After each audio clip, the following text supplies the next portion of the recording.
Hey everyone. Welcome back for the 8th part of Kami's experiment. We are now soon approaching the end of this amazing story and it's been one heck of a ride. I know you guys have been loving it as well. Please keep sharing your thoughts in the comments. Once this story is finished, the author, Mr. BJ DeKush, wants to bring you guys in on the decision for what the next story he writes will be. There will be 3 options, and I will share the introductory chapters for each story with you guys, and let you vote in the comments which one you want to see next. Keep an eye out for that, it should be coming sometime in the near future. As always, huge thanks to all of my Patreons. Making these videos would be impossible without you guys' support, especially with all the restrictions YouTube places on my type of content. As always, the rest of the story is already out over there for you guys, along with about 30 other different stories you can enjoy. Also, feel free to send me any messages over there if you have any questions or even if you just want to chat. Link to all of that will be in the description. Anyways, everyone, enjoy the video. Konoha, 3 days after raid on Orochimaru's base, Task Force Anaconda appeared in a yellow flash outside of Konoha's gates and stunned the hell out of Izumo and Kotetsu. Kotetsu was reclining back in his chair with his head hanging back and drool dribbling down his left cheek. When the flash went off, he was instinctively startled and fell backwards in his chair, which earned a round of laughter from the newly arrived group. Izumo had been leaning against the guard shack and he startled so heavily that he gave himself whiplash. Recomposing himself, Izumo's eyes widened when he saw the group. "Holy shit, Naruto, I will never, ever get used to that," Izumo said through his stupor. Kotetsu rose from behind the guard shack and saw a shit-eating grin on Naruto's face. He yawned sleepily and rubbed the bump on the back of his head. "Damn it, Naruto. Did you have to put your beacon right outside the guard shack?" Naruto chuckled and cocked an eyebrow at the lazy duo. "Maybe if you weren't napping it wouldn't startle you so much. Anyway, we are back, we have some guests/prisoners. Mind calling the Anbu for us?" Shisui piped in here. "Already have. Anbu tattoo, remember?" Naruto scratched the back of his neck sheepishly. "Oh, yeah. Never been a part of the Corps. Kinda forgot about that." Tsunade ruffled Naruto's hair. "It's okay, kiddo. Leave a clone behind and sign us in. One of you two, will you notify the Hokage and council of our return? Tell Itachi to call an emergency meeting." Izumo straightened up quick and snapped a salute. "Yes, Lady Tsunade. Why did they do that for you? They always throw a cheap jab at me when I sign in." Jiraiya pouted. Kotetsu suppressed a laugh and coughed. "Lord Jiraiya, you typically don't sign in. And when you do, well, you always joke with us, so we return the favor."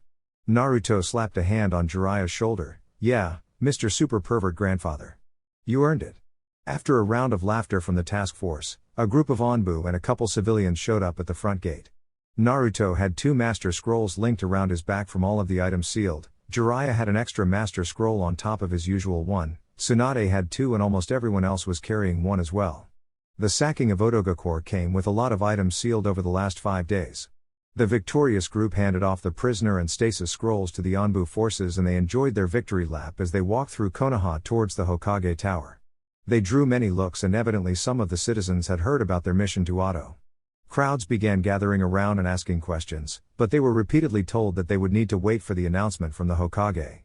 Guy, Kakashi, Kurenai and Asuma had come to join their previous teams after news had spread.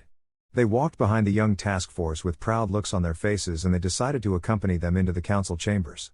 By the time they entered, the joint council of Konoha was summoned once more. Naruto hated this big council, and he preferred the new council setup, but he figured not even this big council could hate on him now. Task Force Anaconda halted in the center of the council chambers and waited for the Hokage to address them. Naruto noticed that Madame Shijimi was holding her tablet facing outward and Naruto gave a quick wink to Kinji before turning his eyes back toward Itachi. The mutterings of the room quickly quieted, and Itachi rose from his Hokage chair. "Welcome back, Task Force Anaconda. I have shared your overall victory with the council already, but I have not heard the results. Naruto Senju Uzumaki, please inform this council of what happened during your mission." Naruto bowed and began to address the council while Tsunade watched on with a proud smirk on her face. "Objectives 1, 2 and 3 are all complete. We moved from Kumo and attacked Odogakure from the north. We used my Sage mode to locate enemy locations and shinobi. We encountered Orochimaru and his main base on the 3rd day after sacking nearly 20 of his labs and killing nearly 40 Oto shinobi."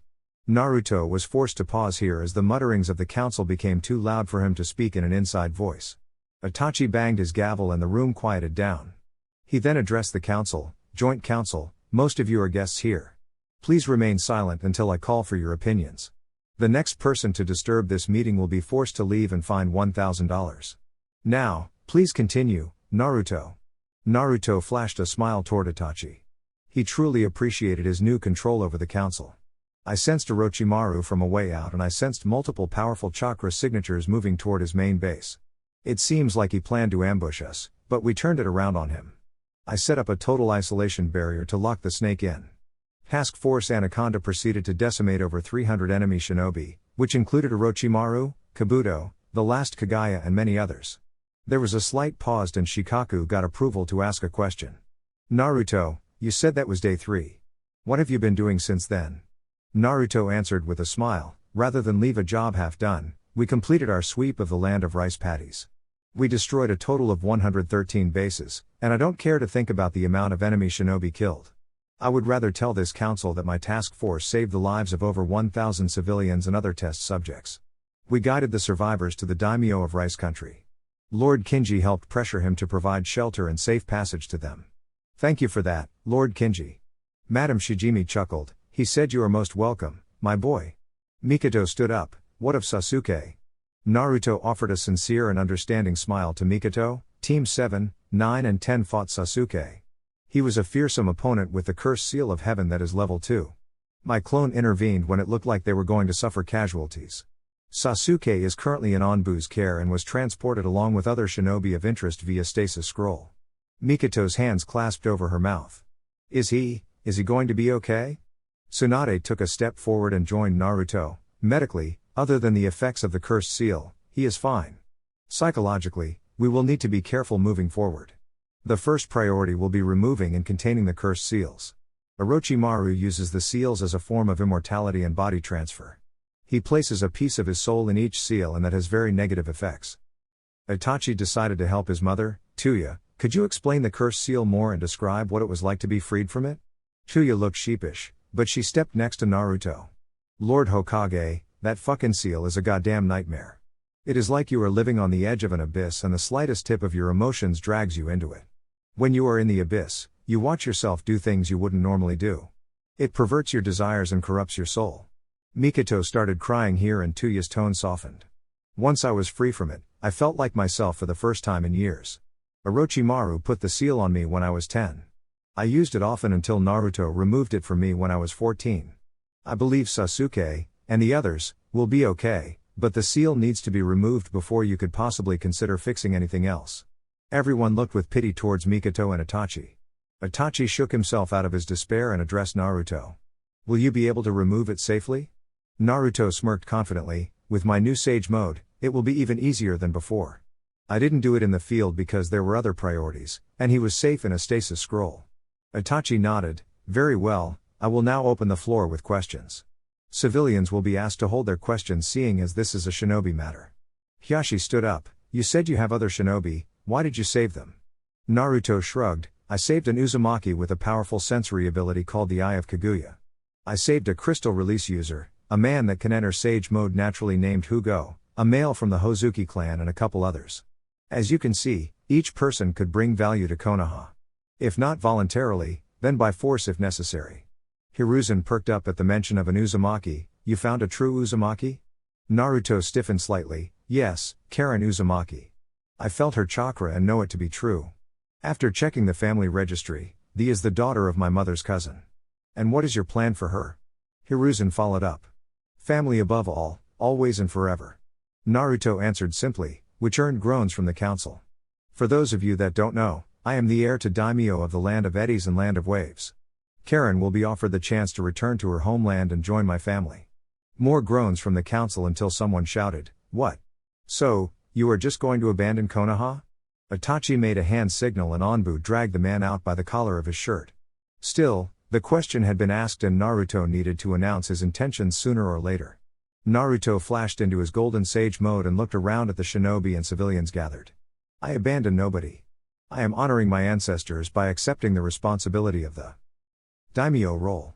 I am rebuilding my homeland and Wave has requested annexation upon my 21st birthday. I will serve Konoha as a shinobi until then. For those of you that weren't there the first time I said this, I will say it again.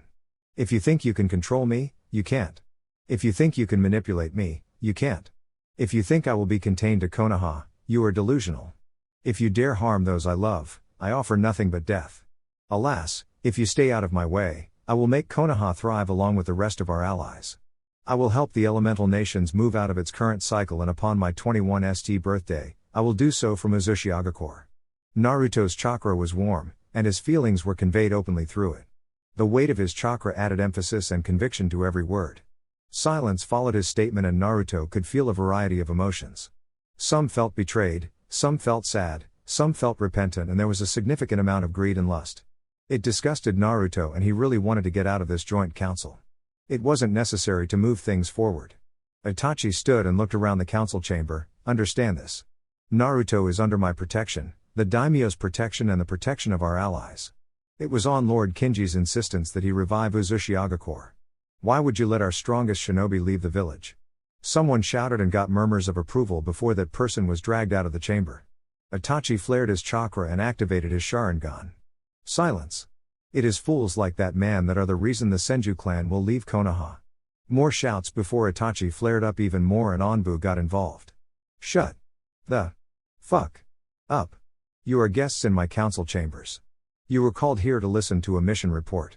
Nothing more, nothing less. You will keep your mouths shut during my proceedings. In fact, Anbu, please escort the civilians aside from the core council out of the chambers. I am through with them. Task Force Anaconda and many shinobi watched on with an obvious amusement as the so-called influential civilian family heads were escorted from the council chambers while protesting loudly. After 10 minutes, a blessed silence overtook the council chambers once more, and everyone took a second to recenter themselves. Finally, Itachi spoke once more. Now, there is more to be covered. What did the Rice Daimyo have to say about our activities in Rice Country? Madam Shijimi spoke up here. He was forced to sanction it. Between wind, lightning, fire, and wave, he had no alternative. He has signed an agreement not to harbor another shinobi village for the next 10 years. He is free to contract with other shinobi villages, but he cannot harbor his own force other than a samurai contingent. What of Orochimaru's remains? Hiruzen asked, feeling slightly guilty about the death of his old pupil. Jiraiya giggled. Heim smashed him. Wasn't much left, and all that was left was incinerated. Tsunade locked eyes with Hiruzen. I fought Orochimaru. He didn't even last 15 minutes. I should also mention that I killed Manda, and 2 of his oldest children also died to our task force. Anko spoke up here. I will have to go to Ryuchi Cave and speak with the White Snake Sage to figure out the snake summoning contract moving forward. Sasuke also has the snake contract, but after he used his Sharingan on the snake summons, I doubt he will remain a summoner. Itachi nodded. Very well. When that happens, I will expect a status update. Huza Akimichi spoke up next. Were there any casualties on the task force? Tsunade fielded this question. All injuries were treatable in the field. After the amount of shinobi we faced and traps we triggered, it was inevitable. That being said, every member made it back in full health. Huza retook his seat and Inoki stood. Naruto, I will call you to Tandi tomorrow to remove the seals. What is your assessment of the prisoners? Guren will be your biggest challenge. For reasons unknown, she was loyal to Orochimaru. They will each require extensive counseling and screening. Hugo is a safety risk and will need to be sealed until I can develop a seal to help him control his natural energy. You will also have to partner with the hospital because each of Orochimaru's followers were given a variety of strength-enhancing drugs. In time, I believe they are all convertible or usable given enough time. Naruto answered.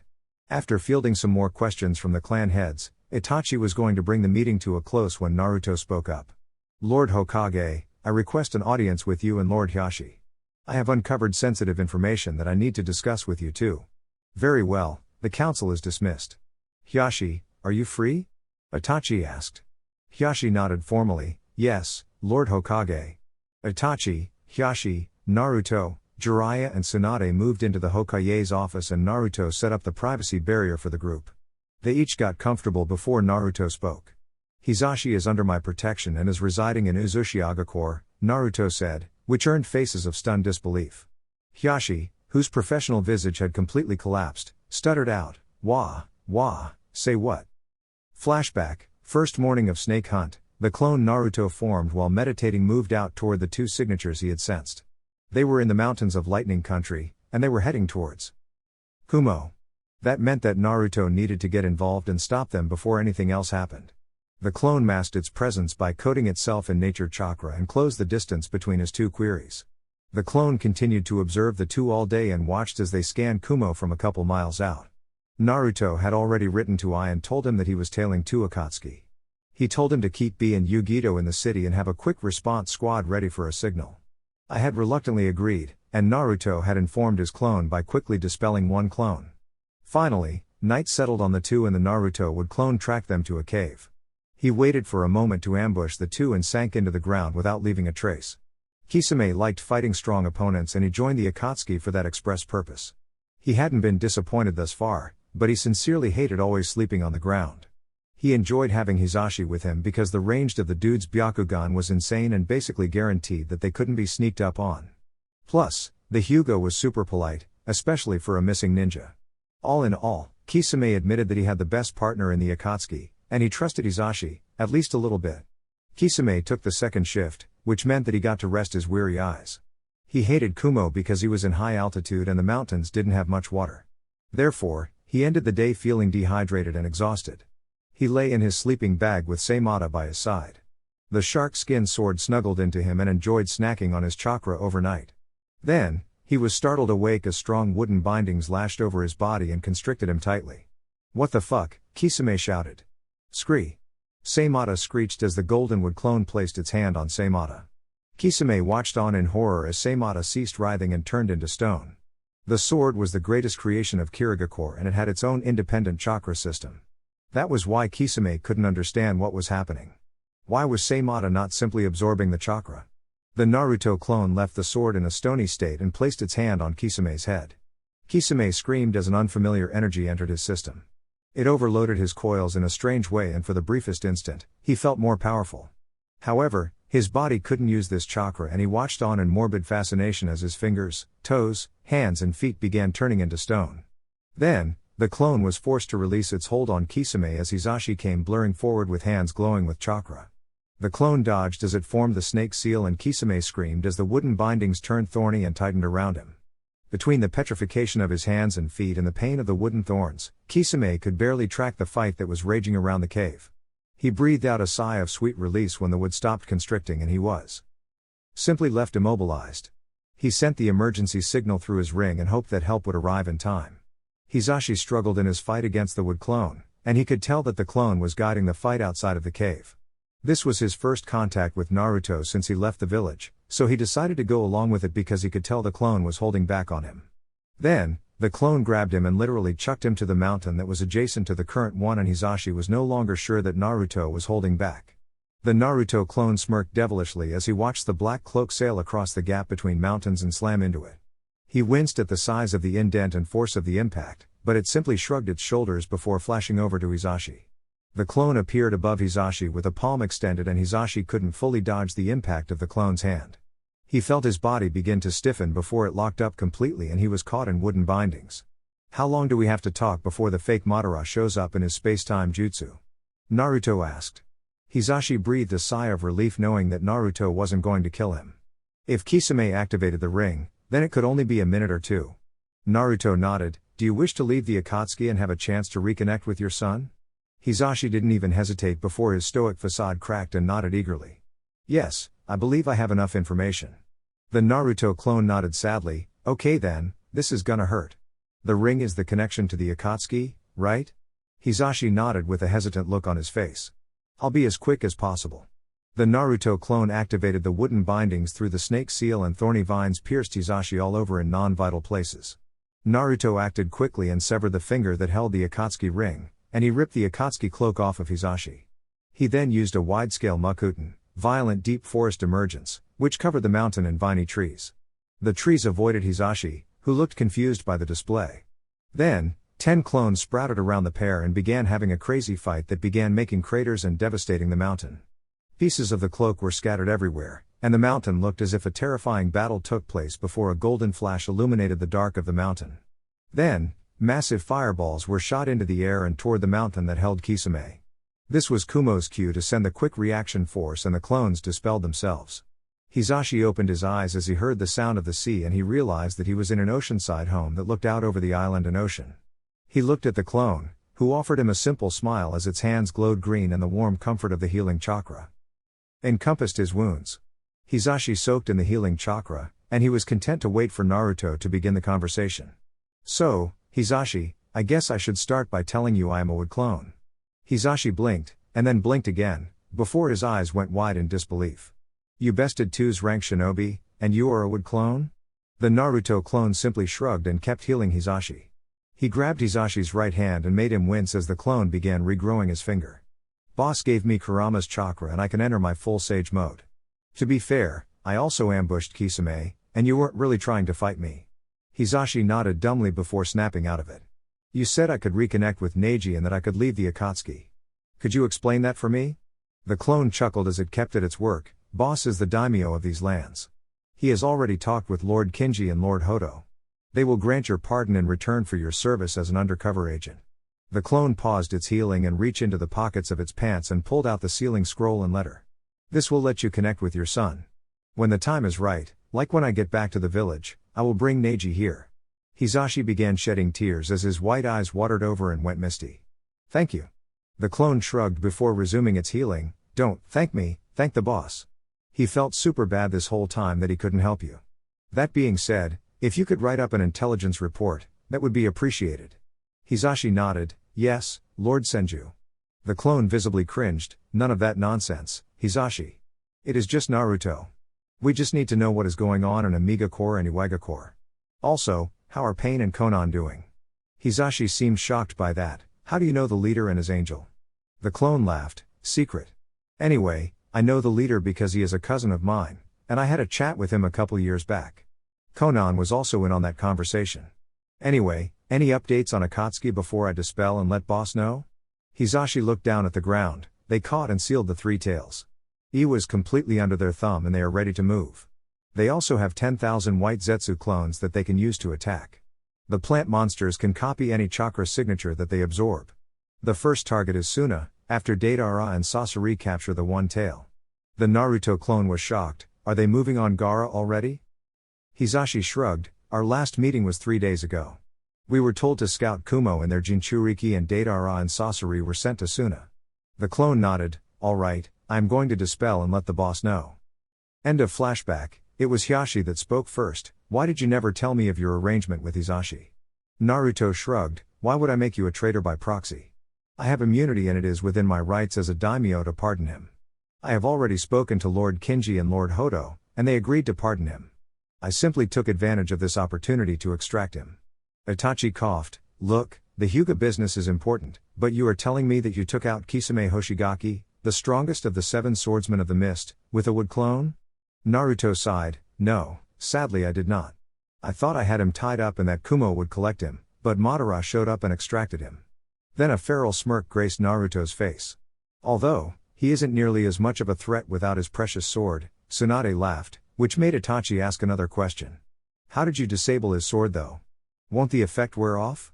Naruto laughed with Tsunade and Jiraiya, which made Itachi look around in confusion. Well, any sage would know that natural energy poisoning isn't reversible, especially with a sword that only has a simplistic chakra network. It is basically a stone club now. Itachi sighed and rubbed his temples. Why didn't you just kill him? Naruto stopped laughing abruptly. Because I want the Akatsuki to fear me. I want them to feel hunted. I want them to know that only death awaits them at the end of their current path.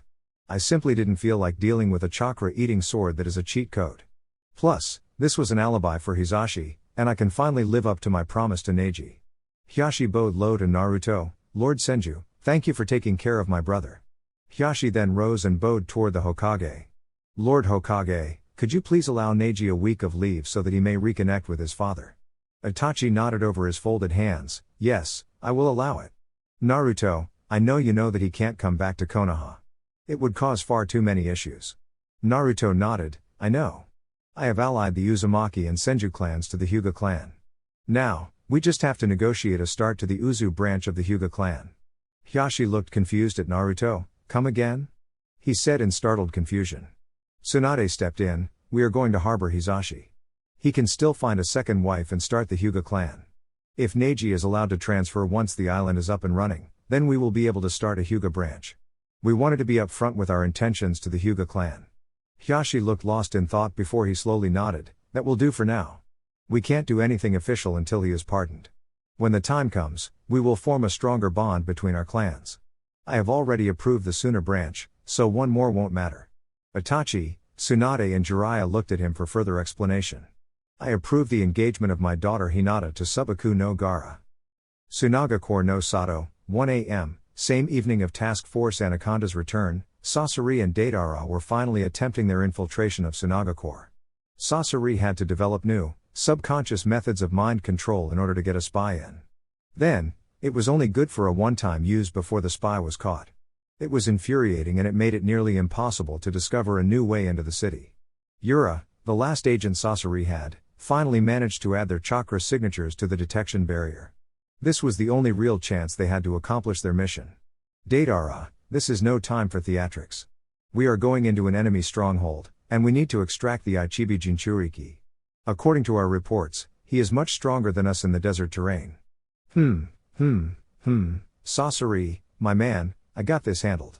You just keep the Kazekage off me. This will be a blast. The cocky straw-haired man answered. Well, I will set up the summoning beacon once we enter Suna. This is a one-shot seal that will give us 20 reinforcements. Then, I will engage the Kazekage. You draw the Jinchuriki into the sky. The hunchbacked man countered. It sounds like a blast, on. I will finally get to show everyone my art, on, Deidara said excitedly as he formed his clay bird that would fly him over the walls of Suna. The two infiltrated over the massive bowl-style walls that protected Suna, and Sasori's eyes would have widened in shock if he weren't a puppet. There was so much green in Suna that it amazed him, but he didn't have time to appreciate the scenery. Deidara's bird was already having to dodge multiple projectile weapons that were being enhanced with wind and jutsu. It seems like they knew we were coming, on, Deidara shouted as he dodged another volley of high-speed metal instruments. Sasori growled before jumping off of the clay bird. I will handle them, you go accomplish your task. Sasori landed in front of the defenders that occupied the wall. Lay down your weapons and give up. Asuna Jonin, leader of the guard, shouted. A big, metallic tail lashed out from the man's cloak and was inches away from bisecting Asuna Ninja when a blue barrier shimmered to life and blocked the strike. Asuna Kunoichi with purple markings on her face was holding her hands out in the group, thanked her for blocking the attack. The fight on the wall continued and Sasori was repeatedly surprised by the new tactics of his village, which were effective enough in delaying him from his mission. As the alarm sounded across Suna, sand shinobi blurred around the city and took up their defensive positions. Barriers were erected by squads of sand shinobi and purple barriers formed defensive boxes over the evacuation shelters and high-value buildings. There were also shinobi heading to the taller rooftops as Deidara flew over the city. As for the mad bomber of Iwa, he was frustrated, and he was sending down clay swallows that dive-bombed the barriers. He shouted in anger and frustration as the birds had no effect on the barriers that were being erected all over the city. That was when he was forced to dodge through an insanely dense volley of sand and golden weapons. He continued to fly as he saw two figures rise into the sky on a sand cloud and a gold cloud. Gaara's head snapped to the battle on the wall as an explosion went off. Father, I will handle this one. I have more sand at my disposal, which will aid me in this battle. Please go protect our comrades and eliminate the other intruder. If Naruto was right, it should be Sasori of the Red Sands. Rasa looked unsure, but after looking at the determination on his son's face, he nodded. I will, my son, be safe. I am proud of the fine man you have become. Gaara nodded slightly as his eyes locked back onto Deidara. Kankuro should summon Naruto here. I have instructed him to play a defensive role and to let us handle our enemies. Suna doesn't need my brother to protect it anymore. As Rasa flew away, he couldn't help but shake his head. Bring victory to Suna, my son. Gaara sped up his sand cloud and began leaking sand out of the seal on his wrists and back. Mother and Shukaku, it is time to put our skills to the test. I am counting on each of you. He thought into his seal. Shukaku let out an excited and powerful screech. We got this, Gaara. Nobody attacks our home and gets away with it. Be safe, my son, I will handle the defense, Korura said through the seal. Gaara's aura flared, and a violent sandstorm chased through the air toward Deidara. As Gaara spun and controlled the wind and sands on his sand cloud, thoughts of Hinata flickered through his mind. Thoughts of the people of Suna and all of the bonds he has in this village invigorated him and lit a fiery determination behind his emerald eyes. Gaara's dance intensified and volley after volley of sand shurikens and sand arrows sailed through the air towards Deidara. Deidara was moving at high speeds, and he couldn't believe that the Tsunejin Churiki was able to keep up with him. He was putting so much effort into dodging the infinite sand attacks that he had little time to counterattack. His first real counterattack was ready as his clay bird barrel rolled over yet another volley of shuriken, and Deidara released handfuls of miniature spiders that dropped through the air towards Gaara's position. Deidara held up a half-ram seal with his right hand and yelled, "Katsu," with a tone of merriment. Gaara saw the spiders and waved a hand in front of himself as he spun and used his right hand to form the next volley of sand weapons. Immediately, a sand wall sprouted midair and caught all of the miniature spiders before they could get close to Gaara. He didn't even feel the air pressure from the explosions as his sand completely blocked the paltry attack. Gaara's left hand shot forward violently and a volley of sand spears blanketed the night skies. Gaara followed this up by taking a deep breath, pulling on Shukaku's chakra and blowing out a wind-style, great breakthrough. Deidara screeched in frustration and fear as a sand spear took the wing off of his clay bird and he began diving. Deciding not to waste the clay, Deidara guided the dive towards Gaara before he jumped off his bird and formed a new one in midair. The new bird leveled out before flying into the air away from a massive explosion that lit up the night sky above Suna. As he was climbing, Deidara turned around and sucked his teeth when he saw a ball of sand protecting the Jinchuriki from the explosion. "What do I have to do to get through that sand, On?" Deidara shouted. Having created enough space, Deidara thrust his hands back into his pouches to form his next attack. With Rasa, he arrived at the fight that originated on the wall and at hand moved into a more open part on the border of Suna. He was proud to see his shinobi holding the enemy at bay, but he was worried by the 15 to 20 shinobi he saw laying around the battle area. All in all, his shinobi were holding on but needed desperate help. Thus, Rasa took advantage of his element of surprise, and created 10 gold spears that hovered over his shoulders. Seeing an opening in the battle, he let them loose. 10 golden spears descend from above and created a massive sand screen as they impacted the ground all around the enemy. Rasa descended with a golden yari, a spear-like weapon with an elongated blade, in hand and slashed at the attacker. His gold clashed against a steel tail before Rasa flipped over the appendage as it lashed out. Rasa landed and conjured a gold screen to block the volley of poisonous senbone that were heading his way. Kankuro watched his father enter the battle and he immediately moved into a support position behind him. He unsealed Karasu, Ant, Crow and 2 knights that carried big, reinforced shields. His puppets moved into flanking positions around his father and Rasa couldn't help but smirk at the thought of fighting side by side with his son. "Barrier teams, now," Rasa shouted as a barrier sprung up around Rasa, Kankuro, and Sasori. Sasori scowled at the thought of being trapped in a barrier. His main puppet body was fine, but Hiroko was shredded from the earlier gold spears. He watched Rasa twirl the yari as puppets flanked him. "Big mistake, Kazekage. You will not be the first Kazekage I have killed," Rasa laughed. "Come on out of the puppet body and fight us. You aren't going anywhere until you get through me." Sasori disassembled Hiroku in its emergency release and a small, redhead teenage boy emerged. Upon closer inspection, the tousled redhead's body was puppet-like and composed of wood. A scroll popped into its hand and audible gasps sounded as the third Kazekage appeared in puppet form. The legendary third Kazekage took up position in front of Sasori and the dreaded iron sand began leaking out of a seal on the puppet. "Despicable," Rasa snarled, before slightly turning his head to Kankuro and whispering, "Look for an opening. Don't rush and don't expose yourself." Sasori decided to open the attack and a wave of iron sand soaked in a purple poison crashed against a wall of golden sand. Sasori was forced to dodge as Karasu attacked from his left flank with a massive stream of fire. As Sasori leapt over the stream of fire, Ant came hurtling at him and tackled him. This disrupted his control over the iron sand, and he snarled as a volley of golden shuriken sailed at him. Sasori twitched the chakra thread on his fingers and the golden shuriken were stopped by a wall of iron sand before a spear of iron was launched towards Ant. A puppet with a big shield moved forward and blocked the spear before Sasori was forced to dodge out of a volley of senbone from Karasu. Sasori watched in amazement as the volley of senbone remained sustained as they soared through a hole in his iron wall created by the golden dust. All in all, Sasori was forced to fight a defensive battle and it remained in a state of high-speed combat for over 15 minutes. The barrier teams remained aware, and Sasori wondered why they didn't drop the barrier to support their Kazekage. Sure, Rasa didn't really need the help, but fighting in this contained space wasn't Sasori's style.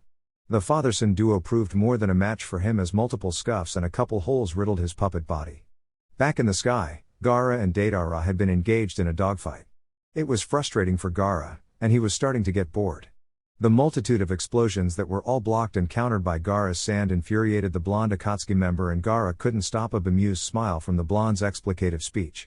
That being said, Gaara had used the opportunity to lace the air with his sand, and he was ready to spring his trap. Deidara was ready to go to the big guns. After so much of his art was shrugged off, he could no longer stand the embarrassment and degradation of his art. Deidara pulled over half of the clay remaining out of his pouches and shoved it into his mouth. As he was chewing on the clay and shaping his ultimate jutsu, his eyes widened as he was surrounded on every side by marble-sized balls of sand that were floating in the air. He looked in a state of stunned disbelief toward the Sunagakure and saw the smirk on his face. Gaara spread his arms open wide with all of his fingers spread. He then brought his hands together and intertwined his fingers in a quick motion. As if moved by divine winds, the minefield of marbled sand crashed into Deidara on all sides. There was nothing left of his bird, as it looked like the victim of an overzealous hunter that just unloaded every shell in the shotgun on a simple dove. As for Deidara, he had hardened his skin with a quick earth jutsu, but each of those marbles hit him with devastating effect.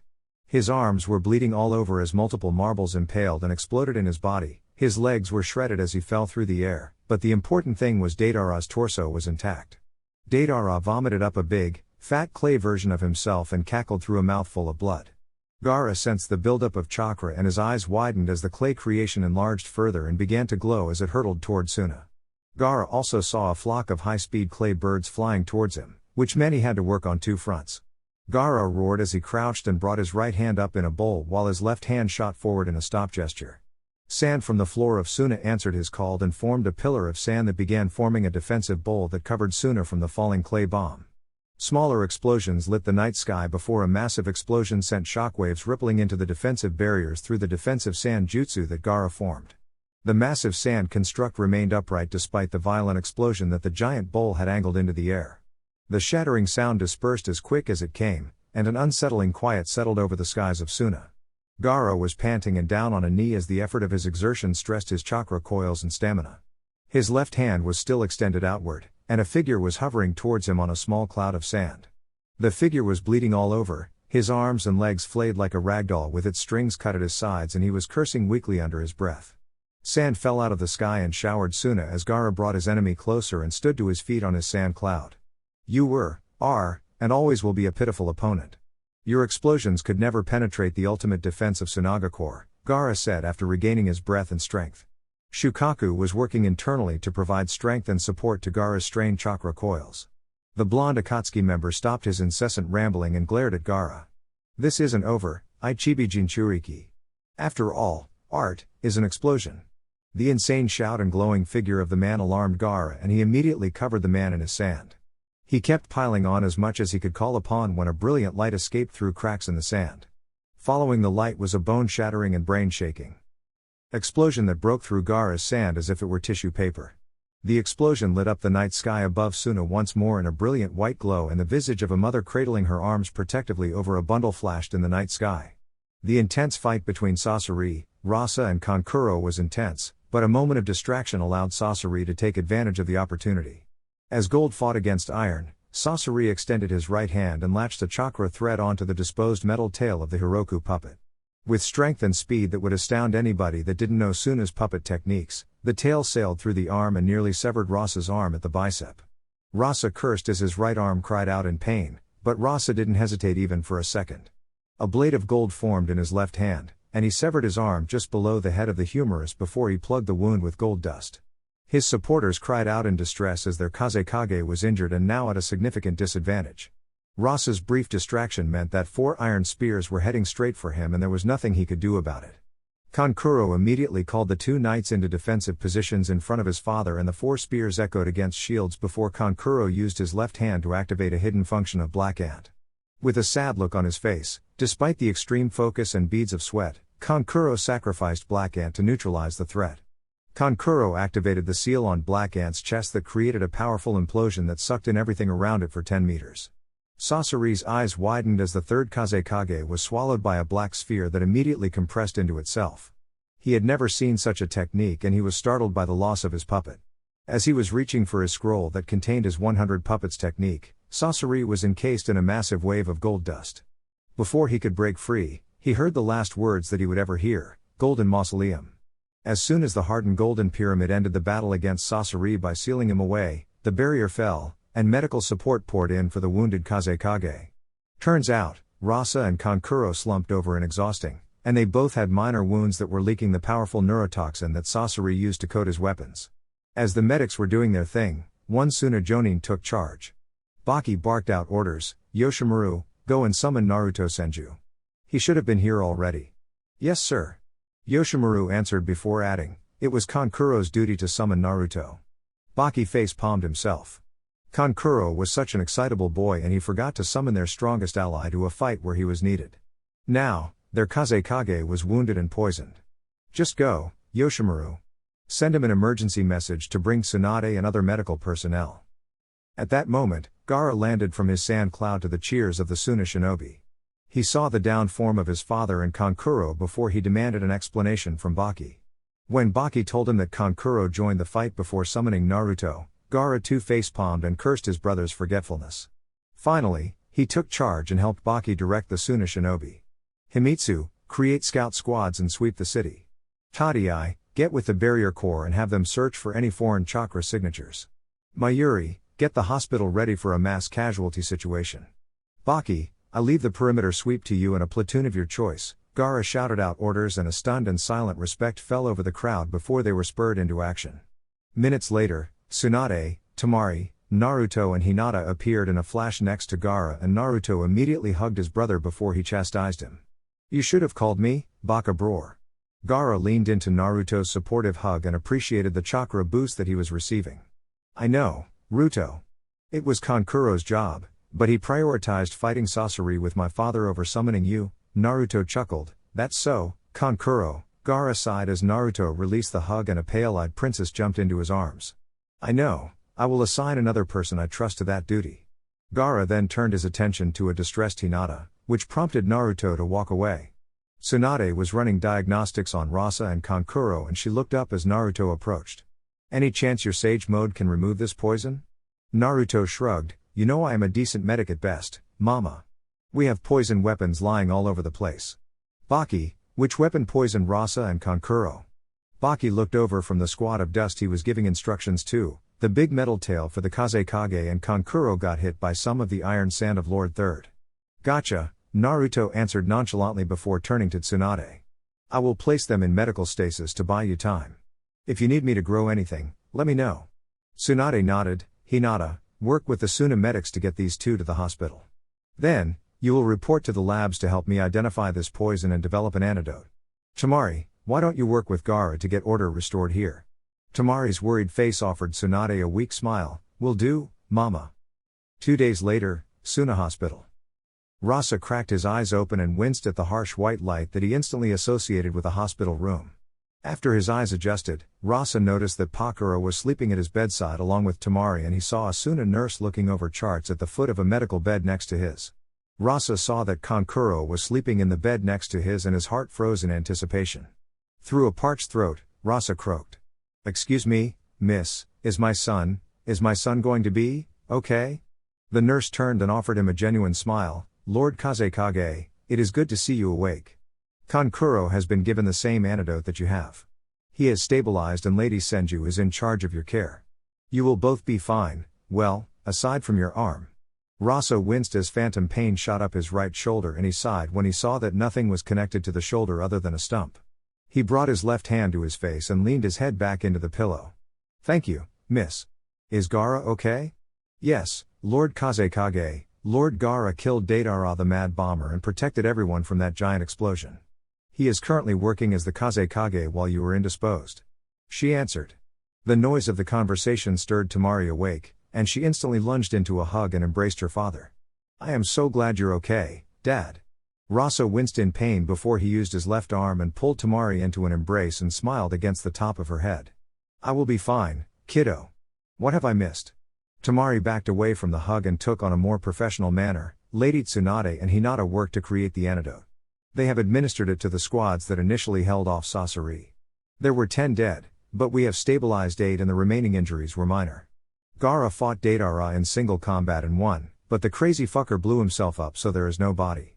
Gaara stopped most of the damage to the city and we have secured the village and surrounding area. Rasa nodded, very good.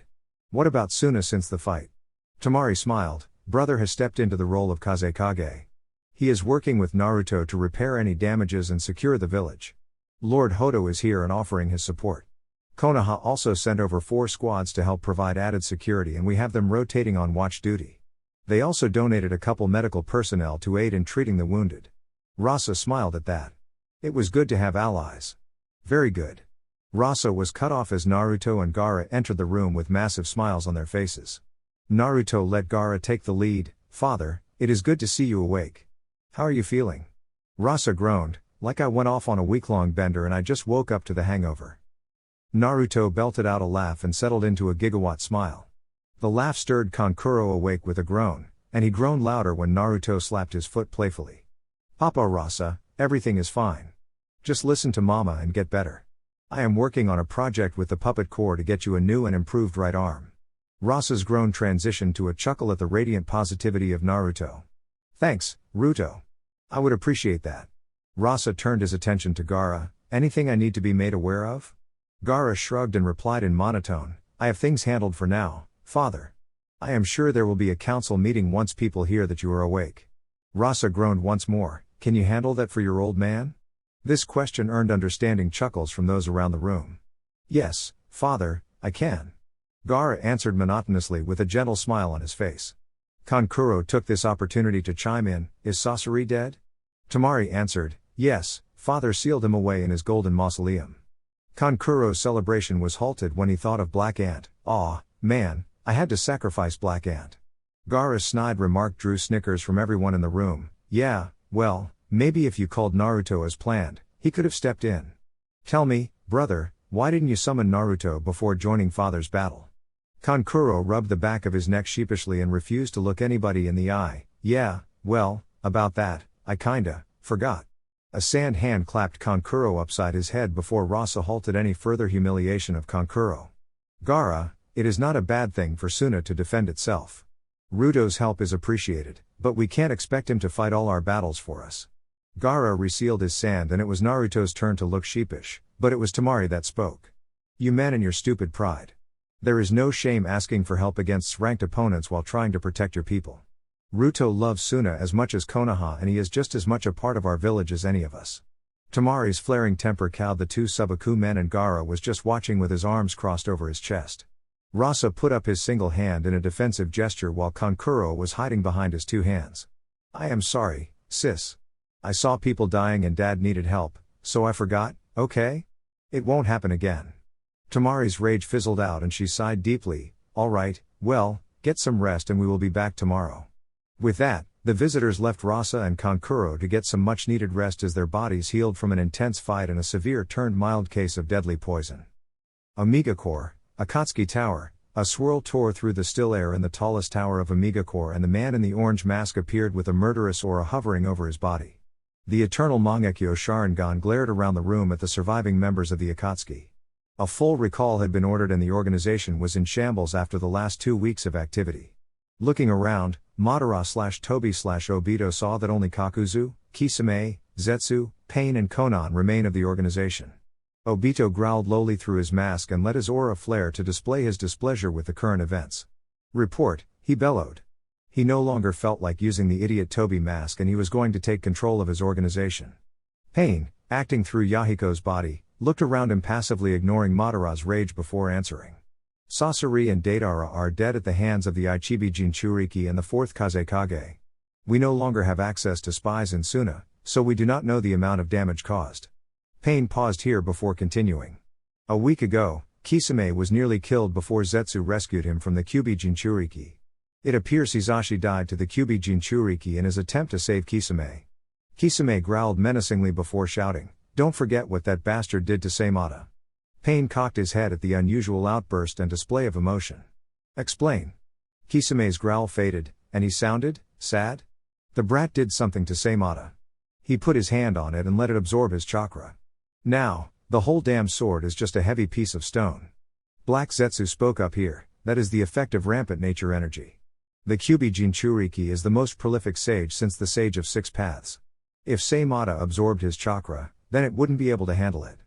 Kisame groaned in sorrow and rage. Fuck.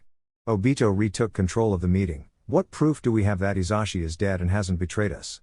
White Zetsu spoke this time. The mountain that was destroyed in his fight against the Kyubi Jinchuriki and the ring finger left in one of many piles of blood. Obito growled, shit. At least we got the ring back. Pain, how do you plan to deal with the Kyubi? You are now the only member remaining that can stand up to the Kyubi Jinchuriki. Pain, through Yahiko's body, shook his head negatively. No, I can no longer stand up to the boy. We will need to assault with everyone and catch him off guard if we wish to capture him. Obito could no longer stand the setbacks. He was so close to accomplishing his mission and achieving his dream. All he wanted was to spend life in his eternal genjutsu paradise with Rin. The Senju boy was never supposed to be this strong and his plans would have to change. Madara would be furious if he were resurrected below full strength and he knew that he couldn't take on Pain yet. He needed Pain weakened further if his betrayal were to work. What should we do moving forward? We have Iwa and Ame at our disposal, Kakuzu said, before adding, and if you tell me to fight the Senju brat then I am out. He took 2 of my hearts in one move. Kisame nearly barked, if sharks could bark, at Kakuzu's cowardice. Coward. Kakuzu shrugged, look, Sharky, I joined because it was a profitable venture. One boy just changed that. Until we find a way to deal with the Senju boy, we will continue losing. What about all of us attacking Konoha? Kisame offered. Obito considered it, but Pain shut the idea down. We have been unable to penetrate their defenses. If Suna is that well defended, then Konoha will be worse. Zetsu is unable to enter the forests of Fire Country, Konan cannot fly overhead due to the barriers, Madara's special technique is nullified in most of the city. So, we lure him out. Obito offered. Konan cocked her head, how? Obito turned his orange mask toward Konan, let me think about that for a while. Preparations will need to be made. For now, we need to seal the Three Tails. I was able to capture it under the noses of the Mizukage. Kakuzu looked between Obito and Pain, is this guy in charge now? Obito remained silent and waited for Pain's answer, no, he is an agent of God. I trust his judgment in this, let us lure the Kyubi out of its lair. Leave us and prepare to seal the Three Tails. As the room cleared, Obito walked over to Pain and Konan. There was a tense silence that permeated the room. 2 powerful auras were flaring and clashing against one another as Konan watched on with a trickle of sweat running down the back of her neck. Her lips remained pursed, and he face emotionless as the conversation began. I trust you still believe in our mission, Pain, Obito said in a low tone. Yahiko's body looked condescendingly towards Obito. Yes, Obito, I believe in the mission. Tell me, how do you plan on dealing with this? Overwhelming force, Obito said, not even wincing anymore when Pain used his real name. It was a real shock when Konan and Pain had confronted him about that. He still didn't know how they discovered his identity, but he assumed it had something to do with the Rinnegan. He was still mad that he couldn't use those eyes himself yet. His injured body would never have been able to sustain Hashirama's cells and the Rinnegan. That was why this puppet was installed by Madara, but damn did it make things inconvenient. Pain replied in a steady monotone, care to elaborate? Obito growled at the obvious tone of condescension. Give me some time to think it out. The Zetsu army is ready. Iwa is almost ready. Ame is ready. The time approaches when we must take what we need by force. Pain, in Yahiko's body, raised an eyebrow in a gesture thick with condescension. That is your big idea? Throw the whole world into war when we only have 3 of the Bijou? The Senju boy is enough to vanquish armies at this point. The only way to deal with him is quality and number. Konan backed Pain up, he is right. We must presume that the boy has unparalleled sensory capabilities in his sage mode. We cannot even count on the element of surprise anymore, Obito chuckled lowly, so, we put him in a position where he can't run away, and he must fight. You just gave me an idea. Later, Konan appeared in a collage of paper next to Nagato's real body. His condition was stable, but that didn't mean it was good. Nagato, must we still continue on this path? Nagato cast a weary gaze towards Konan. Konan, I do not trust my cousin with the mission of bringing peace to the ninja world yet. Konan hit Nagato with her most incredulous look, the boy has outplayed us at every turn. He has united 4 of the Great Five. What more must he do to make you believe? Nagato's weariness turned to anger, and he raised his voice, I have the eyes of God. The boy has shown nothing except the ability to deal with mortal men. Konan scoffed, you are no god, Nagato. You once understood that you were a man, a good man, that wanted to use his power to protect the people of our country. Nagato winced at the pained tone of his childhood friend. She was always by his side, always believed in him, always tethered him to reality. Konan, we cannot give up now. If he bests my paths, then I will start to believe. Konan looked skeptically at him. So, you basically want the kid to kill you before you believe in him? Nagato signed, weariness overtaking him once more. Yes, Konan, I have chosen my path. Konan stepped over to the body immobilized on the throne of sorts and put a hand on Nagato's shoulder. Then, I guess I am with you to the end.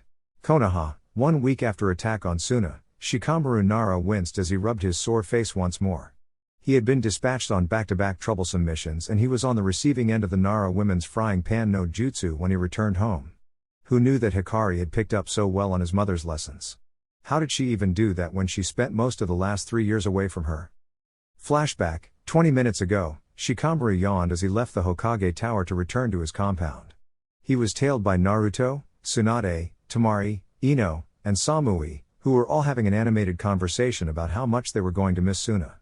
As the group entered the gates to the Nara compound, a resounding clang rang out over the still air of the Nara lands. The Nara deer all turned their heads towards the origin of the sound, the Nara men all winced and the Nara women all smirked. However, it wasn't a Nara that was standing over Shikamaru, it was a pissed-off Senju woman with a tick mark on her left temple. Shikamaru Nara. What did I tell you would happen if you didn't take me on a date within a week of my return to Konoha? Hikari screamed with Yoshino Nara smirking proudly over her shoulder. Shikamaru grabbed his red face with an open palm and tried to rub out the pain left by the impromptu greeting from a frying pan. Don't be troublesome, Hikari, it is your brother's fault. Hikari shook her frying pan at Shikamaru and Yoshino pulled out her own and mirrored her. Don't give me that excuse, Shikamaru Nara. You had a full week before your mission to Oto. You then had a couple days in between that and your mission to Suna. Shikamaru winced and bowed his head. Look, Hick. Yoshino didn't let the excuse exit her troublesome son's mouth. She lashed out lightning fast with her frying pan and put a lump on the back of his head. No excuses. I swear to Kami and everything holy, Shikamaru Nara, if you lose this girl, I will wake you with my pan every remaining day of your miserable life. Shikamaru looked around for support and noticed that Naruto was smirking down at him while all of the women were glaring. He turned into a lazy position of prostration and put his forehead into the dirt. I apologize, Hikari. It wasn't my intention to delay our date. May I ask to take you out tomorrow? Hikari positioned her hands on her hips, with her right hand still holding a pan, and she humped at Shikamaru before a sly grin flitted onto her face. You may pick me up at 5. End of flashback. How do those damn frying pans hurt after 30 minutes? Shikamaru groaned to Naruto over the shogi board. Naruto chuckled before moving his piece, because you messed with the wrong woman, that's how. And don't forget, you have 3 years of makeup dates, bro. Shikamaru groaned once more and smashed his head into the board, basically declaring he resigned. Why did I get involved with you troublesome Senju? All I wanted in life before you showed up was to have an average ninja career, marry an average woman, have 2 kids and die happy. Where did it all go wrong? A scowl drew the boys' attention to the door where they saw a feminine hand holding a frying pan, which made Shikamaru flinch backwards. They then heard a cacophony of girly giggles before the door to the kitchen closed completely. Naruto shook his head before he shrugged. May, she is worth it, and you are better off for it. Shikamaru turned his head, which was still on the ground. I should have stayed far away from you troublesome blondes, Naruto laughed, that would have been boring. Then, you would have been a trash mob side character like everyone else from Iwa. Nothing wrong with being a side character, Ruto. Shika groaned. Naruto laughed and slapped him on the back and returned the words the old Shikamaru once said to him. Don't sell yourself short, brother. You are a good man with a brilliant mind and a lazy heart. Trust me, love, especially love like Hikari's, is what makes this life worth living. Shikamaru finally rose up from the ground with a small smile on his face. Yeah, I guess you're right. So, you are okay with me being with your sister, Shika? She is no longer a part of me. Yay, your sister. You approve? Naruto smirked. This would have been a very different conversation if I didn't. Naruto hopped to his feet and held out a hand to the lazy Nara. The two then joined Shikaku in the dining room, where they realized that they were totally outnumbered. Troublesome women. Old frenemies and last chances, the return to Konoha from the Suna and Oto sent ripples of rumors ripping through Konoha. There were mentions of the Senju clan, Naruto, the Uchiha clan, the death of Orochimaru and Task Force Anaconda flittering about the rumor mill like leaves in an autumn wind. It certainly made walking down the streets of Konoha interesting for Naruto and the rest of the Senju family. It wasn't bad, but it was annoying. Tsunade was sick of dealing with questions of confirmation from the villagers and apologies for her family's treatment. It made every errand run a menace that took thrice as long. It made every walk to the hospital agitating, and it didn't take long for Tsunade to curse Naruto for disabling sunshine in the village. She walked into the hospital and down to the lower levels. She passed multiple squads of Onbu, passed through 3 barriers and finally went through advanced screening seals administered by Cat and Eagle. Hey you two, any changes in our guests? Tsunade asked before sipping on her cup of coffee. Cat bowed before answering, they are up and about, but they are all miserable cunts. I swear, I would have rather talked to Yami in full bijou mode before I spend another minute dealing with the Uchiha boy. Eagle chuckled, the water kid is funny, a bit, like a lot, a bit, overconfident, but funny, nonetheless. Don't even waste your time on Guren until your brat can remove the cursed seals. Tsunade grimaced, who would have thought that the snake pedophile could have such a devoted fangirl? Cat made a gagging sound behind her mask. You, Lady Tsunade. I didn't need that mental image. Tsunade belted out a laugh, alright you two, thank you. Have a nice day and don't be scared to mess with my brat when he gets here. Eagle shuffled nervously before turning to Cat, we don't have to mess with the kid, right? Cat shook her head, knowing exactly where Eagle was going with this. Nah, it doesn't work on him anyway. Let's just nod and say we did. Tsunade walked into the advanced cell block and put on the bracelet that exempted her from the chakra null zone. She went over the charts and medical data concerning the patients that had all been enjoying an extended medical exam. She hummed in interest as she made the connections of the resting biological effects of the new cursed seal. She then picked up Hugo's chart and her eyes widened slightly. She set the charts down after noting her thoughts that she needed to share with Naruto and her apprentices.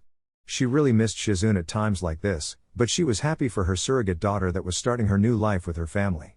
She then nicked her thumb and slid it over the seal in front of a cell door.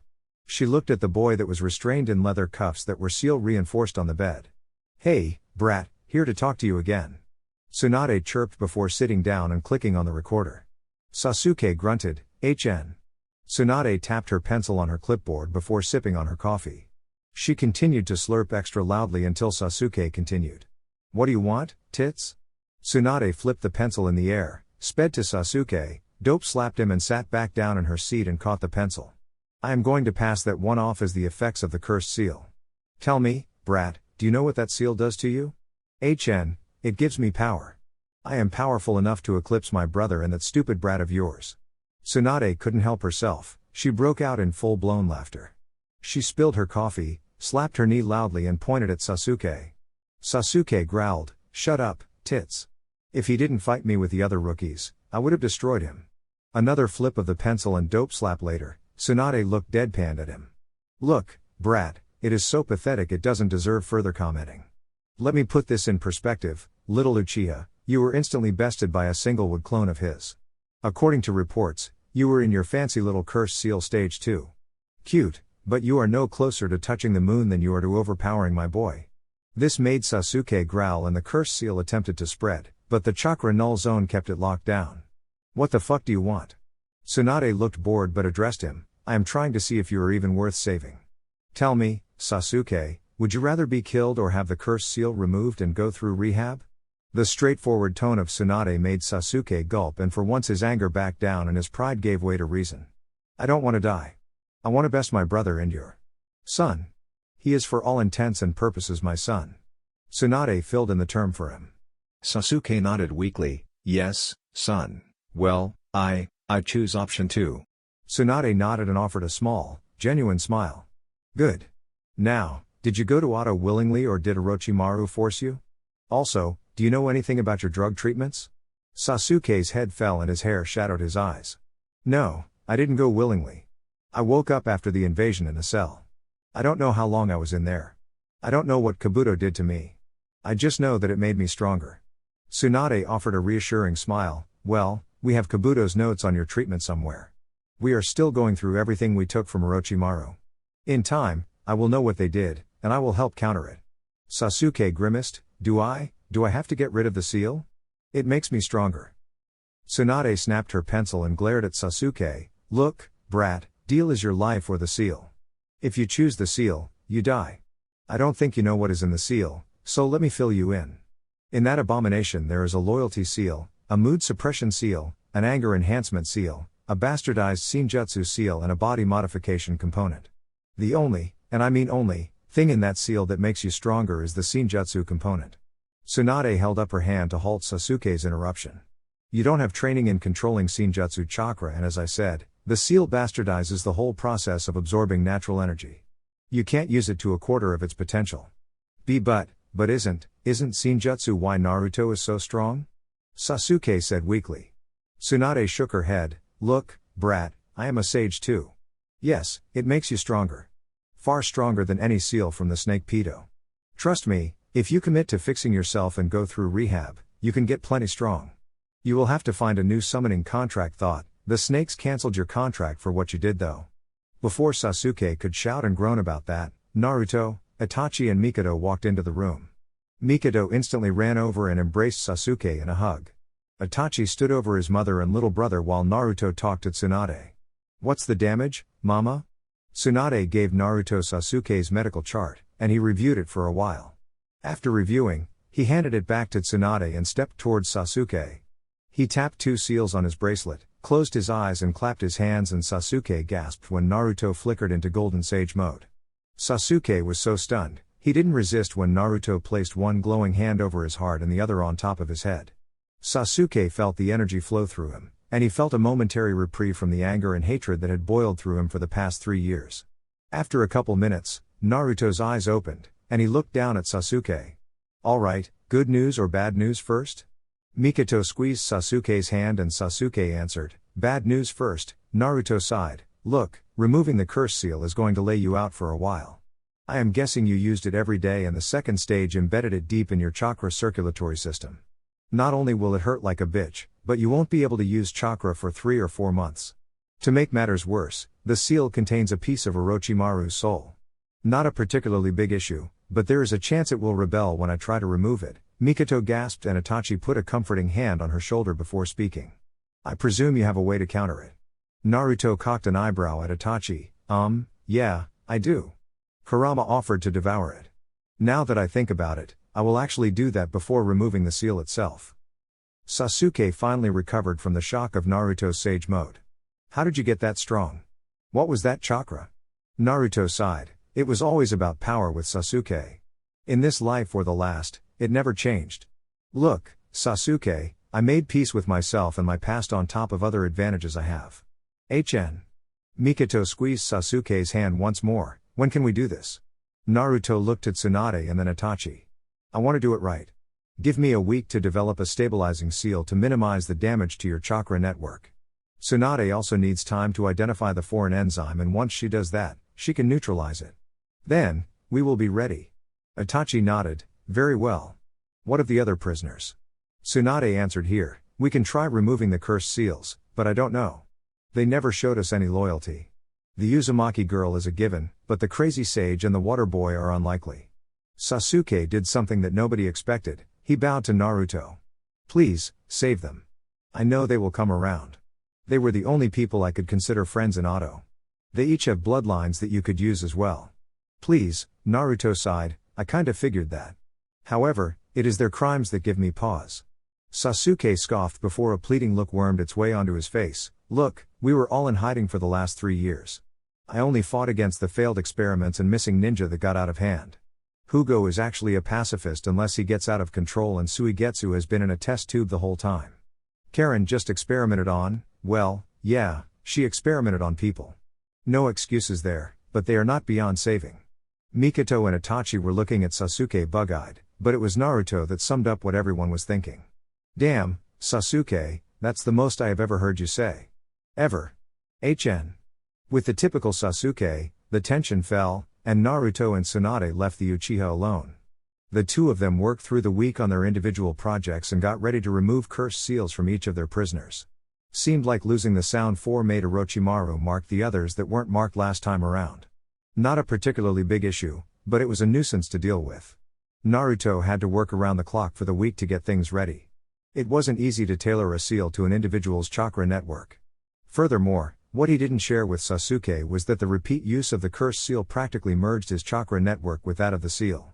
If he didn't have GSM or the experience of pulling in Kokuo's and Chome's chakra, then it really would feel impossible. His girls kept him positive and Might Guy literally dragged him out of his study twice a day to participate in CrossFit. Guy had started to completely drop his mask around others when they were in private. Naruto was too distracted to notice this during this week, but it would make for a fun conversation later. Anyway, the blonde hero threw himself into his work and his driving principle was that he would leave the past where it lay and do his best to save the bastard this time around. Mikoto, Shisui and the rookies were bombarding Kami with prayers for the success of Sasuke's operation.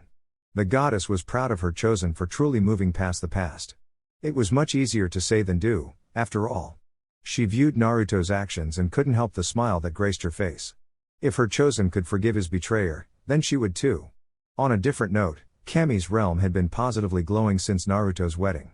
Everyone noticed but nobody said anything about it. Minato and Kushina exchanged knowing looks and Mito had dragged Kushina to a bar in Kami's realm to get the goss. Then, the normally tight-lipped Uzumaki woman let slip the information to Hashirama. Sadly, after that, rumors began spreading across Kami's realm to the point that the goddess could no longer miss it.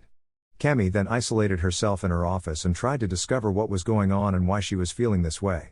To her own astonishment, she wasn't even denying the rumors or crushing them outright. That fact alone was more mind-blowing than the Big Bang she used to create her universe. Then, she couldn't stop the many comments that Kushina casually dropped throughout normal conversations. Man, I wonder where my Sochi's fascination with blondes came from. Minato-kun, don't our 3 daughters-in-law remind you of our boss?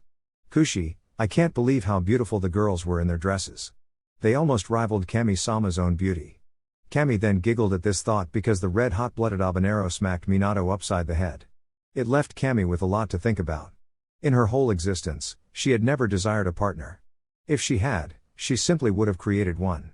In her perfect memory, she had never been so fascinated with a human boy. Throughout the passage of time, she had never felt so many emotions. In all of her love for her creation, she had never let emotions penetrate her apathetic visage. In her heart, she had never craved the love of another. 8 days after the meeting in Sasuke's cell, it was go time. Itachi had everything set up and Sasuke was primed and ready on a table. Unfortunately, for the Imo Uchiha, his chakra circulatory system needed to be active for the procedure. Sadly, for the king of Duckbutt haircuts, his curse seal needed to be active for the procedure. Regrettably, for the Uchiha runt, this was really going to hurt. Okay, brat, take a deep breath and bite down on this, Tsunade said as she placed a mouthguard in Sasuke's mouth. HNN. Sasuke grunted through the think plastic of the mouthguard. Naruto flickered into GSM and put 2 fingers on the cursed seal. Okay, Sasuke, I need you to activate the cursed seal. I have removed the evil sealing Fun, so I need you to pull on that power. Sasuke closed his eyes and activated the familiar cursed seal. His skin turned dark gray as black curse markings spread around his body. His hand like wings formed out of his back and the bluish-black X mark appeared across the bridge of his nose. The toxic chakra shocked Naruto's system and he was naturally repulsed by it. Naruto pushed through the discomfort, opened the channel to the seal and closed his eyes to speak with Kurama. Hey, Q, you sure you want to eat this crap? Kurama growled, I am not going to snack on it, Ruto. I am going to devour it. I might play with the snake a bit though. Hey, Q, could you tie him up and torture that piece of his soul for a bit? I think someone needs some closure before we snuff the snake fucker out of existence. Kurama raised an eyebrow before he slowly nodded his head. Very well, Naruto. I will do that for you. Remember, isolate whatever you bring in and do not let it integrate with your own chakra. Naruto nodded externally. I know, Q. Let's do this. Sasuke let our eat-splitting scream before biting down hard on the mouthguard. His whole chakra circulatory system was aflame as Naruto's Senjutsu chakra forced its way into every tenketsu. He then let out another roar as Tsunade plunged a syringe into the area of the seal that was releasing the enzyme from Hugo. Tears fell from his eyes as Tsunade pulled back on the plunger and a bloody, purplish liquid was pulled out of the seal. It hovered in the syringe and swirled about ominously. Mikoto's hands were covering her mouth and her eyes were shedding miniature waterfalls of silent tears as Itachi embraced her from behind. She wanted to be there for her son, but no mother ever wanted to see her child in such pain. Itachi grimaced at the pain scream of his little brother as the cursed markings began glowing golden as the swirled back towards the cursed seal. Shisui whistled in appreciation as he activated his Sharingan and was nearly blinded by the potent chakra. A bead of sweat began its descent from Naruto's hairline and trickled down his nose before it began its freefall onto the operating room floor. He had surrounded every bit of corrupted chakra with his own Senjutsu chakra. It was like how soap surrounds an oil molecule to make it water-soluble. He applied that philosophy to his procedure and it took immaculate concentration and chakra control to do so. Finally, the hard and most disgusting part of the procedure was about to begin. Sasuke's eyes rolled to the back of his head and his screaming ceased as his body began seizing. Tsunade stepped in and began caring for the Uchiha boy as his eyes fell to the cursed seal. A golden ball of chakra nearly the size of a baseball was bulging at the base of Sasuke's neck. Through cracks of golden light, Tsunade could see poisonous purple and black chakra. She watched as Naruto guided the chakra ball out of the cursed seal and palmed it in his hand before he clasped his other hand over it. Within minutes, the ball of chakra was gone, and Naruto had collapsed to the floor of the surgical room in the lotus position. She could feel that his concentration hadn't slipped, and she could still sense the chakra disturbance in his system. She put her hand on his shoulder in support and pushed just a trickle of her warm, motherly chakra into his system to reassure him and let him know that she was there with him. In the mindscape, the sunny sky had black clouds forming in it. In a golden cage, Orochimaru's soul began taking form and it hissed in displeasure at its capture. The golden, slitted eyes opened and took in the intimidating form of the Kyubi no Kitsune and the Senju boy standing in front of it looking condescendingly at him. "Hey there, sorry that I don't have any little boys for you in here. It won't be a long stay, but do try to survive until I can bring my special guest in." Naruto chirped. Orochimaru hissed in displeasure, "What have you done? Sasuke was to be my vessel." Kurama belted out a laugh, "Oh, please. Your backup plan was pitiful, and we could sense you from a mile away. Tsunade crushed your old body, but she told me that the fight was too easy, even for a weak and corrupt pedophile." Naruto ignored Orochimaru's hiss and walked up to the cage before looking down at the withered piece of Orochimaru's soul. "You know, Snake, your master plan wouldn't have worked anyways. The bastard is too stubborn to let you control him, no matter how many drugs you put in his system. Now, sit tight, I'm going to get our special guest." A Naruto clone walked toward the Sarutobi compound and was allowed entry instantly. He walked through the quaint home and toward Hiruzen's study. He knocked on the door and heard the gentle come in after a couple moments. He walked in to see Hiruzen reading Icha, make-out tactics in a chair on his balcony. "Ah, Naruto, my boy, what can this old man do for you?" Hiruzen asked with his classic, grandfatherly smile. Naruto offered a casual wave, "Hey there, old man." The clone focused on his master's orders before continuing the conversation. "I am here to talk and offer an olive branch." Hiruzen cocked an eyebrow, "Talk about what?" Naruto sighed and formed a wooden chair to sit down next to Hiruzen. "Well, old monkey, I want to share my past with you. I want you to at least understand why I did what I did and acted the way I acted. Kami said that you should be joining her soon enough, so she gave me permission to tell you." Hiruzen coughed out a cloud of smoke and slammed a fist on his chest to recompose himself. "Kami? Are you serious?" Naruto chuckled before nodding. "Yup. Part of my meditation training at the Sage's Temple was realizing that the past needed to stay in the past. I don't have to forget it, I must learn from it, but I can no longer let it control the present." Hiruzen nodded sagely and let his pipe hang out the right corner of his mouth. "A wise lesson for a young man such as yourself," Naruto chuckled sheepishly. "Well, I do have 32 years of experience to pull off of. Not to mention the Shinobi Alliance and 2 world wars." Hiruzen's pipe clattered to the desk and his jaw hung limply on its hinges. His wide eyes burrowed into Naruto's and the clone simply nodded with a sad smile at Hiruzen. It took minutes for the third Hokage to recompose himself and he finally said, "Explain." Naruto closed his eyes and pulled in the natural energy around him. He used that energy to create a link to Hiruzen's damaged chakra network and Naruto began syncing with him. Hiruzen was overwhelmed by the link before he felt Naruto grab his hand in a comforting manner and he lowered the walls he had defending his mind. The clone pulled upon its creator's memories and used the connection offered by the Senjutsu chakra to share them with the old monkey. Hiruzen couldn't believe what was happening. The images flying through his mind were moving in a blur, but every emotion connected to the memories was felt vividly. Every now and then, the memory slowed down and allowed Hiruzen to properly focus on the events. Tears fell as Hiruzen watched memories of Naruto's previous childhood. Anger and resentment at himself welled in his heart before Naruto crushed those emotions for him to allow him to focus on the memories. Hiruzen watched the many conversations in his office, and he watched his repeated abuse of the boy's trust. He felt every bit of pain, despair, anxiety and isolation that the previous child Naruto felt. He didn't know how long he was watching these memories, but he knew that they were real, and that time no longer mattered. He watched his death at Orochimaru's hands and the genuine pain that brought to Naruto. He then watched the highlights and lowlights of Naruto's fight against the Akatsuki, the death of his son at the hands of Hidan, the destruction of Konoha and fight against Pain, the betrayal of Danzo and the Fourth Great Shinobi War. He was inspired by Naruto's single-minded determination to protect as many of his precious people as he could.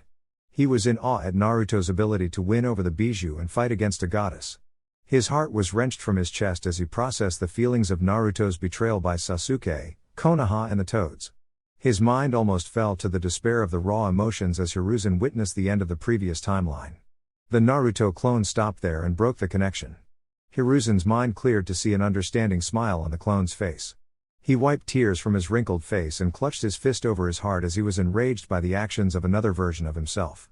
A gentle hand unclenched his fist and brought his attention to the brilliant azure blue eyes of Naruto. Look, old man, I wanted to help you understand. When I was a kid, everything was still so raw. Everything was still so painful, and I didn't know how to process it. When Kami brought me back, she dropped me in the middle of my first mob beating. When you lied to me in your office that morning, well, I had to protect myself. Hiruzen lunged out of his chair and embraced Naruto. No, my boy, it is I that must apologize. I can't believe it was that bad. Naruto rubbed Hiruzen's back. The sins of the previous world are not yours to bear, he whispered in a caring tone. Hiruzen began sobbing into Naruto's shoulder as he felt the forgiveness in those words. Every action, every grudge, every gripe that he had with this boy finally made sense.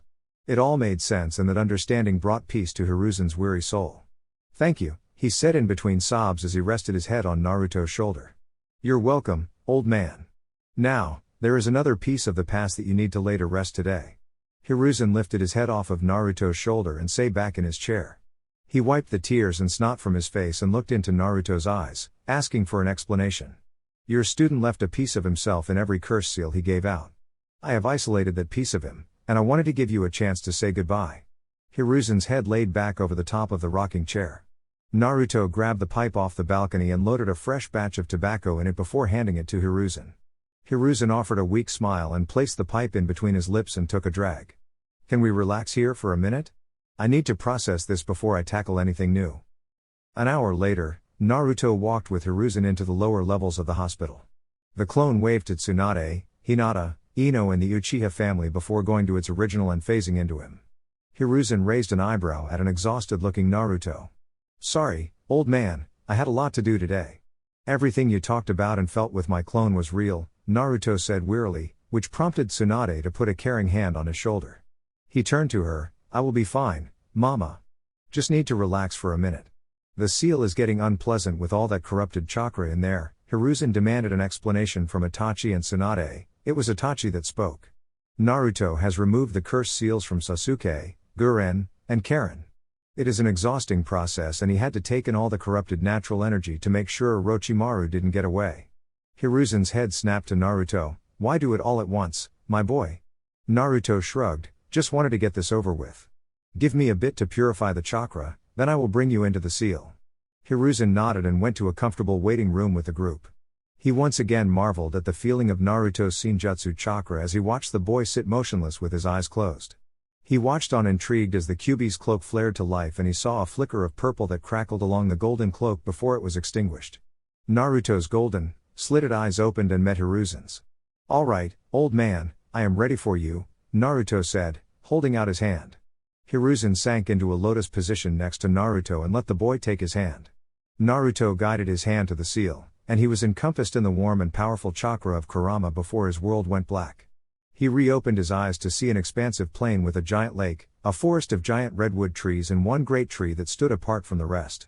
He also saw the Kyuubi no Kitsune standing guard over a golden cage that was near a log cabin. He followed Naruto over to the cage and sat in a chair that the boy materialized for him. Kukaku, if it isn't sensei. Orochimaru's slippery voice slithered across the mindscape like a snake in the grass. Naruto clicked his fingers and a pipe materialized in Hiruzen's hand. The old man gave a look of gratitude toward Naruto before he reclined in the chair and addressed Orochimaru. Hello, my old student. A comfortable silence fell between the two as Hiruzen puffed his pipe and Naruto went to join Kurama by the lake in the mindscape. The Bijou and his partner took a much-needed nap in the warm sun of mindscape, leaving the two in privacy. Why am I here, sensei? Orochimaru broke the comfortable silence with a gruff tone. Hiruzen enjoying the puff of smoke and appreciated the flavor of the imaginary tobacco. Naruto wanted to give us a chance to settle things before we go to the other world. Rest assured, my student, that I will not be far behind you, Orochimaru hissed in displeasure. It is that boy's fault. I had my immortality perfected, and I would have had the Sharingan if it weren't for him. Hiruzen chuckled and sucked on his pipe. Orochi, you were always so ambitious. It was my fault for not curbing your darker ambitions. For that, I am sorry. I don't need your apologies, Hiruzen, Orochimaru hissed. Maybe not, but I offer them willingly. I often thought about how I would make things right. How I would fight you, die alongside you and go to the afterlife with you to atone for my past mistakes. Do not waste this last chance at finding peace, my student. We are both destined for the pure world. We will both stand before our Maker and account for our actions. What nonsense are you spouting? There is nothing after this life except the void. I have raised many souls and they never remember what has happened after death. Orochimaru finished in a sneering tone of condescension. Hiruzen chuckled and shrugged, he, well, if you want to know what the pure world is like, you should have asked Naruto. Orochimaru cocked his head to the side in confusion like a snake. What do you mean? Hiruzen's eyes hardened, and he met Orochimaru's gaze. He just shared the memories with me today. In his previous life, the timeline ended. My inaction, your corruption and many other factors led to the end of the whole world. Not just the shinobi world, Orochimaru, the whole world. Lies, Orochimaru shouted, before his head turned to a giant big screen that showed the war, Naruto's death and his interaction with Kami. Orochimaru's mind went blank, and he remained in a state of stunned disbelief for many minutes as he watched the collage of memories. Hiruzen watched on in a state of sad and stunned reverie. You see, Orochi? We will all stand to account in the end. Sadly, I think that we will be given to Yami and the Shinigami for our sins. Orochimaru's pitiful resistance fell, and the snake's rage subsided and gave way to fear. I am not ready to die. It wasn't supposed to happen like this, Hiruzen chuckled and blew out a couple rings of smoke. No, my student. This is exactly how it is supposed to be. Humans are not intended for the divine. Humans were not meant to live forever. Your ambition clouds your reason, and your denial makes you oblivious to reality. It is fine to fear death, my boy. That is why I am here. To let you know that it is okay to die. I will join you on the other side shortly. What are you babbling about, sensei? Orochimaru hissed. Hiruzen rose from his chair and bent over at the waist in apology. I am sorry, Orochimaru. I am sorry for failing to guide you down the right path. I am sorry for not saving you from your dark path. I am sorry for making you feel alone. Orochimaru recoiled from the genuine apology as if it were poison. His original impulse was to put down the old and pathetic man in front of him. However, maybe it was the influence of Naruto, but this finally broke through Orochimaru. The snake's condescending look finally fell from his face as if his snake soul shed its skin. Why? Why, sensei? Why does my forgiveness mean so much to you? Hiruzen rose from his bow and locked a gentle gaze on Orochimaru's own. I never forgave myself for failing you. You were the start of my fall, and I was never able to move past it. You were a son to me, and I failed you. That is why. Then why did you throw me to Danzo like some piece of trash? Why did you choose Minato over me? Why? Orochimaru shouted desperately. Tears began trickling down Hiruzen's face. Because I was scared of my own failure. I saw you going down the wrong path and knew I wasn't strong enough to save you. Putting you under Danzo was one of my greatest regrets. After that, Minato was the only choice. Your will of fire was corrupted because I failed you, Orochi. Blame me. Orochimaru's soul screamed out in pain and frustration at the meek man in front of him. Stop. You are ruining the image of the sensei that I respect. This pitiful old fool you have become is pathetic. If you want my forgiveness, take it. I forgive you. My actions were my own. Hiruzen offered a weak smile to Orochimaru. Thank you. Calm before the storm, 2 months after Suna attack, Naruto was walking down Main Street in Konoha with the rookies after an extended morning training session.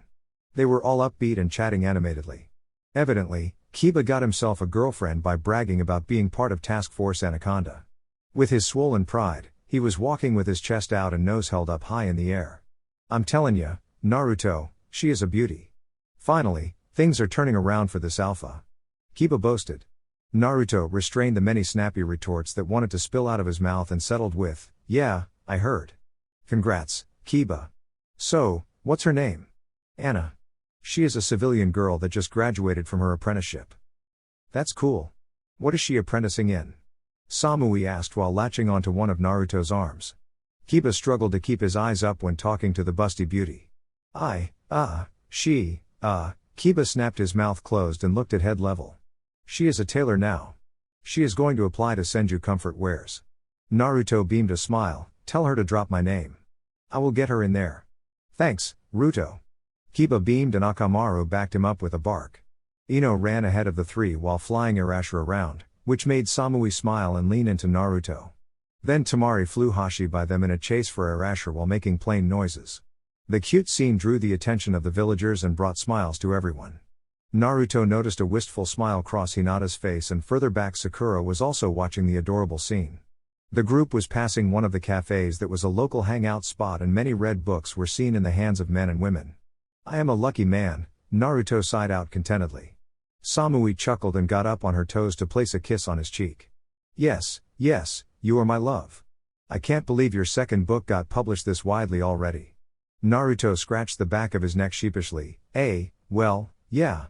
Jiraiya's publisher was so excited that he rushed the publication and paid for the teleporters. They are all sold out. Sakura ran up and made Naruto stop with a fierce look on her face. You are the author of Second Chance? Naruto nodded, which was a mistake due to every woman in the cafe now paying attention to him. Sakura squealed before taking his hands in hers. Could you please get me a copy of Purifying Light?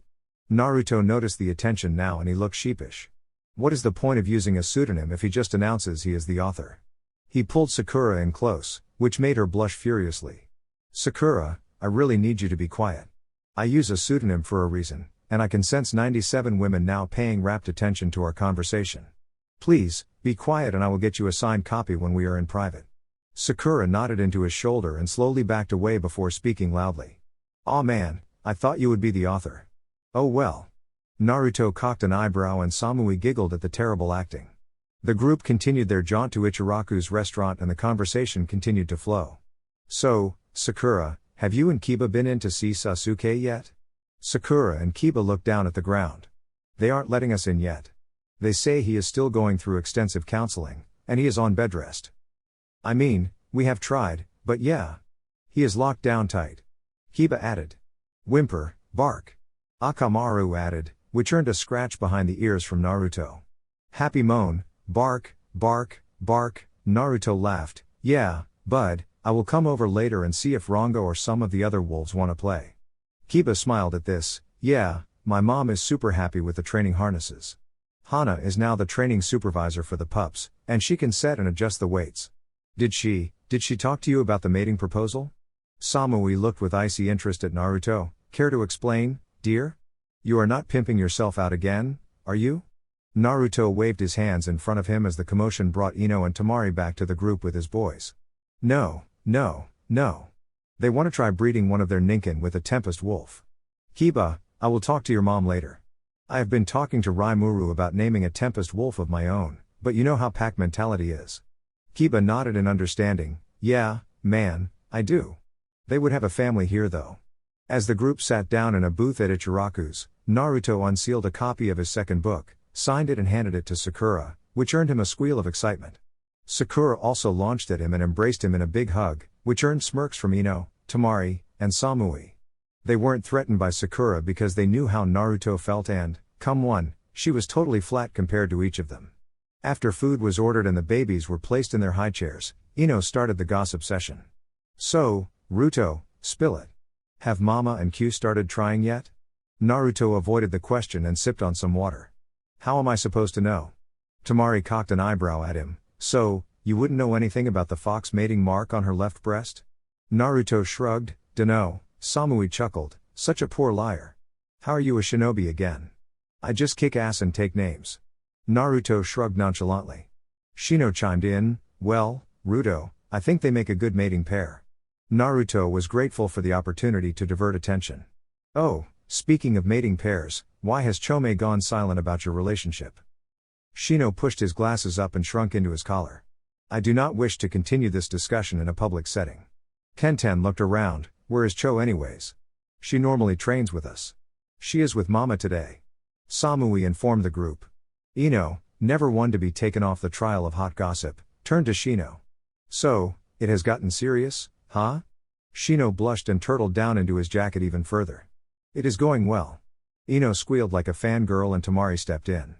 Don't let her status hold you back.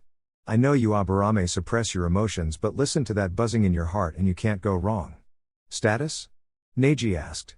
Don't worry about it. So, Neji, what has Hiashi decided in reference to our new project? Naruto asked. Neji smiled gracefully. He is going to approve. He said that when you go, then I will be free to go with you. That's awesome. Naruto cheered. I really could use your help getting things set up. Kuji downed a plate of sushi and asked, getting what set up, Ruto? Well, you know how I will become the daimyo of the land of whirlpools and wave when I turn 21? Kuji and the group nodded. Well, I am recruiting clans that want to spread branch families to my lands. It sounds like Neji will lead the new branch in Uzu and that will be a massive help. Tenten grabbed Neji's hand and shot him a concerned look. And when were you going to tell me about this? Neji sighed, well, if we get married then I would inform you. Plus, Lord Hiashi recently approved of the new branch. It is hard since Hinata is also forming a branch in Suna. Every head in the booth turned to Hinata. The Hyuga girl blushed and sank into the booth. Gaara and I will be getting married after the Akatsuki and Iwa are dealt with. Father approved me heading a branch family there. While the girls squealed and gossiped, the guys ate their meals. Everything went well and the group divided up and returned to their individual duties for the evening. Life in Konoha was good and things had stabilized. It also helped that he was able to flash around and play delivery boy for the cage and daimyo. They all had tablets and they were each able to communicate instantly with one another, which made things in the four-nation alliance flourish quickly. Will you please be an actor in your own play? As life continued at its frantic pace, Naruto and the Senju clan were feeling the weight of their many duties. Naruto's clone armies were summoned each day and set about managing the orphanage, supervising his clothing business, managing the sealing business and answering calls from a variety of his influential customers. That was why he was surprised when Itachi popped up on his tablet and asked him to report to the Hokage's office. As Naruto entered the office, he saw two familiar faces and he couldn't stop a smile from gracing his face. He bowed respectfully to Itachi and reported in. Thanks for coming, Naruto. This is Yuki Fujikaze and her producer Sandayu. They have come to make a request of you and may wish to recruit you for a long-term mission. Itachi spoke in his monotone. Naruto turned to the two and bowed formally. It is a pleasure to meet you. I am Naruto Senju Uzumaki. How may I be of service? Yuki spoke up in an animated fashion that contrasted pretty sharply with what Naruto remembered last time around. Are you new Kitsune? Naruto looked to Itachi and sighed. Yes, I would ask you to keep my pseudonym a secret, please. I have enough attention already. Sandayu waved off his concerns. Of course, my boy. I contacted your publishing house, and they provided me your name. Shall we get down to business then? Naruto and Itachi nodded. Well, my boy, we would like permission to turn your book into a movie. The Princess Yuki storyline is now complete, and we have been looking for a new movie. And it was this or that degrading smut called Icha Icha. Koyuki snarled at the thought of making a movie out of the perverted novels. Naruto rubbed the back of his neck sheepishly. Well, I am honored. I understand why you wouldn't want to act out my grandfather's books. So, you just want permission to use my novels? Couldn't we have worked that contract out through the publishing house? He wanted them to say what they really wanted already. Sandayu chuckled nervously. Well, my boy, we would also like to hire protection during the shoot. Plus, if our protection were one of our actors, then it would kill two birds with one stone. Naruto cocked an eyebrow. One of your actors? I don't act. Yuki stepped forward and offered a mix of a pouty face and the puppy dog eyes no jutsu. Please, Naruto. I really want to act alongside you. Why me? He replied neutrally. Yuki began playing with her hair and swirling it around her finger. Because you are beautiful. You are like literally the most desired man in the elemental nations. Not to mention, you wrote the novel, so it is only fitting that you star in the production. Naruto pondered the idea. He wanted to take this mission and save Snow Country. He had honestly been waiting for it, but it was still a high-risk mission. It nearly went foobar last time around. Well, Princess, there are some pretty steamy scenes in my writing. What are your plans for those? Sandayu answered for the furiously blushing actress. We planned on including them. The way you wrote them were so emotional and gripping. We only hope to have some of that essence in the scenes, Naruto sighed. And where will we do the shoot? Snow Country Mountains. Sandayu answered. Itachi got involved here. Why Snow Country? They aren't exactly allied to us. Rumors say that Dodo, the reigning sovereign, is working alongside Akatsuki. Neither Itachi nor Naruto missed the flinch and chakra fluctuation of the two in front of them. The scenery matches the start of the novel. Sandayu answered in an unconvincing fashion. Even Yuki looked like she didn't want to go back there. Very well, I accept. I will try to act, but I don't promise much. Plus, you will need to come to my compound and request permission from my wives, Naruto said with a look to Itachi that he will talk to him once they are in private. Wives? Yuki asked. As in plural? Naruto nodded, yes, I have 3 wives. Went through hell to get them and I plan to keep them. Very well, we accept your generous invitation. What time should we arrive for dinner? Sandayu cut in. 5 p.m. Just push the seal on the right side of the gate and someone will come out to greet you. Naruto answered. After the film producer and actress left, Naruto turned to Itachi and opened himself to questions. What do you know, Naruto? Itachi asked seriously. Naruto offered a sincere smile, I want to do this. Dodo is bad news and if he gives Snow Country's technology to Akatsuki, then it could complicate things. Plus, Yuki Fujikaze is the missing snow princess, Koyuki Kazahana. Itachi smirked, so, you just agreed to do sex scenes with an actual princess? Naruto shrugged, I did no such thing. I said she had to ask my wives. Itachi let out a small chuckle, very well. What about the mission? What are you planning? Infiltrate, incapacitate and kill Dodo. Shouldn't be too hard, Itachi sighed, only you could say chakra armor is no big deal. Naruto waved him off, nah, everyone in my study group would be just fine. The chakra armor is no big deal. It is a crutch that they rely on. Who do you want to take with you? Itachi asked. Speed and power. Can I take Team Guy along with my girls? I know that they will want to come along since the movie is going to be filmed, Itachi chuckled dryly. You want to topple a dictator with 8 people? Yeah, you're right. That is kinda overkill. I guess I only need my girls. Naruto shot back with some added snark. Itachi waved him out of the office, take Team Guy and your girls. Add Shizuka, I want you to evaluate her combat potential. Naruto bowed, yes, sensei. Senju compound, dinner with a princess, Sandayu and Koyuki pushed the seal on the right-hand side of the Senju gate. Moments later, a brunette version of Naruto opened the gate and greeted them. Yuki blushed at the guard uniform and dual blades that the man carried. Good evening, Yuki Fujikaze and Sandayu Asama. Welcome to the Senju compound. I am Naruto's brother, Yami Senju. Yami bowed formally and welcomed them into the compound. As they were walking, Yuki asked, are you Naruto's twin? Yami chuckled, no, there were extenuating circumstances with my brother and I. Yuki decided to drop it and change the topic, so, how did your brother get 3 wives? Yami shrugged, he has a problem saying no to hot, blonde bombshells. Yuki blushed and looked down while playing with her hair. Sandayu chuckled and whistled in appreciation at the beautiful compound.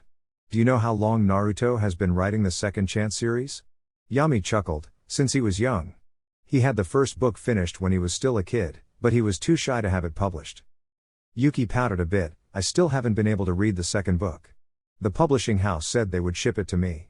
Yami offered her his copy of the book, here you go. Forgive me, I am an underliner. Yuki snatched the book like a precious object and clutched it to her chest. Thank you, thank you, thank you.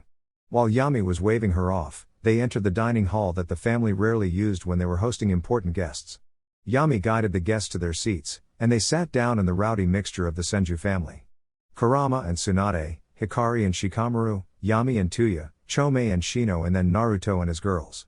Yuki looked around the table, completely overwhelmed by the couples and their casual attitudes. Naruto stood up and clinked a glass, everyone, please extend a warm welcome to our guests, Yuki Fujikaze and Sandayu Asama. A bunch of waves and hellos echoed across the moderately sized dining hall. Yuki bowed, thank you for hosting us. Tamari, Ino and Samui exchanged looks before Ino stepped up.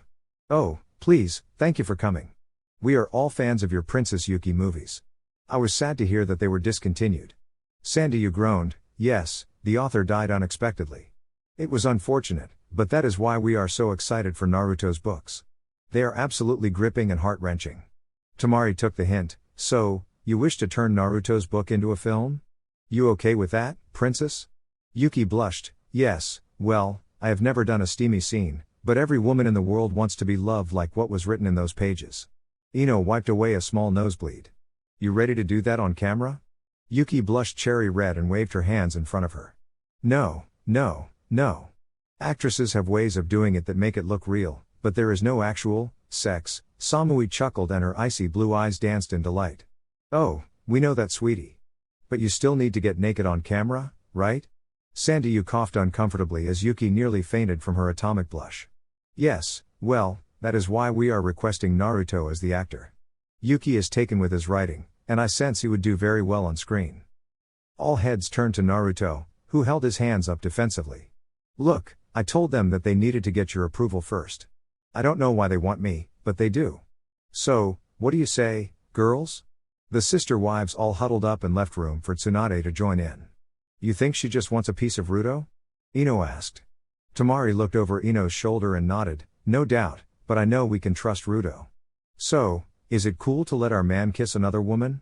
Samui asked. Ino shrugged, doesn't bother me that much. We could go with and watch the whole movie get shot. If we do that, then we can put our foot down if things get too steamy. Tamari added with a pensive look. Tsunade chuckled, it is Ruto and a love scene. It is going to get steamy, even if he tones it down, Ino sighed, no helping that. Just think, girls. If we let him do this, we can give his shit for the rest of his life. And we can make him dedicate a clone to finish the third book. Samui added. After a collective nod, they rose out of the blonde huddle and Tamari addressed Yuki. Very well, we approve. We will be able to press the stop button and have a say on any of the intimate scenes. Yuki blushed cherry red and Sandayu nodded. Very well. We will pay for your protection and allow you to supervise production. Naruto beamed a smile that lit up the room. Awesome, well, sounds like we got a deal. I will let you discuss payment for film rights with the publishing house. I will also let them negotiate my actors' pay. For the mission, we will charge you a B-rank protection mission for the duration of the filming. Tsunade remembered the snow mission from Naruto's stories, so she decided to feel it out. So, where will you go to first for the filming? Sandayu coughed and cleared his throat. Snow country. The environment would be artistically fitting for the opening of the film and book. Tsunade exchanged a knowing look and nod with Naruto. Well, safe travels.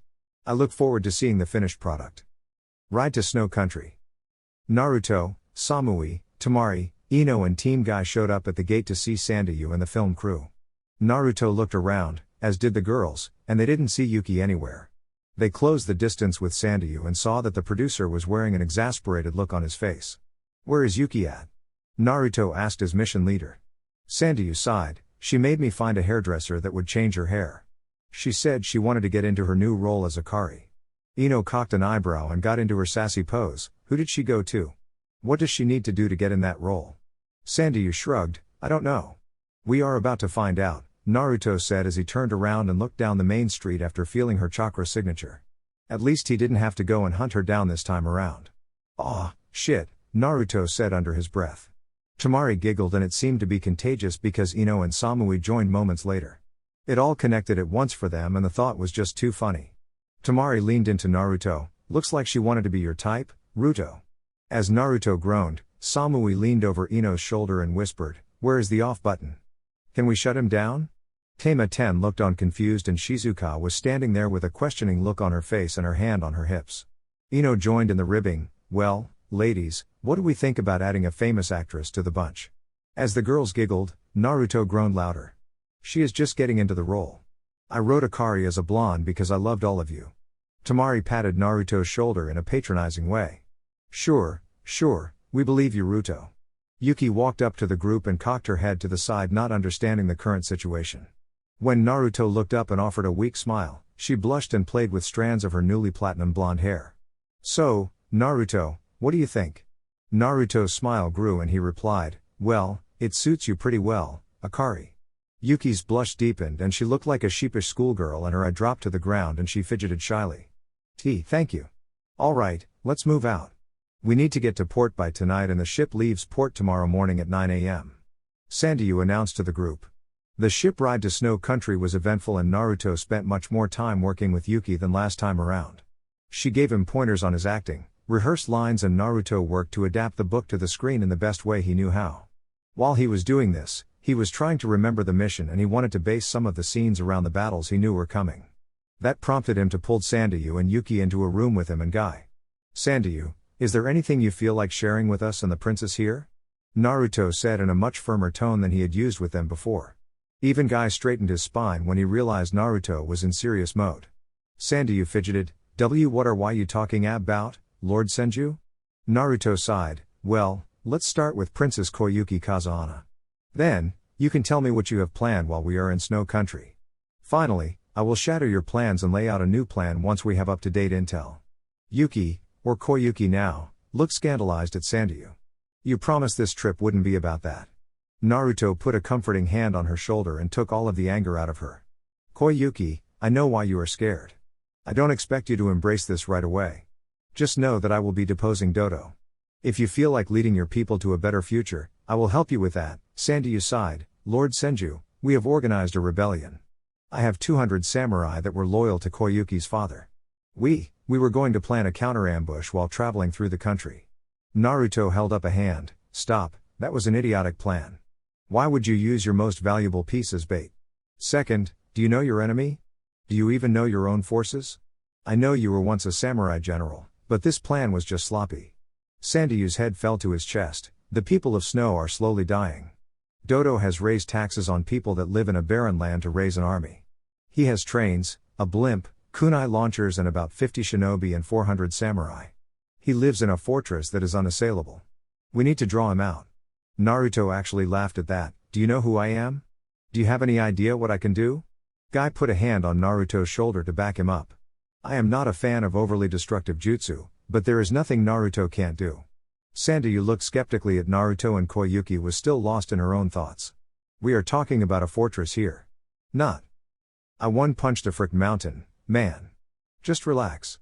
The only thing I need to know is if you want to keep the fort or not. Naruto cut him off with a look of agitation on his face. Honestly, I hope you say no because we could get some amazing footage for a final battle scene if I destroy the base. A red, slitted eye cracked open within the mindscape and a wood clone of Kurama formed out of Naruto's back, which shocked Koyuki and Sandayu. Ruto, we need to destroy it. I totally want to see that, and it can be a good close to your first book. We would just have to shoot the rescue scene separately and then the princess there will stand by your side as you drop the base into the gorge. Sandayu was overwhelmed, who are you and how did you know that the base was on the side of a gorge? Naruto chuckled sheepishly, well, this here is Kurama. He is actually the Kyubi no Kitsune and a clone of mine. As for your second question, let's just say we have a good intelligence network. Sandayu nodded dumbly, but Koyuki didn't know what the Kyubi was. Wait, aren't you Lady Senju's boyfriend? Kurama nodded proudly and smirked at Koyuki, and weren't you a brunette last time I saw you? Naruto laughed, alright. Look, Yuki, this is my mama's boyfriend, and he is the most powerful chakra entity that is sealed in me. It is confusing, but just know that with him and I around you will be fine. And Q, she is getting into her role as Akari. Kurama's smirk turned devilish, oh, silly me, I thought she was trying to seduce you. Koyuki's blush turned atomic, and Naruto chuckled and slugged Q in the shoulder. Sandayu coughed and brought everyone back to the serious topic while Guy was just watching the scene with an amused smile. Naruto, are you saying you knew what was going to happen and you only need your team to take Dodo and his forces head on? Naruto shrugged, Guy, do you want a good fight? I will put you and your team into the movie if you put on a good show. Guy punched a fist into the air, it would be the fieriest and most youthful endeavor of my life to join you in your first movie, young Senju. Oi, Ruto, I know you are going to let me in on the action, right? Kurama pleaded. Naruto cocked an eyebrow and looked at Koyuki, who do you want in the movie? You can pick from my squad. I will film all of the fights, so you get to pick who you think would look best on camera.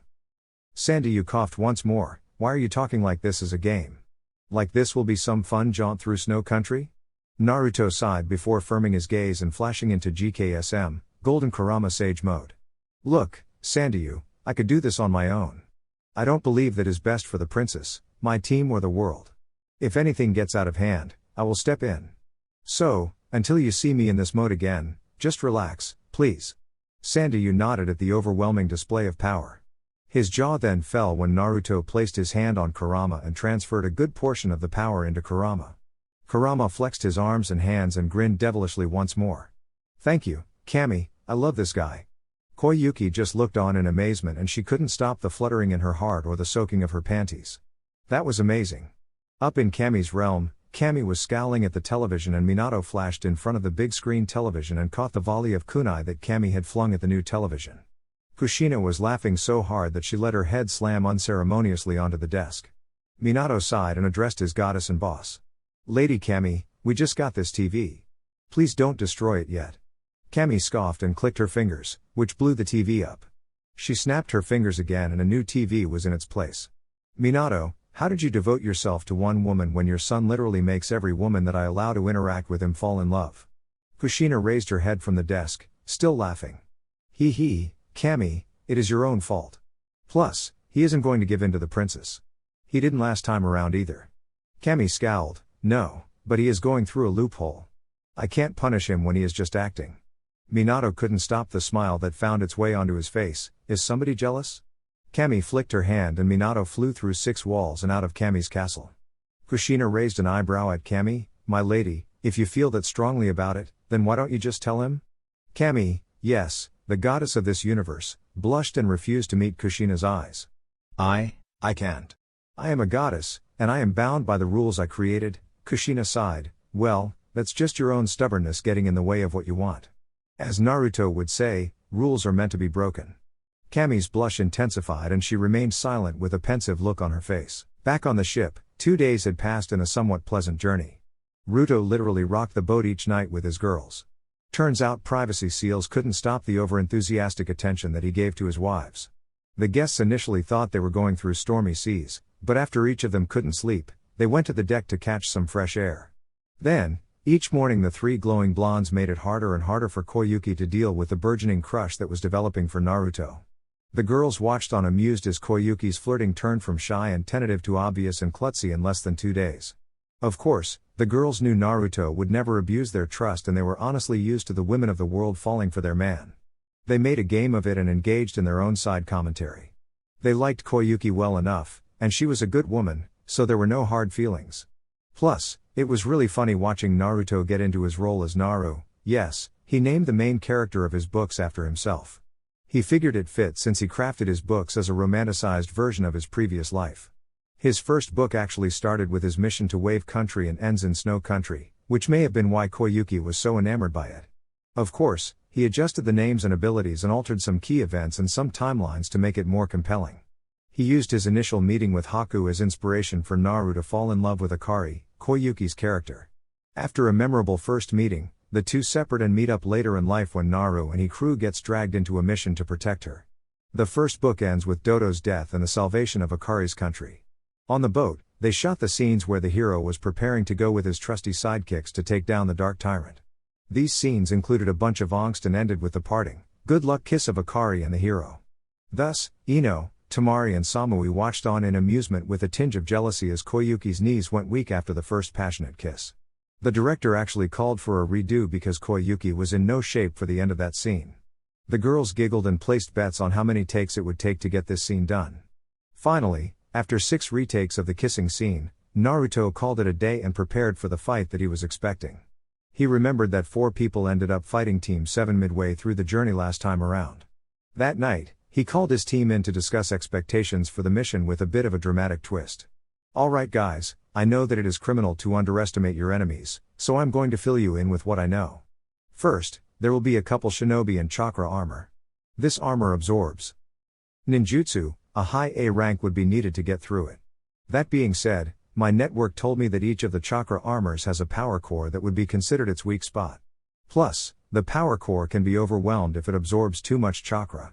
That being said, they can use that chakra to strengthen their own jutsus, so be careful. Lee was raising his hand animatedly, so Naruto nodded to him. Does it counter taijutsu?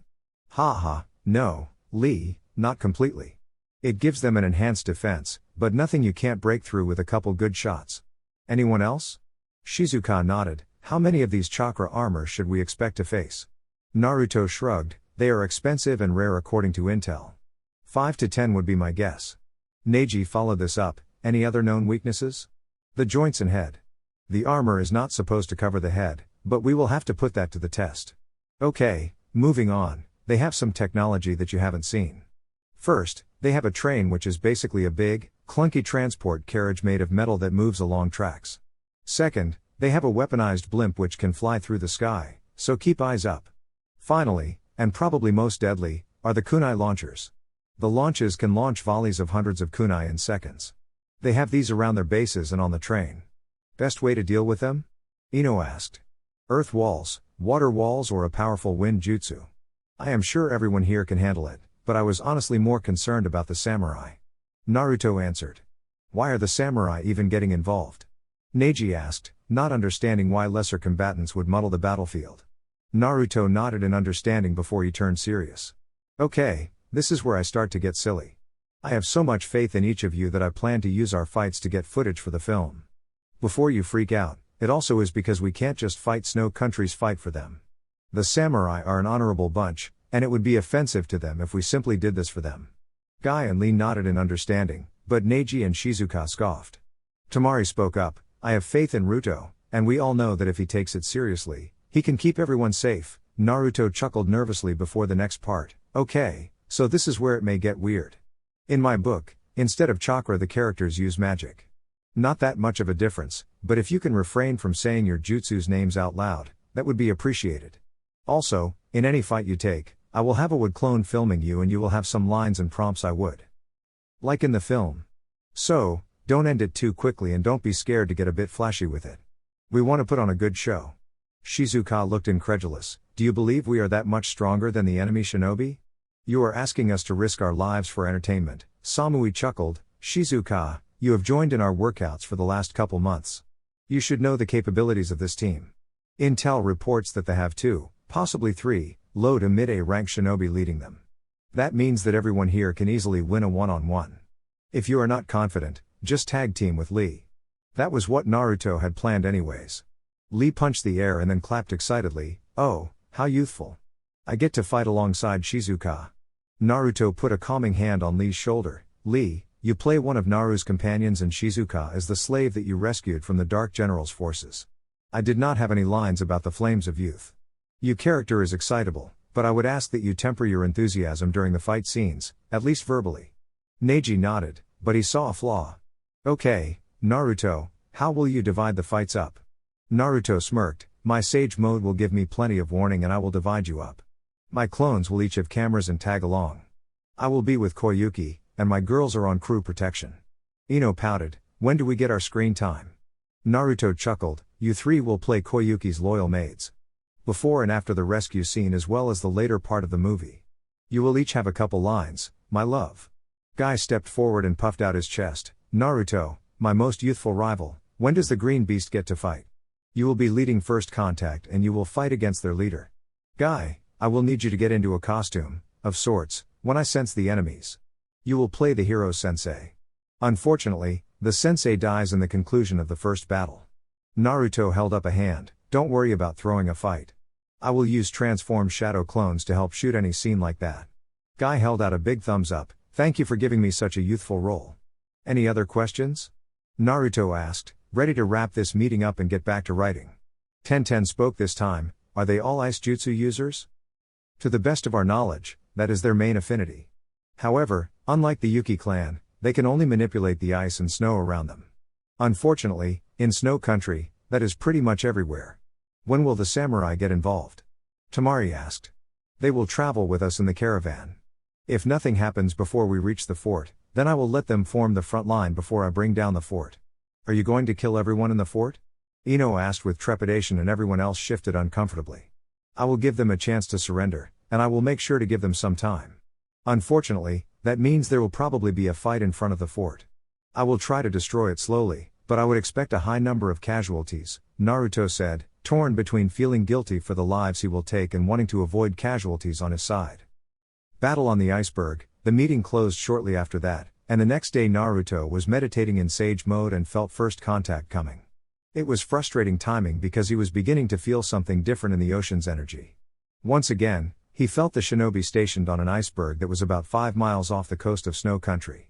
Naruto rallied the shinobi, got them into their costumes for the movie and secured the camera harnesses to his clones.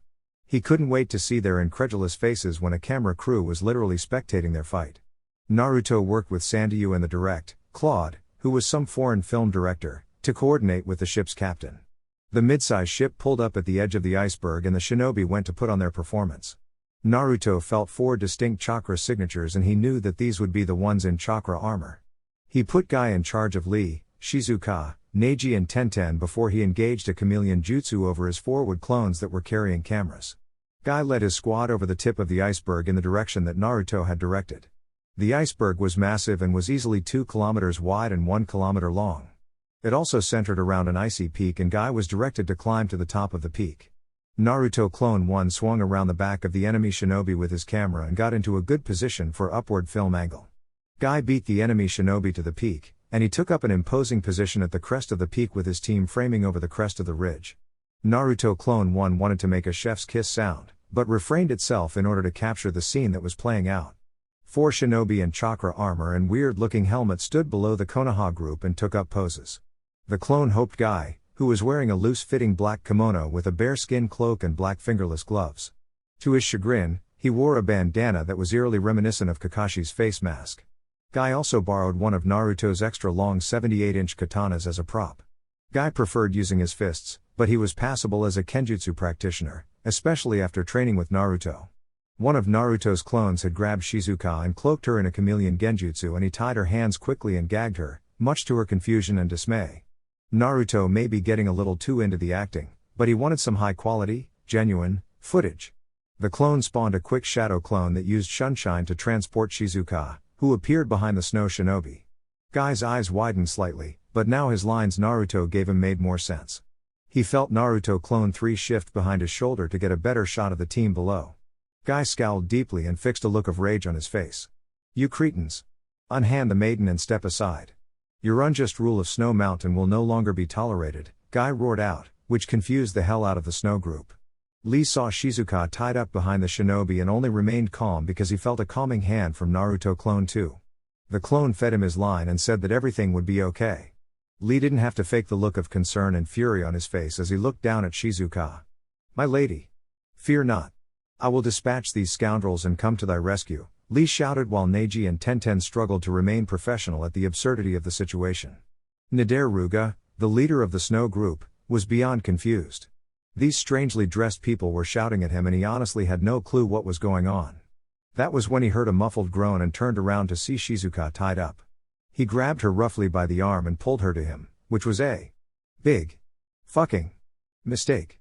Lee wouldn't tolerate Shizuka being in danger any further and he disappeared in a crackle of lightning, which was Lee's chakra nature and the side effect of using lightning reinforcement. This made him as fast as Sage Mode 1 Naruto, which meant that he was faster than anyone the snow shinobi had ever seen. Before Nader even turned around, he was sent flying down the hill of the iceberg and into the ocean. Lee grabbed Shizuka and freed her from her bindings and placed a passionate kiss on her lips to stop the shouts of anger and promised vengeance. It was film gold and Naruto was happy with the opening scene of the first battle in Snow Country. Lee's actions caused all hell to break loose.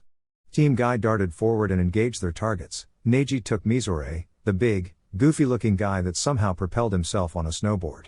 Tenten engaged the pink-haired Kunoichi that had somehow sprouted wings out the back of her armor. Guy bounded down the mountain to engage Nader and Lee partnered with Shizuka to engage a bulky male shinobi that was also wearing chakra armor. Neji's fight against Mizore, and action. Neji chased the shinobi that was riding down the icy peak on his snowboard. The terrain and shinobi item gave his adversary an advantage in mobility, at least for the moment. As he gave chase, he remembered Naruto's instructions. Never put yourself at risk, don't underestimate your enemy, but feel them out and do your best to put on a show. As Neji closed the distance at the base of the peak, he saw that he had about 50 square meters to work with. He unsealed the bow out of his right wrist and the first arrow auto-loaded in his bow before he let loose. The arrow sailed through the air and missed as Mizore was able to swerve his snowboard to dodge the projectile. However, he wasn't ready for the chakra explosion that erupted at the point of impact. Mizore was forced to regain his balance and he came to an abrupt stop. Mizore scowled as he unlatched himself from the chakra board and he pulled it onto his arm to use it as a long shield. He unsealed a tanto and turned to engage Neji. "You cannot defeat me, Leaf Shinobi. I am blessed with the chakra armor. None of your attacks will break through my defenses." Neji, assigned the role as the archer of the hero's entourage, recited his lines with a Hyuga-style indifference. "I care not, scum. You will perish today for my lord and lady." Mizore cocked his head in confusion. "What the hell are you idiots talking about? We are here to kill you and capture the princess. Now come and meet your death." Mizore began running at Neji, who was severely unimpressed. Neji pushed chakra into the loading seal for explosive arrows and he notched 2 of them simultaneously. Neji let loose the arrows at Mizore's feet once again, knowing that the arrows weren't likely to penetrate the chakra armor. The arrows impacted on either side of Mizore's feet and moments later an explosion sent him careening toward Neji. Neji sealed his bow and powered up his right fist and arm in chakra. He focused the chakra into a sharp point that covered his closed right fist. Neji's front foot slid forward, and he slammed a debilitating punch at the airborne Mizore. Mizore had never faced an enemy that he couldn't handle. He was the 3rd strongest shinobi in Snow Country and his armor was always able to give him a decisive advantage in battle. He usually reveled in his enemies' confusion and frustration when his armor absorbed their jutsu. However, this shinobi wasn't targeting his armor. He was targeting his feet and working around his strengths to exploit his weaknesses. Mizore's breath left his lungs, and he felt a piercing pain in his gut when Neji's right fist connected right below his diaphragm. The abrupt change in momentum sent him skidding toward the ocean in a crumpled heap and he could feel blood leaking out of his abdomen. He pulled back his hands and saw that they were covered in blood, and he could feel a hole in the chakra armor. Mizore rose to a knee with one hand still covering his gut and he scowled at Neji who once more had his bow in hand. Naruto Clone 4 took up a position in between Neji and Mizore and he focused the camera on Neji who was about to deliver his kill line and kill shot. Neji fixed his face into a stony and indifferent visage before he spoke in a low and menacing tone. With this arrow, I send it to thy maker. Neji let loose an arrow that had condensed and sharpened chakra in its tip that sailed through the air in a low and menacing hiss. The arrow glowed brilliantly as the chakra tip fought against the defenses of the chakra armor, but after milliseconds of resistance, that arrow's momentum penetrated through the armor's front and stuck through Mizore with its tip poking out of his back and the feathers of the arrow stuck in a black and blue array over his heart. The snow shinobi fell forward unceremoniously with blood dribbling from his mouth. Tenten vs Fubuki. And, action. Tenten jumped down the hill slower than her teammates, but she was unleashing volleys of wind-covered kunai at the pink-haired kunoichi as she went. This, of course, drew Fubuki's attention and she leapt into the air before her wings expanded and she began soaring over the battlefield. Now, Tenten knew why she was assigned this target. She kept the pink-haired girl's attention on her and bounded away from the evolving fights. She rounded the side of the peak that was closer to the boat, but she knew that Naruto would protect the crew and vessel if worst came to worst. Tenten launched volleys of sealed kunai and shuriken into the air at her winged opponent. The kunoichi proved elusive as the air filled with steel and the armor is able to absorb the few kunai that clinked off the front. Tenten, seeing that her current tactics weren't working, began to recalibrate her plan of attack. She paused momentarily, which prompted Fubuki to start the shit talking. Little leaf girl, you can't touch me when I am in my armor. Your puny little weapons could never penetrate the peak of Snow's technology, Fubuki shouted in mid-flight. Tenten was enraged by the taunting of her precious weapons. She took a deep breath and remembered that she was not solely a weapons expert anymore. She also remembered that if she wanted to get into the movie that she would need to say her lines. You, who work for an unjust ruler, dare talk down to me. I will shoot you down and free the people of Snow Mountain from your oppression. Fubuki was confused, very, very, confused. She cocked her head mid-air, and she knew that she only had a minute or two more of flight before she would need to recharge the chakra armor. What the hell are you talking about, girl? Tenten sighed before schooling her features. Our lady is the rightful ruler of Snow Mountain. Your dictator killed her father and unjustly claimed her throne. You will perish to the divine beauty of my steel. Tenten palmed a brace of shuriken and focused her chakra into placing a fuinjutsu seal on the shuriken. Tenten always loved explosions and she felt like blasting this pinky out of the air would give her some satisfaction. She finished molding the chakra, took aim and let loose the 10 shuriken. They arced through the air in a shotgun pattern and chased Fubuki, who swerved hard to the left, but it wasn't enough. 10 mead-sized explosions blew up over her right shoulder and the concussive blast sent her flailing into the ground in a mix of arms, legs and wings. Tenten didn't waste any time and she unsealed her favorite wakizashi, affectionately dubbed Needle. She dashed forward as Fubuki was trying to recover from the impromptu crash landing. Tenten was able to close the distance as Fubuki shakily rose to her feet with 2 kunai in hand. As Tenten was running, she heard the Naruto clone tell her to draw this out, so she held back in the opening strike of the battle.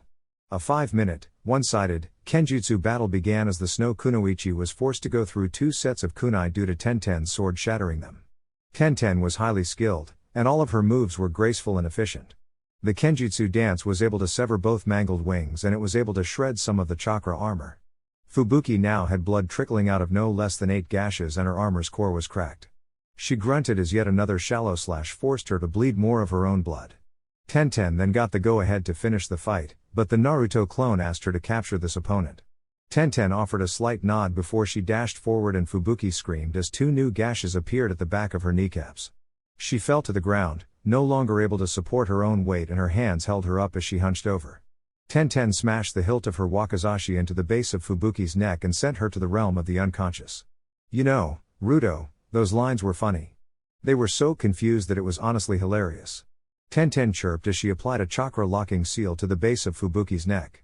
The clone let the chameleon jutsu drop and answered Tenten, "Yeah, I knew it would. I had to change the novels a bit, but you can't fake this quality of fight. The producer is going to need a change of pants when I show him this footage." Tenten waved him off. Yeah, so can I change out of this silly costume now?" Naruto clone chuckled, "Sure thing, Tenten, thanks for playing along." Might Guy vs. Nadare. Ready, action. After Lee sent Guy's target flying, he suppressed the inner call of his flames of youth. He wanted to support his student and offer his praise. That being said, Guy was in business mode, and he would do anything for Naruto. Thus, he kept the grizzled and hardened face of the hero sensei on, and he dashed at high speeds to locate Nadare. Guy had to suppress a chuckle at the sight of the Snow Squad leader. The man was soaking wet, and his cloak clung to his chakra armor. He was scowling as the icy sea water fell from his cloak and hair. Nadare spit on the ground and growled at Guy. "What are you doing in my country, Konoha nin?" Guy tried to remember his lines and forgot, so he turned toward the invisible Naruto and asked for a line check. Nadare watched the man nod before Guy turned back to him with a scowl on his face. "Your country? You, who support the insurrectionist, claim that this is your country. My lady is the rightful princess and queen of this country." Nadare scowled, "That bitch knows nothing of this country. She fled when she was a child. She should surrender to my lord and die in disgrace." Guy didn't have to fake the anger that flared to the surface upon his face. "You insolent whelp.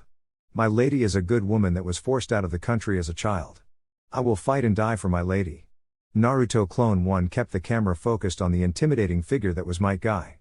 In his outfit, he carried a menacing presence, especially when his hardened eyes lit aflame with a just anger. Guy didn't exchange any more words. He slowly unsheathed his katana from his back and took up an opening stance. Nadare didn't seem to like this, and he started weaving through hand signs before calling out, "Ice style, winter blizzard."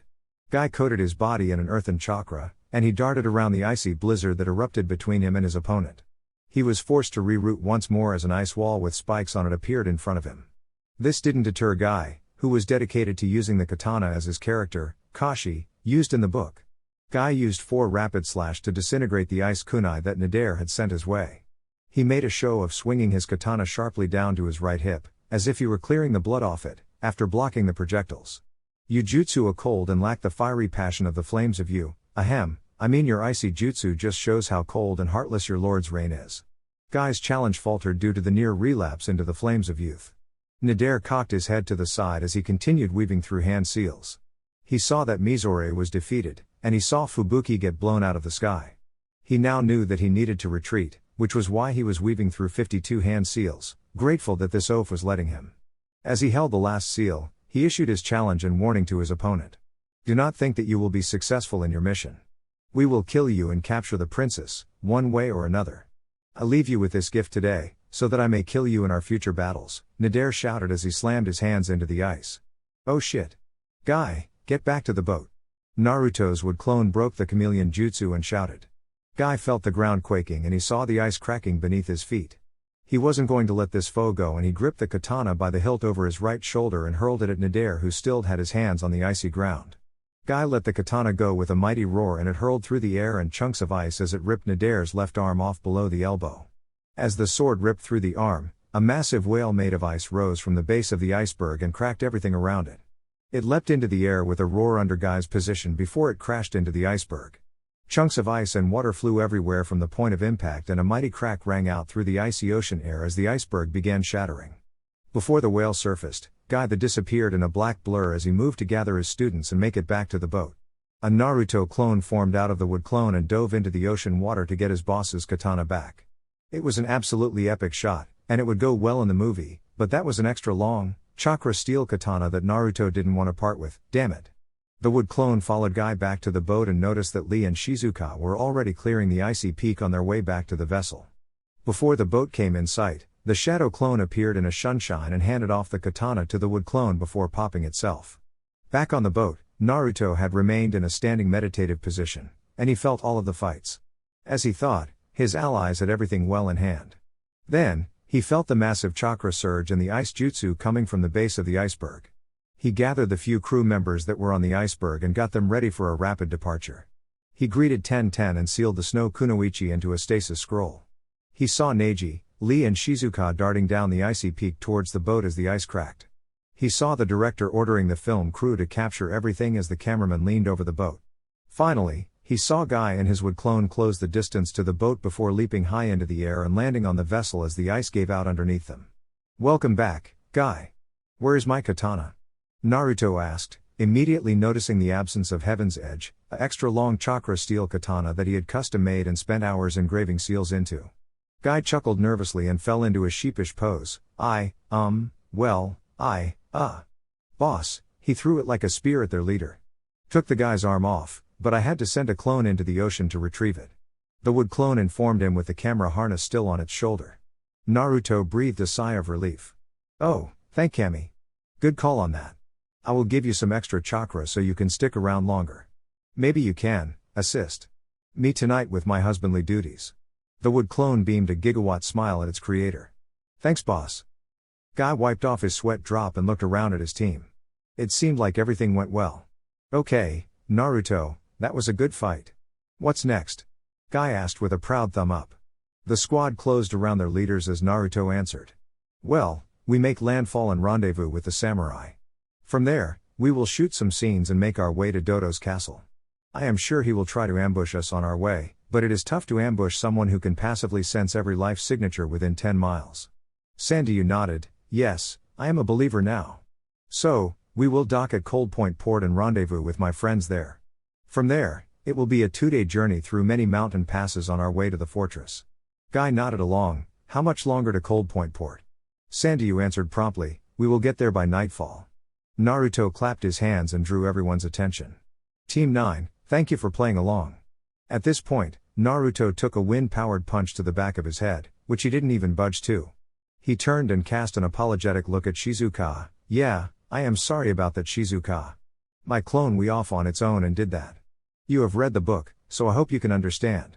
That being said, I truly apologize for putting you in danger." Naruto bowed, along with his remaining clones, toward Shizuka. Shizuka blushed and suddenly turned abashed. Sigh, it's okay, Ruto. I forgive you." Lee swung an arm over Shizuka's shoulders. "My rival, if you ever do something so unyouthful to my Shizuka again, I will not hesitate to open the gates on you." Naruto adopted his sheepish pose, but it was Kurama that answered, "That sounds like a good fight, Lee. Maybe I will take you up on that. Naruto did give me 8 tails and a bunch of sage chakra yesterday." Lee held his hands up in surrender and chuckled nervously. "No, Lord Kurama, my flames of youth cannot stand up to your eternal flames." Kurama chuckled heartily. "What about you, Guy? Care for a youthful spar once we make landfall?" Guy held out 2 thumbs up with his trademark smile, complete with the glint of sunlight. "Yes, Lord Kurama. It would be a most youthful endeavor." Kurama waved him off. "Enough with the Lord business. I appreciate the respect, but you are close friends to my eternal partner. It is not needed." Guy bowed to Kurama. "Thank you for such an honor, Kurama." Koyuki approached the group with her 3 blonde guards. "Did everything go well?" Neji answered with an unusually sarcastic tone. "Yes, it was quite enjoyable. Something about seeing the clueless and confused faces when we were going through our lines was quite satisfying." Tenten giggled. "It sure was. It felt awkward at first, but it was fun."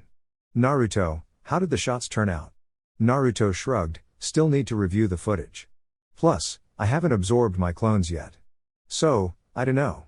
Shizuka growled. "It better have been worth it." At Koyuki, Tamari, Samui and Ino's expectant looks, Naruto explained how one of his clones tied her up, gagged her and placed her near the enemy shinobi for the footage. Of course, this earned incredulous looks that devolved into a fit of girly giggles as the stories continued. The nervousness about treating live combat as a movie slowly faded and everyone got into the project of making the most kick-ass movie of all time. For the director's part, he couldn't believe that shinobi weren't used in all movies. They were invaluable assets in production with the cloning, transformations and many other talents. He would need to talk with his production company to hire shinobi for all future ventures. He was so impressed that he pulled Naruto aside and asked for his input. Naruto supported the idea and said that there would be many shinobi and ninja villages that would be interested participating. This was yet another way that Naruto found for ninjutsu to be used to make the world a better and happier place. Mountain ambush. After spending one more night rocking the boat and talking to Tsunade, Rias, Hikari, Hashi and Arashir for the rest of the night, Naruto awoke and met with the local samurai. He was amused to see Sandayu shed his fancy producer clothes and slide back into his samurai getup. He refrained from commenting in respect for his warrior spirit, but that did stop Kurama from ribbing him through the mental link. It took another whole day to rouse the samurai loyalist and they set out in a caravan moving through the mountains towards Dodo's castle. As they walked, Naruto remained in Sage Mode level 1 constantly to make sure that the area near him was clear. He passed the time talking with Koyuki and the other samurai. The camera crew and their equipment moved slowly on horseback through the mountain passes that we covered in almost a foot of snow.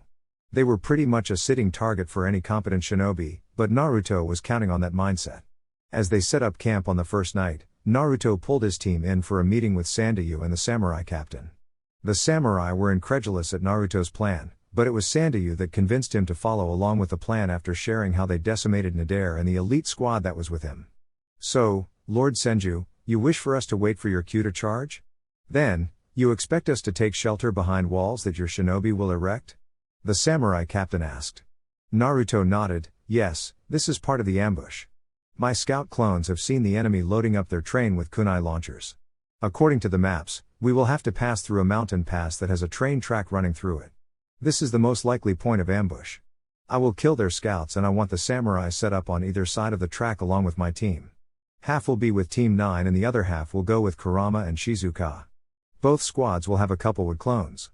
I will accompany the princess along with my girls. Chome chimed in through the link in the seal, Naruto, can you let me out? I can help too? Naruto pondered it for a bit before deciding and thinking back, Chocho, I am not against you inhabiting a wood clone. I will need you not to transform it though. Also, none of your unique ninjutsu or yokai. I don't want to reveal you yet. Chome buzzed excitedly, sure thing, Ruto. I am excited to participate in this battle. Naruto chuckled internally, you bet, Chocho. Sandayu was nodding along, more and more convinced that Naruto's plan would work. He was fixed looking at a spot on the map, then we should head out now with the cover of darkness. We do not want their scouts to see us. Naruto suppressed a laugh and looked seriously at Sandayu, I have already neutralized all of the scouts along our path. The only thing we have to worry about is the blimp, but it is not airborne yet. Sandayu and the samurai captain looked at him with their jaws on the map before Kurama let out a hearty laugh. Ha! Ha! Ha! I recommend you quit underestimating my partner.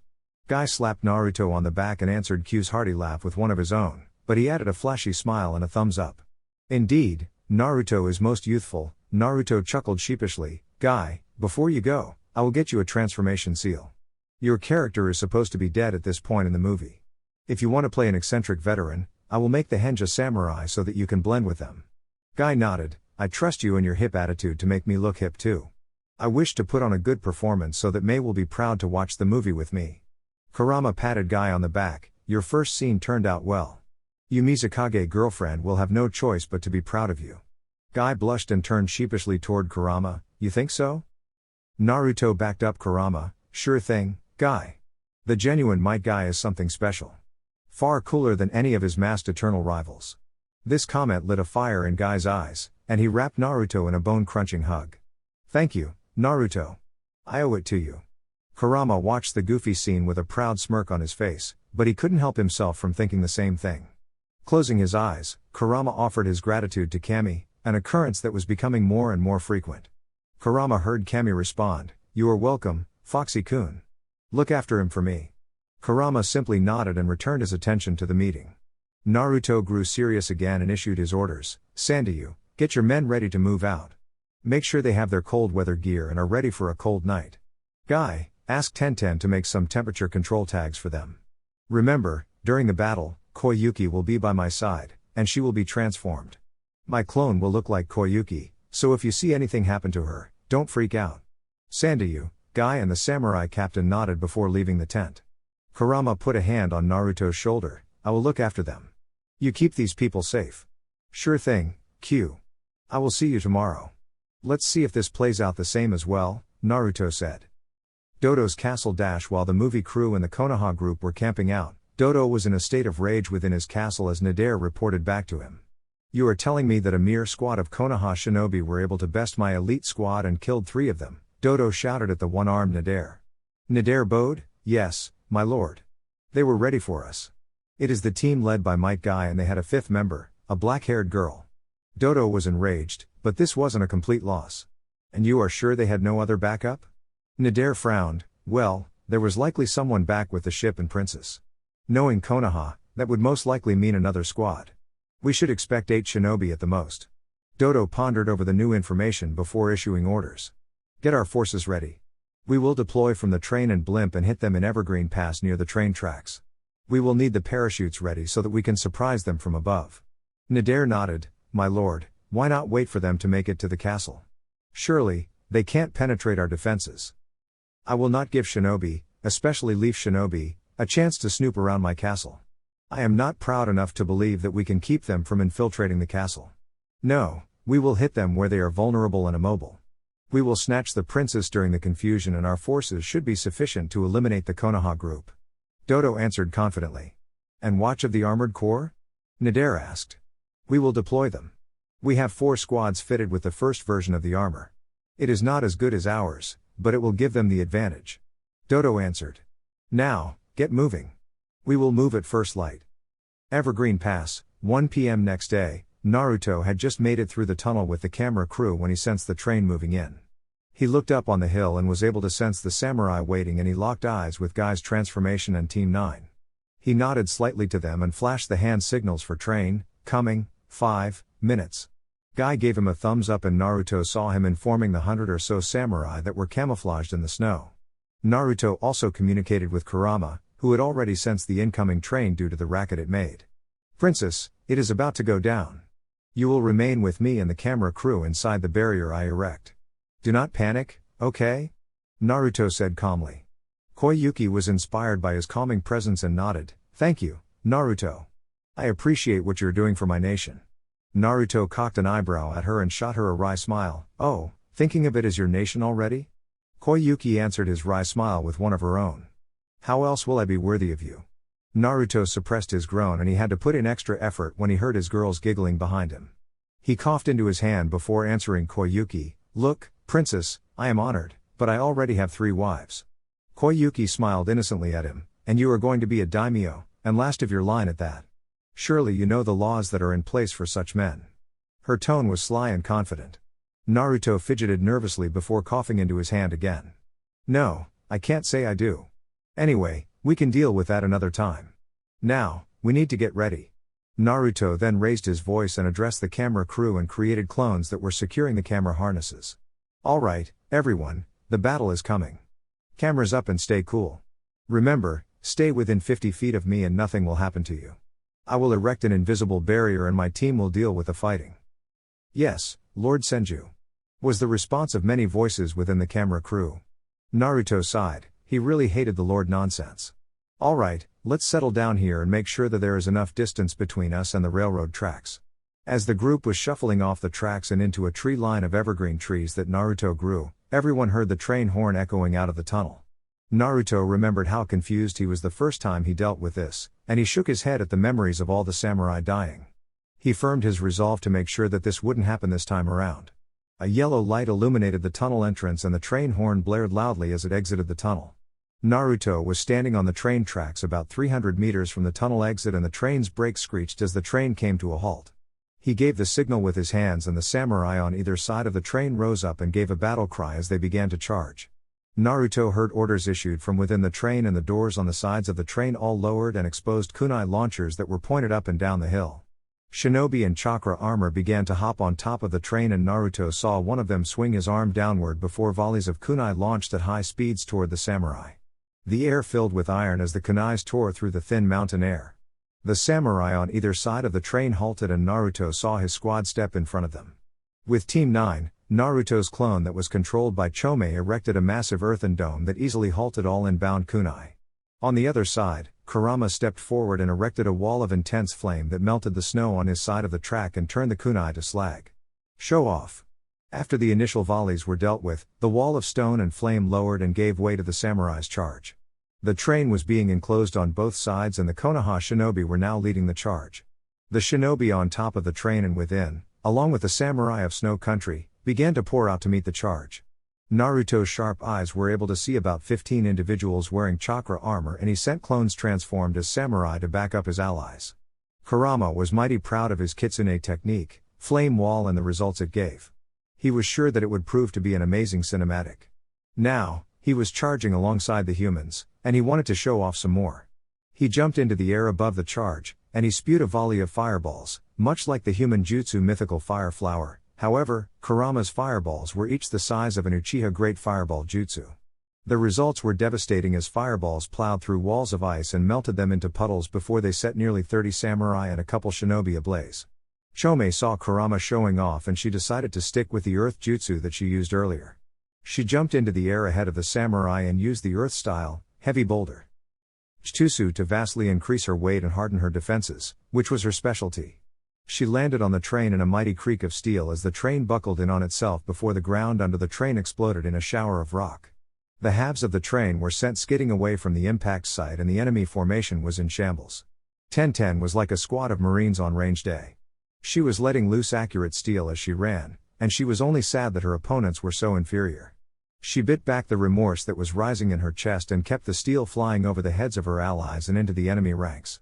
When Chome landed, she stopped her long-range assault, whistled in appreciation, and unsealed her katana to join the samurai charge. Guy was holding back his speed to make sure he wasn't too far ahead of the samurai charge. He saw a camera clone running alongside him and he locked eyes with it. As he closed within 50 feet of the shattered enemy formation, he let out a mighty battle cry that echoed around the mountains. The camera clone whistled in appreciation as Guy charged with his katana held high and disappeared in a blur of speed. Guy dodged through kunai and shuriken as he zipped in between enemy shinobi and samurai alike. His speed was godly as steel flashed only to be followed by spurts and gouts of blood moments later. Guy knew that what he was doing was necessary and the faster he dealt with the enemy, the fewer of his allied would die. Thus, he charged at 4 shinobi and bulkier versions of the chakra armor with zero hesitation. The camera clone knew that he was only a clone of his boss, but he was still impressed by the devastating speed and efficiency of Might Guy. It was honestly unfair to equip Guy with a proper sword because it made the insane speed completely lethal.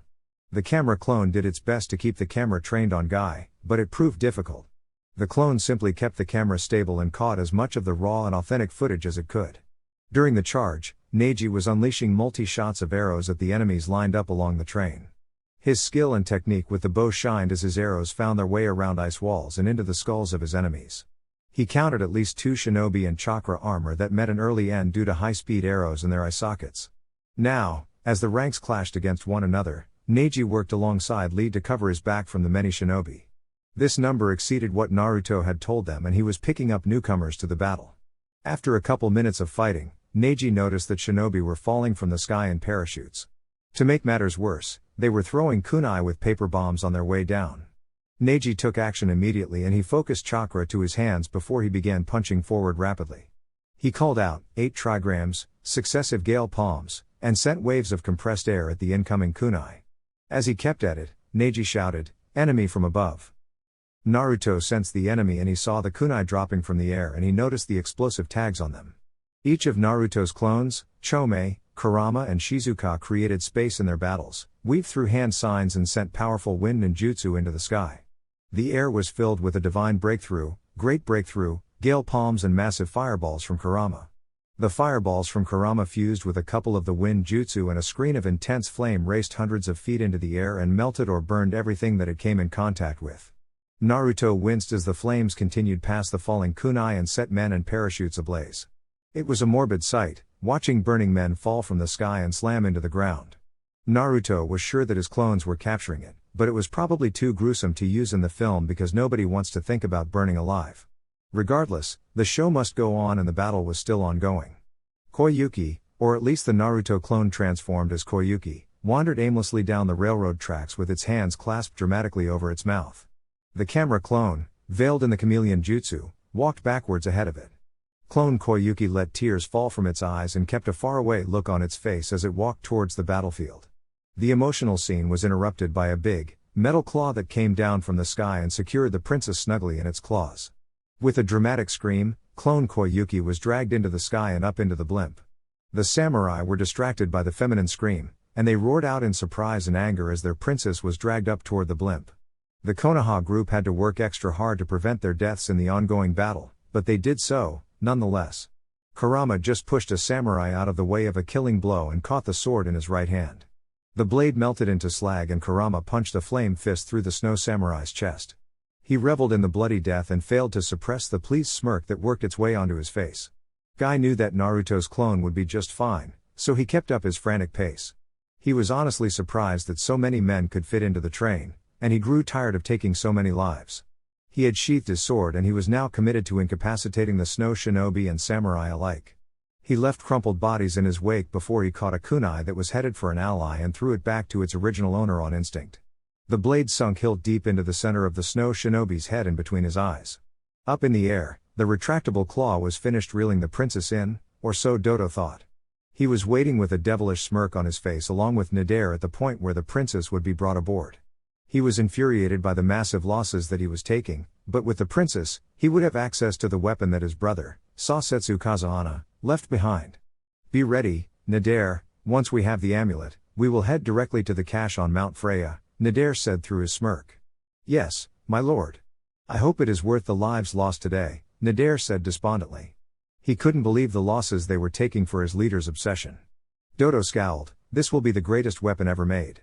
My foolish brother invested so much of Snow Country's money into it for years before I killed him. That runaway princess held the key to unleashing it and now I will have it. Before Dodo could break into an evil laugh, the bay doors opened and Koyuki was wriggling within her bindings. The transformed Naruto clone put on its best performance, making a show of struggling. It really wanted to see the look on Dodo's face when his moment of victory was turned into defeat. Let me go, you bastard. Koyuki screamed as she kicked her legs. Dodo now let out his evil laugh, foolish little girl. I will send you to meet your father once I have that pretty little necklace he gave you. Nadare moved forward and freed the princess from the claw before grabbing her by the scuff of her yukata. Don't struggle, princess. Play nice and we will treat you nice. The clone put on a confused look and glared at Dodo. Why do you want my pendant? My father gave it to me, and it is the only thing I have left from him. Dodo scowled, ignorant girl, you don't even know what you hold. Your father built a weapon that would put Snow Country on top and he gave you the key. With that pendant, I will use that weapon to bring Snow Country to greatness. Dodo started chuckling evilly as Nadare pushed Koyuki to him. Oh, foolish uncle, traitors should just die. Koyuki was grinning devilishly before she headbutted Dodo. The already massive nose of Dodo was shattered by the blow and he stumbled backwards and fell into the wall of the bay. Before Dodo or Nadare could act, the princess made a hand sign and started glowing blue. As one of my old enemies used to say, art is an explosion. The visage of Koyuki glowed a brilliant blue before an explosion rocked the blimp that was hovering over the battlefield. Dodo and Nadare were nearly blown out of the blimp that was now billowing smoke as it wavered shakily in the sky. There were holes blown into the walls of the bay and the blimp's skeleton was showing on multiple spots. On the ground, the battle was pretty much over, and all eyes turned to the skies at the sight of the explosion. Some of the samurai fell to their knees in despair at the supposed death of the princess. At least, that was the case until the princess walked alongside Naruto and in front of the camera crew towards the gory remains of the battle. Koyuki winced in guilt and discomfort at the sight of dead men that were forced into a battle for no reason. She distracted herself by looking into the sky and watching the blimp limp away, back towards the castle. It left a smoke trail in the sky, and it looked like a bumpy ride as it made its way through the air. She pulled her eyes back down and looked at the bloody samurai and shinobi that were formed up in front of her. Behind her, Ino, Tamari and Samui took up their positions as her guards and attendants. She took a deep breath and remembered her lines and role as an actor. Koyuki firmed her gaze and addressed the men that risked their lives for her. Men, today we have won a great victory. She thrust her fist into the air and earned a victory shout from her men. Yes, they were her men now. I thank you for risking your lives for a valiant and just cause. You have fought alongside my hero's party and there is only one thing left to do. We will march. We will take the fight to the coward that has retreated to his castle to lick his wounds. We will win. And we will free the people from his unjust reign.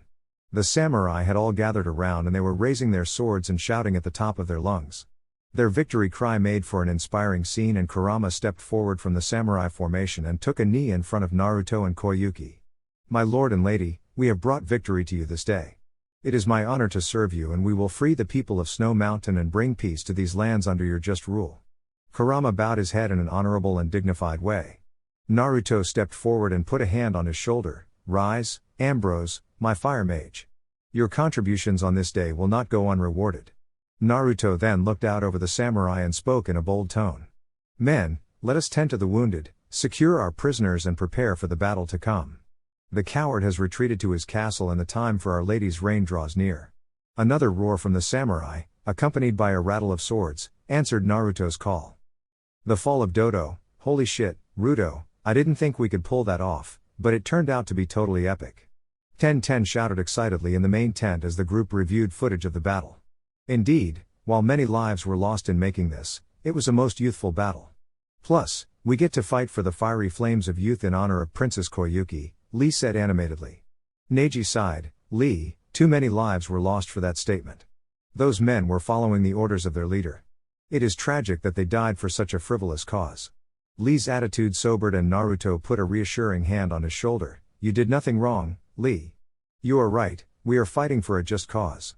That being said, Neji is also right, and it is regrettable that so many had to die today. Says the man that turned a real battle into a movie. Ino taunted.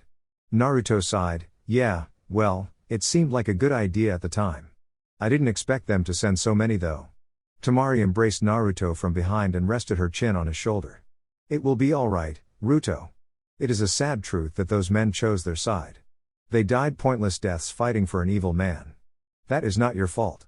If you didn't step in, then Sandayu would have lost more than 5 of his men. They all would have been dead. Naruto nodded tiredly. Yeah, you're right. Well, I hope that nobody else needs to die, except Dodo and that Nadare guy. Sandayu spoke up. We are grateful for your assistance. I know it doesn't alleviate all of the death, but we managed to capture 43 of their men. If they are willing to change their ways, that is 43 people that could support Koyuki in her reign. Naruto nodded. What was the final count of the fallen? I honestly didn't expect them to send so many. 156 enemy fell at our blades. Sandayu answered. Kurama let out a low whistle. Wow, how did they fit that many people in that tiny train? Naruto shrugged and yawned. Doesn't matter. Everyone, get some rest. We will be moving out in the morning. Naruto awoke the next morning with the rising sun and walked through the camp. He saw samurai strapping on their armor, polishing their swords and doing final checks on their equipment. He got smiles, nods and salutes with hands over hearts as he walked through the camp. It was a surreal feeling leading men like this into battle. Men he had met less than a week ago, but they were men that trusted him implicitly with their lives. It was a strange sensation for the blonde hero, but he felt strangely comfortable with the responsibility. Naruto saw Kurama swapping stories over breakfast with a couple of the samurai and Naruto slid into the conversation. The samurai were commenting on Kurama's red cloak and traveling robe that made him look more like a wizard than a warrior. Kurama was laughing and informed the men that it was his role in Naruto's movie. It was difficult for the serious and traditional samurai to swallow the fact that a movie was being shot as they fought on the field of battle. Well, my good men, if my partner and I were to get serious, then you would have no opportunity to fight for your own freedom. Tell me, my good fellows, would your sense of honor allow such a thing? Kurama had ceased his laughter and asked the serious question. The men's heads fell, and they all looked into the fire before one of them got serious and answered Kurama's question. Lord Kurama, I understand where you are coming from. I am grateful for the opportunity to right the wrongs done by Dodo. I served Lord Sasetsu Kazahana in my youth, and it was always one of my greatest regrets that we failed in our duty. Kurama. Nodding understandingly, and the man's eyes gained a fire that emitted from the depth of his soul. Now, I finally have the opportunity to cleanse my soul of my past failure. You are right, I would not be okay with foreigners handling everything. I am grateful to fight alongside you, acting or not. Kurama smirked and put a hand on the middle-aged samurai's shoulder. Take heart, my friend. By the end of the day, your ledger will be clear, and you will be serving the proper ruler of Snow Country. Don't you mean Snow Mountain? One of the samurai joked and earned a round of chuckles from those gathered around the fire. Hey, I wrote the book, and I took inspiration from Snow Country. I thought the name fit. Naruto entered the conversation with a pout. The samurai all bowed their heads before one spoke up. Lord Senju, when you wrote this book, how did you get the inspiration? It is honestly scary how well it fits into our current situation. Naruto chuckled. Well, I was learning about all of the countries in the elemental nations when I was a kid, and I started writing this book when I was 10. When I read about the coup in Dodo's reign, I thought he would make a good villain with his advanced technology. Then, all I had to do was write in The Lost Princess of Snow Country. I guess fate has a sense of humor because said princess came looking for me a couple years after I published the book. The samurai chuckled before the oldest of them stood up. Well, Lord Senju, it would appear that it was fated by Lady Kami. I pray that we meet good fortune like the men of your novel. This statement earned a round of cheers. The rebel forces surrounded the camera crew and moved out around 9 a.m. They had 5 miles to the fort, and it would be a long day of trekking through the snow to get there. As the caravan was traveling, Team 9 and a Naruto clone went ahead to scout the castle and get a better idea of troop formations. This left Naruto and his girls to protect the camera crew and samurai. During the walk, Naruto was in an animated conversation with Sanryu, Claude, Koyuki and his girls. Do you really need the fort? I don't think it is a good place to reign from. Naruto was pouting since they were trying to talk him out of destroying the fort. Koyuki agreed with Naruto, I agree, I do not wish to rule from some military base. From the pictures, the base is barbaric and serves no purpose other than war. But milady, if we destroy the base, then where will we fall back to in the event of invasion? Sanryu said. Koyuki scoffed, if we are threatened with invasion, we will call on the services of Lord Senju. Tamari couldn't help but enter the conversation, yeah, you could do that, or you could raise your own shinobi force and properly defend yourself. I am sure Ruto would be willing to help, but it is important for any nation to be self-sufficient. Koyuki hung her head and Sanryu came to her defense, we will be self-sufficient, but it will take us a while to recover. Dodo has drained the people and resources of this land substantially. Naruto decided to solve the problem, what if I build you a new city? I can erect a city out of wood that you would only need to furbish and do the more advanced plumbing and electrical. Claude was a foreign film director, but he couldn't believe such a thing. My lord, I admit that you are powerful, but surely you are jesting. Claude's jaw proceeded to fall as Naruto weaved through hand seals, jumped to the side of the road and erected a 3-story mansion in less than a minute. The wood looked regal and the building itself was elegant. Through practice and repeat use, Naruto had developed his wooden constructs to match the finest artisans. Naruto jumped back to the group with a laugh at the dumbstruck looks of the caravan. He landed and cocked an eyebrow at Claude and Sanryu, well? Drop the damned castle. I want a house like that, Koyuki said animatedly, making the decision for Sanryu. Claude coughed to clear his throat and snap himself back to reality.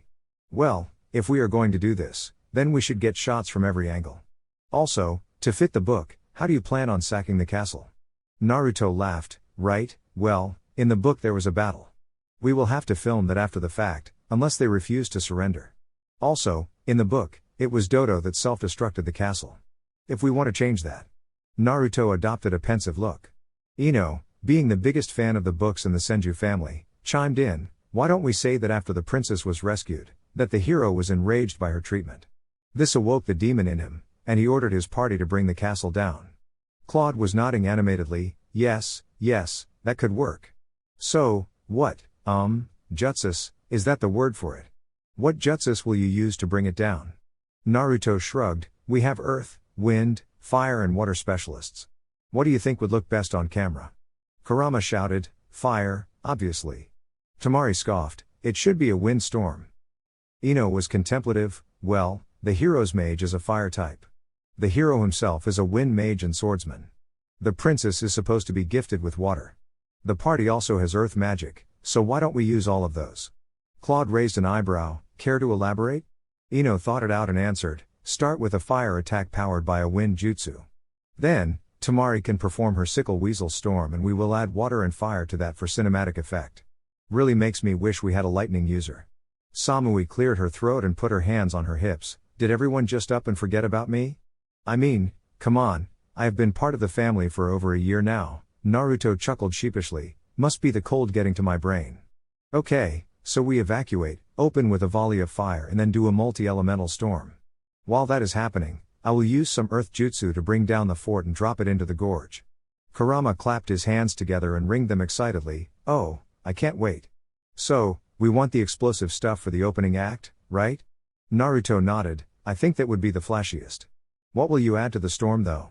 Kurama chuckled evilly, oh, I may hate Madara, but that majestic flame annihilation was a badass move. When it gets added to the tornadoes, it should be quite the sight. Samui was looking thoughtful, Ruto, I don't have a jutsu that could match up to that. What if I powered you up with Q's chakra and you overcharged an electromagnetic murder? Naruto asked. Samui pouted, that's what I was thinking, but that would go through the ground. It wouldn't be that flashy. Tamari laughed, yeah, that is until it rips through the walls of the fort. Plus, wind and lightning never mixed very well anyways. Chome giggled/clicked within Naruto's seal, your mates are wild, Naruto. I enjoy them greatly. I can't wait to see the show. 5 hours later, Dodo scowled as he looked down upon the insurgents that stood outside his castle walls. It was embarrassing enough that he had burns on his face and a broken nose from the exploding clone that he brought into his blimp. It was galling to look at the crippled frame of the once majestic blimp. He was further enraged by the loss of 200 men. All in all, Dodo was beyond pissed off and he wanted to rain down death on the intruders that were in formation at the base of the hill in front of his castle. He was on the castle wall with the remainder of his forces, roughly 300 men. He only had a handful of shinobi remaining and the rest were the samurai sort, although they were weaker than those that he had sent to Evergreen Pass. Regardless, his castle had a multitude of kunai launchers, catapults and other defensive items that would make a head-on charge suicide for the attacking force. Plus, there was only one narrow pathway up to the castle. Dodo scowled as he listened to the projected voice of the Konoha shinobi. Dodo, your foul reign ends today. Your unjust regime will no longer be tolerated. I represent Princess Koyuki Kazahana, daughter of Sasetsu Kazahana, the brother you murdered to usurp the throne. Surrender now and your men's lives will be spared. Dodo couldn't help himself, he barked out an evil laugh that echoed around the mountains. The sun was beginning its descent behind the mountain peaks and filled the valley in a reddish-orange light. Intruders, you are not welcome in Snow Country. Hand over the princess and leave these lands or your lives are forfeit. Naruto sighed and looked toward Kurama. Hey, Q, I sense that the top of the tower has been evacuated. Think your fireball could reach there if I gave it some wind? Kurama chuckled, it would be my pleasure, Ruto. Dodo saw two individuals step forward and they rose above the formation on an earthen pillar. The pillar of earth rose higher than the mountain outpost and then Dodo's eyes widened as a chakra surge preceded a fireball that was empowered by a wind jutsu. The massive and potent fireball glowed white hot as it sailed over Dodo's head. Dodo was frozen in panic despite the heat licking at his neck and melting the snow and ice that covered the lower portion of the castle. Dodo ignored the shouts of panic as the fireball impacted with the top of his castle and he brought his hands in front of his face as the fireball exploded in a fearsome display of fire and power. After Dodo lowered his arms and recovered from the blast, his jaw hung open as the top third of his castle was obliterated and the walls below were melted. He watched as chunks of heated stone and flickers of fire descended from the peak of the castle. He was broken from his state of stunned disbelief at the sound of the front gate being lowered. He roared in anger and frustration as some of his men were walking down the hill with their hands held up over their heads. Dodo jumped into action and began weaving hand seals. Traitors would die, that is the only punishment fit for them. Dodo finished his seals and called out ice style, Black Ice Dragon. The black dragon made of ice weaved around Dodo's form before it roared and sailed toward the traitors below. His sick satisfaction was shattered when a wooden wall rose in front of the black dragon and absorbed the impact of the powerful ice jutsu. Naruto wasn't surprised to see the surrendering forces, that was why he put on the show with Kurama. He was surprised by the act of anger and desperation by Dodo though, but that didn't stop him from protecting them from the ice dragon. He remembered that jutsu, but this time around he wasn't intimidated by it. Naruto appeared amidst the snow forces and erected two wood walls that rose in a half-sphere over them and halted the ice dragon's assault. Go, keep your hands up and surrender to the samurai. You made the right choice and I promise you fair treatment upon your surrender, Naruto said firmly to the stunned men that now surrounded him. Thank you. One of the men said before running down the narrow path with his hands waving wildly above him. Naruto lowered the wall and glared at Dodo, you who remain in the castle, do you wish to serve such a tyrant?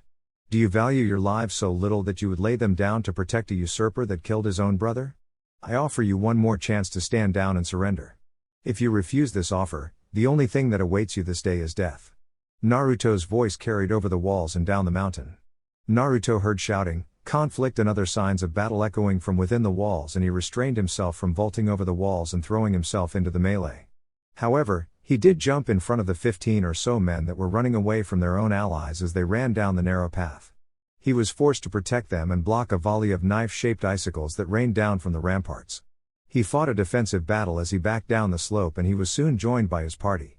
Give them hell, guys. Naruto growled out. He was frustrated with the stupidity of Dodo and his men and he was ready to break them now. Tamari unsealed her big battle fan and opened it to 5 sickles before beginning her dance. As she was spinning, Ino and Kurama flipped through hand signs for their fire techniques. Simultaneously, Samui joined them and was amassing chakra for her electromagnetic murder technique. Tamari completed her dance that she used as a substitute for hand signs, and she leveled her glowing fan perpendicular to the ground before she unleashed a massive tornado upon the fortress. The tornado started parallel to the ground as it raced out of her fan, and it turned vertically into the air before forming a tornado nearly 300 feet tall and 150 feet wide. Kurama and Ino let out their fire techniques that merged with the tornado. Naruto added water jutsu, WoodStyle - raging storm to the mix, and the results were terrifying. The fire boiled the water turned to steam and joined the fray. The winds whipped blades and globs of water at high speed around in a frenzy. The maelstrom that ensued crashed into the walls of the fortress and decimated ice walls that were erected by the remaining shinobi. As the tornado crashed into the walls, lightning ran up the narrow path and exploded as it impacted the gate. The gate shattered into splinters under its influence, and fire found a new entrance into the fort's courtyard. The storm held its shape as Tamari kept chakra pouring into the technique, and the violent maelstrom was nearly self-sustaining as the jutsu tore the walls asunder. After contributing the water jutsu, Naruto disappeared from the path of approach and flashed into GSM. He gathered an abundant amount of chakra and infused the ground around the fort and into the walls of the gorge. Naruto kept his eyes closed and his concentration on the earth as he weaved calmly through hand seals before he placed his hands on the frozen earth. Moments later, a massive earth dragon nearly 800 feet long and 90 feet wide rose up from behind the base, climbed into the air nearly 900 feet before it dove headfirst into the man-made construct that was formed on the edge of a gorge. The colossal sound roared over the canyon as every eye watched the godly display in stunned amazement that was saturated with fear. The back half of the base crumpled as the ground from below gave out, and then the dragon finished the job by ripping the fort in half and plunging massive volumes of earth into the canyon. The result, the back half of the base that wasn't torn to shreds crumpled down the wall of the gorge in a massive and noisy mudslide. As the storm assaulted the base front and the earth dragon tore it asunder from the back, Koyuki and her loyal samurai watched on in amazement, and the film director nearly jazzed in his pants. Every camera was active and capturing the godly display while the cameramen did their best to stay steady after their jaws clattered on the ground. It took just under 7 minutes for the terrifying display of power to halt abruptly, which left an eerie silence over the valley. Dodo rose out of the command room that he had reinforced with ice jutsu with Nader and a few of his loyal followers at his side. His shoulders slumped and his mind blanked when he saw the devastation that used to be his fortress. The front walls were shattered, the back half of the base now gave way to a full view of the gorge, and his remaining forces were in shambles. Of the 250 men he had at the beginning of the day, there were fewer than 20 men remaining as they stumbled around shattered remains of the base. Then, Dodo saw 2 men leading the charge of samurai and Konoha shinobi into the fortress, and he decided that it would be better to flee and survive another day. He saw one of the men carrying some contraption while the redhead in a strange uniform glared right at him as he ran up. Before Dodo's wings even expanded, the redhead launched himself into the air and shot a fireball at Dodo. Dodo smirked and held his hands out in front of him and absorbed the chakra of the jutsu. Despite the chakra absorption, he grew hot, and his hands burned. His armor blared a warning ping that it was overcapacity on chakra. Seeing that he couldn't break away without vanquishing this intruder, Dodo rerouted the overloaded chakra armor and shouted, "Twin Black Ice Dragons." As Kurama was falling through the air, the Black Ice Dragons roared and readied themselves to intercept the falling kitsune. Kurama smirked devilishly and took a deep breath before a wave of dark red fire escaped his lips and rushed to meet its challengers. The intense flames crashed against the black dragons. And every Konoha ninja was surprised to see how long the stalemate lasted before the flames finally ate the dragons away. Despite the momentary victory, Kurama was enraged to see that his jutsu was halted. Kurama's descent was completed, and as soon as his feet touched the ground, he coated his body in fire before dashing towards Dodo. A crimson fist embedded itself in his gut, but his premium chakra armor absorbed the chakra on the fist and rerouted that chakra to heal him. Dodo recovered quickly from the blow and lashed out with a spin kick into an uppercut. Kurama scoffed as he easily dodged the attack, and he elongated his claws before he set into his rampaging fox taijutsu style. Dodo squared off against Kurama and engaged him in a fearsome taijutsu battle that he was clearly losing. Sure, his chakra armor absorbed most of the impact and kept him in the fight, but he had yet to land a decisive blow on the red-headed opponent. Dodo decided to change strategy after a couple minutes and leapt back onto a pile of rubble before ice needles formed in the air and rushed toward Kurama.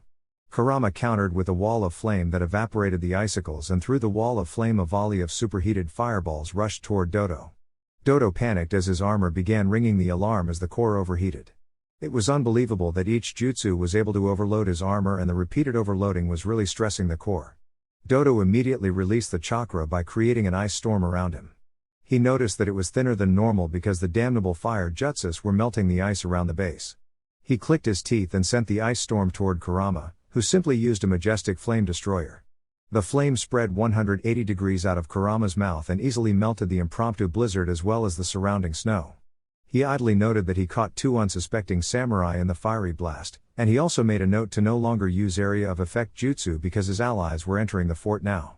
After dealing with the blizzard, Kurama scowled as Dodo flew into the sky. The coward was retreating, and Kurama was denied his kill. Kurama turned to the camera clone. "Damned coward, I shouldn't be surprised that such a man retreated. Oh well, Lord Naru will be the one to handle him now." The Naruto clone made a cut signal with his hand and smirked at Kurama. "Thanks for holding back. If you cut loose, then our friends would have been caught in the collateral damage." Kurama clicked his teeth. "Sure thing, Ruto. That was supposed to be your fight anyway. I just wanted to punish the coward for attacking his own men when they surrendered." Naruto paused and looked toward the far side of the base. "Well, looks like the boss got revenge for Naru-sensei's death." The clone had a devilish smirk on his face. Kurama belted out a laugh. "How much did he play with that fool before ending it?" The clone shrugged. "Dunno. I could sense it, but I was more focused on your battle." With the real Naruto, he had his target and he needed this for the movie scene. It would be really hard to get another shot like this with all of the genuine destruction and chaos in the background. He saw Nader running away from Kurama's flame attacks, and he caught him as he was running up an external staircase toward what remained of the castle. The uneven ground was the destined place for the fight as Naruto appeared in front of Nader and planted him into the wall with a chakra-reinforced fist. Nader shook off the cobwebs and held up one hand, the only remaining hand he had, while the fresh nub of the other forearm was held down. "Damned leaf demon, you ruined everything."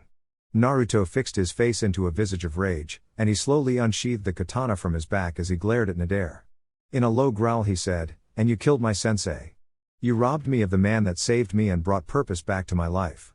With his sword, I will send you to the underworld." The low and menacing tone sent shivers up Nader's spine, and Naruto hoped it would have the same effect on his future audience. Nader broke out into a sick cackle of laughter before saying, "That is the best news I have heard all day. The fool that took my arm is dead." "Gahaheahe." Naruto snarled and lunged forward, restricting his speed so that the cameras could capture his movements. Nader blocked the first strike, howled at pain at the second strike that lanced across his abdomen, and gurgled as the third strike severed his neck and caused blood to pour out of his throat and mouth. Naruto put the long katana into the ground and bowed his head. "Rest his peace, sensei." And cut. "Damn, boss. That was hardcore. It gave me the shivers." Naruto's camera clone said. Naruto immediately snapped out of it and shot a smile at his clone. "Did it? Good, that was what I was going for. This will fit right into the movie as well." Kurama appeared by Naruto's side. "Hey, kid, the flying prick got away." Naruto shrugged. "This isn't a big country. I can find him easy enough, and I already have an idea of where he will go." Kurama chuckled and shook his head. "Yeah, not your first rodeo, eh?" Naruto laughed briefly at that. "Ha ha, yeah, I have my advantages. Did you have a fun fight?"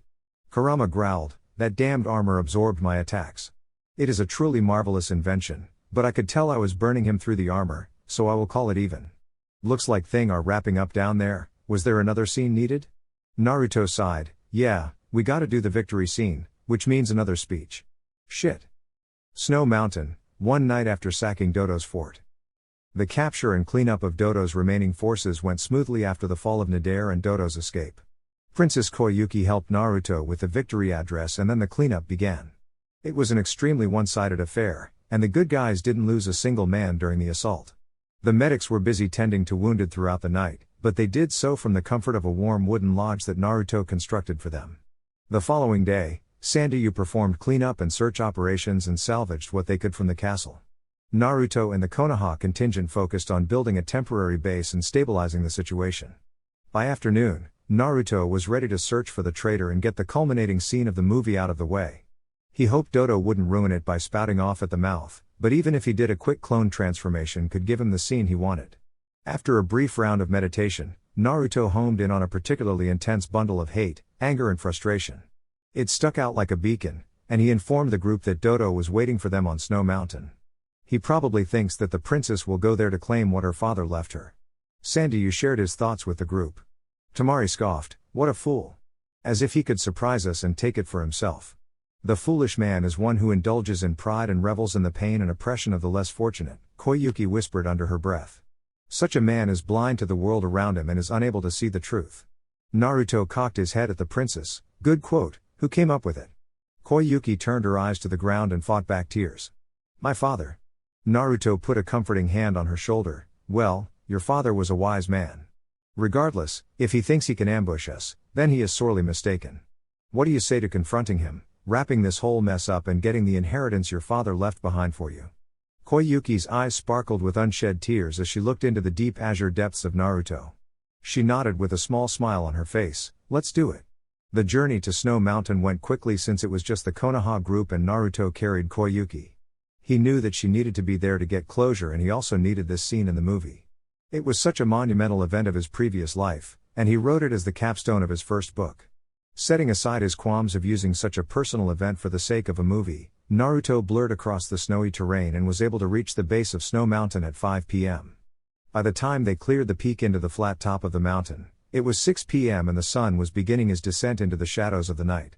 The group slowly approached three black monoliths with engravings that rose out of the mountain nearly 100 feet apiece. In between the three monoliths, there appeared to be a console of sorts, and the group approached the console. They had all been warned that Dodo was waiting behind one of the monoliths, but Naruto wanted to spring this trap and get his scene. As they were 50 feet away, the ice gave out under the Konoha group, but the layer of ice was immediately replaced by a wooden platform that caught the group. After thwarting Dodo's first trap, the man appeared from around the base of the left monolith. He glared at the group and held out his hand, as if expecting something. "Give me the amulet and I will allow you and the princess to escape with your lives. This is the final offer of mercy I will give you," Dodo said in false bravado. The whole Konoha group laughed, but Naruto stepped forward. "Dodo, you are a delusional and vile cretin of a man. You believe you could best my party?" Naruto raised an incredulous eyebrow into his hairline. He couldn't believe how delusional this man was. Dodo barked out an evil laugh. "Ask Red there, I was able to absorb his most powerful jutsu. I am wearing the newest and best model of the chakra armor. There is nothing you can do to me. Koyuki took charge here. You are nothing but an evil man that stole from the people of my country after usurping the throne. My hero and his party will vanquish you and we will bring Snow Mountain into an age of prosperity." Before Dodo could spout off and ruin the scene, Naruto stepped forward. He made a show of handing his cloak off to Neji before he turned and faced Dodo. "Dodo, I, Narumaki, challenge you to single combat. If you can best me, we will hand over the amulet." Dodo scoffed at that. "And if you best me?" Naruto chuckled in a gallant way. "Then you will be dead, and Snow Mountain will be cleansed of your taint." Dodo growled at the insult, but he puffed his chest out and shouted, "Very well, I accept your challenge." Naruto turned and locked eyes with Koyuki briefly. The way her eyes sparkled in the sunset was something special and unique.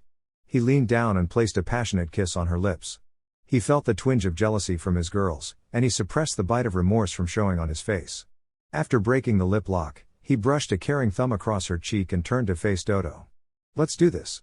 Naruto growled before dashing toward Dodo. Dodo launched the first attack by blowing a giant and sharp icicle out of his mouth. Naruto countered this by dodging to the side and severing it down the middle by a swing of his wind-coated katana. He maintained his speed and closed the remaining distance to Dodo. He was mildly surprised when the dual ice sword stopped his katana, but Naruto didn't hesitate. He launched into his Whirling Tides Kenjutsu style and showed off for the cameras. It was a beautiful dance and a mesmerizing display of Kenjutsu that chipped away at the ice blades and dented the chakra armor. Every time the katana clashed against the chakra armor, the chakra absorbed the chakra coating, but Naruto immediately replenished the wind chakra. Dodo was being pressed as quickly realized that he would not win a Kenjutsu battle. He ducked under a horizontal slash and dashed away from Naruto to create space. Dodo used the break to weave through hand signs and the snow on the mountain peak rose into the air. Dodo called out ice style, violent blizzard, and turned the mountain peak into a fearsome winter storm that had ice shards flying around like millions of blades. Naruto answered this by sinking into the ground. He had already sensed that the others were protected by a barrier, so he didn't have to worry about them any longer. After a minute, Naruto rose from the ground and cast a WoodStyle, divine breakthrough at Dodo. The wind blew away the impromptu winter storm and slammed into Dodo's position in a roar of ice, wind and stone. As the dust cleared, Dodo was standing with his arms crossed protectively in front of his face and his armor appeared to be glowing. Dodo finished his hand signed and called out ice style, twin black dragons. 2 dragons made of black ice formed around Dodo and roared as they charged towards Naruto. Naruto answered with 2 earth dragons of his own, knowing that the earth dragons would likely lose. Sure enough, after a brief and violent clash mid-air, the ice dragons won out and slammed into Naruto, who skidded back towards his group and lay flat on his back. Koyuki screamed out with her hands clutched over her mouth and tears trickling down her eyes. "Naru, my love." The desperation in her voice rang true to all those on the mountain.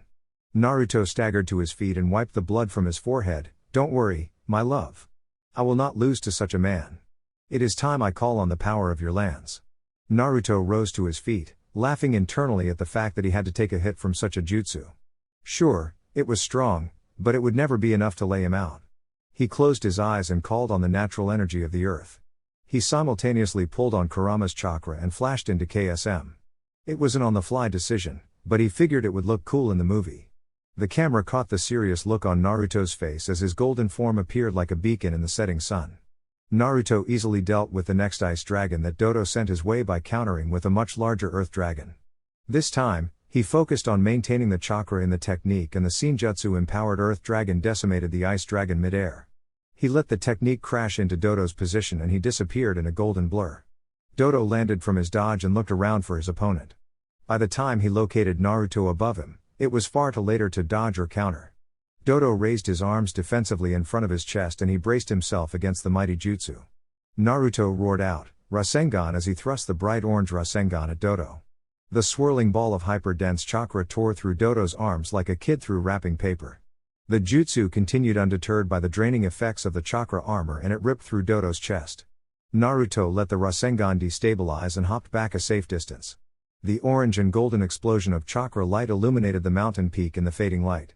The jutsu left a 40-foot crater in the base of the peak near the monoliths and Naruto made a show of huffing and puffing. He let the chakra cloak fade because he needed to at least act like it was an intense battle. His party ran up and joined him as they moved forward slowly to confirm Dodo's death. Once Dodo's death was confirmed, the group stood behind Naruto and the princess as the scene played out. Koyuki embraced Naruto in a passionate hug and cried over his injuries. Naruto comforted her by rubbing her back before separating and looking into her eyes. He rubbed the tears off of her cheeks and gave her a magnificent smile. "It is over, my love," he said weakly, as if he were tired. Koyuki sniffled and stifled her tears. "Yes, Naru, it is over. You were victorious, my hero. The forces of heaven and hell combined would never be enough to stop me from returning to your embrace." Naruto answered in a soft, yet husky, tone. "Shut up and kiss me," Koyuki said before lunging forward and claiming Naruto's lips in a passionate kiss. Naruto took control of the kiss and poured a decent amount of passion and chakra into the act. Unfortunately, Koyuki wasn't ready for the tingling of the Senjutsu chakra, the amorous lip lock nor the chakra-coated touch of Naruto's hands as they traced down her sides. She shivered visibly and her legs gave out as the honorable princess of Snow Country had an orgasm on camera. Naruto suppressed his laughter and caught her in his arms before she could slump to the ground. Ino watched on with a massive fit of jealousy. Sure, that was the idea behind the scene. This scene was to be the first glimpse of the passion between the princess and hero. It was designed to soak the panties of every woman in the elemental nations, and it may have worked too well. If she was this jealous from just watching the two kiss, then how would she tolerate the love-making scene that would be shot later? Ino shook off her jealousy and decided to enjoy the show. She giggled as she watched Koyuki give in to the pleasure of the kiss until Tamari nudged her in the side. For Tamari's part, she was on the same page as Ino. She had loved Ruto and only Ruto for her whole life. Sure, she had some memories of the previous life, but those weren't truly her own. This was her man, and she was already sharing him with 2 admittedly amazing women. She suppressed the growl that wanted to escape her throat and plastered a smile on her face. Up in Kami's realm, she went from giggling like a schoolgirl at the show Naruto played out to blowing up and recreating the TV 3 times in less than 10 seconds. Minato and Kushina stifled their giggles and focused on safeguarding their thoughts. Kami had grown quite temperamental recently. Whenever Naruto was doing something good, she was happy and content, which made her realm glow. When Naruto was acting flirtatiously with Koyuki, rapid onset storms erupted in her realm. It was a fickle situation and Kami's feelings were probably the worst kept secret in her realm. Back on Snow Mountain, Koyuki was putting her amulet into a groove on the console in between the monoliths. A hum began emanating out of the monoliths and a warmth flooded the mountain peak. After a minute, the console flashed with seals and markings before a holographic image appeared in between two of the monoliths. Koyuki had sparkling tears flowing freely as she watched the final message from her father. The whole group watched in reverent silence as the scene of a little girl talking to her father played out in holographic form. The camera captured the moments and focused in on the princess, who was being embraced supportively from behind by Naruto. It was a touching moment as the girly voice of Koyuki proclaimed that she wanted to be an actor to bring joy to the people of her country. As the hologram faded, as respectful silence settled over the group, and everyone waited for Koyuki to speak. "Thank you, Naru, thank you for all of this," she whispered as she pulled his hands tighter around her. Naruto rested his chin on top of her head. "This is just the beginning, my love." Koyuki's head fell back into his chest and the two enjoyed a comfortable silence. Lee, playing a part of the hero's party, stepped forward. "My lord, these monoliths are warming the surrounding area and melting the snow. It has almost completely melted the snow around Snow Mountain." This broke Koyuki out of her trance and she looked around the peak of the mountain.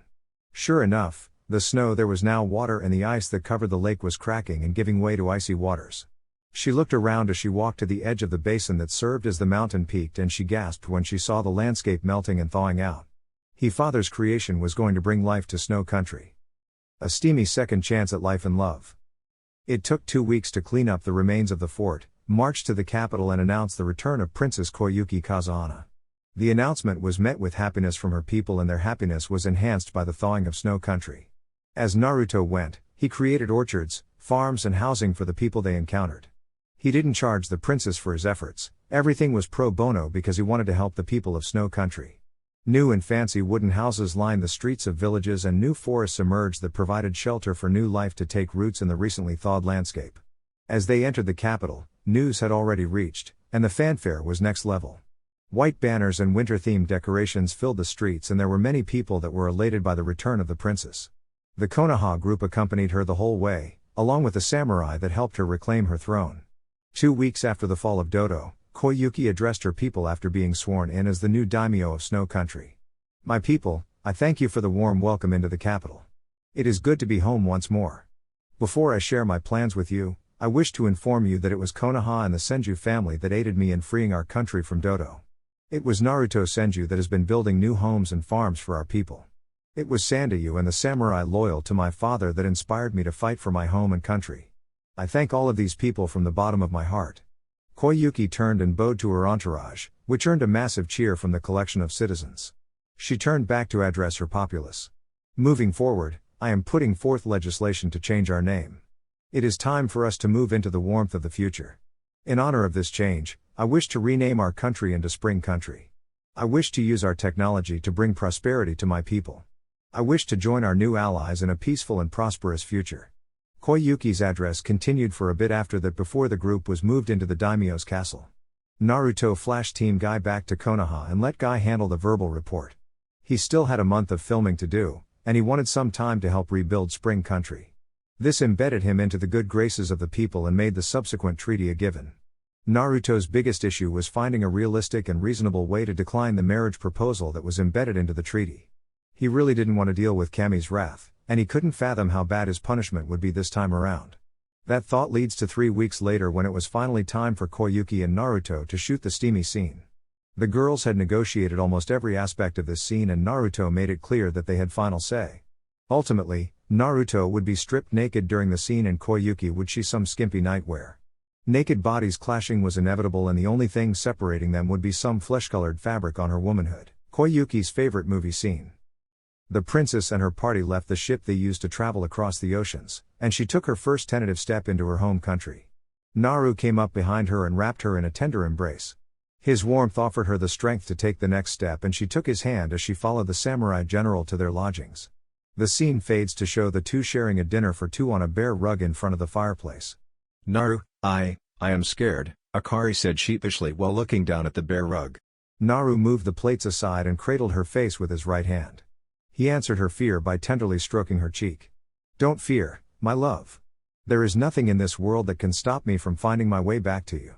Akari looked up with watery eyes that glistened in the firelight.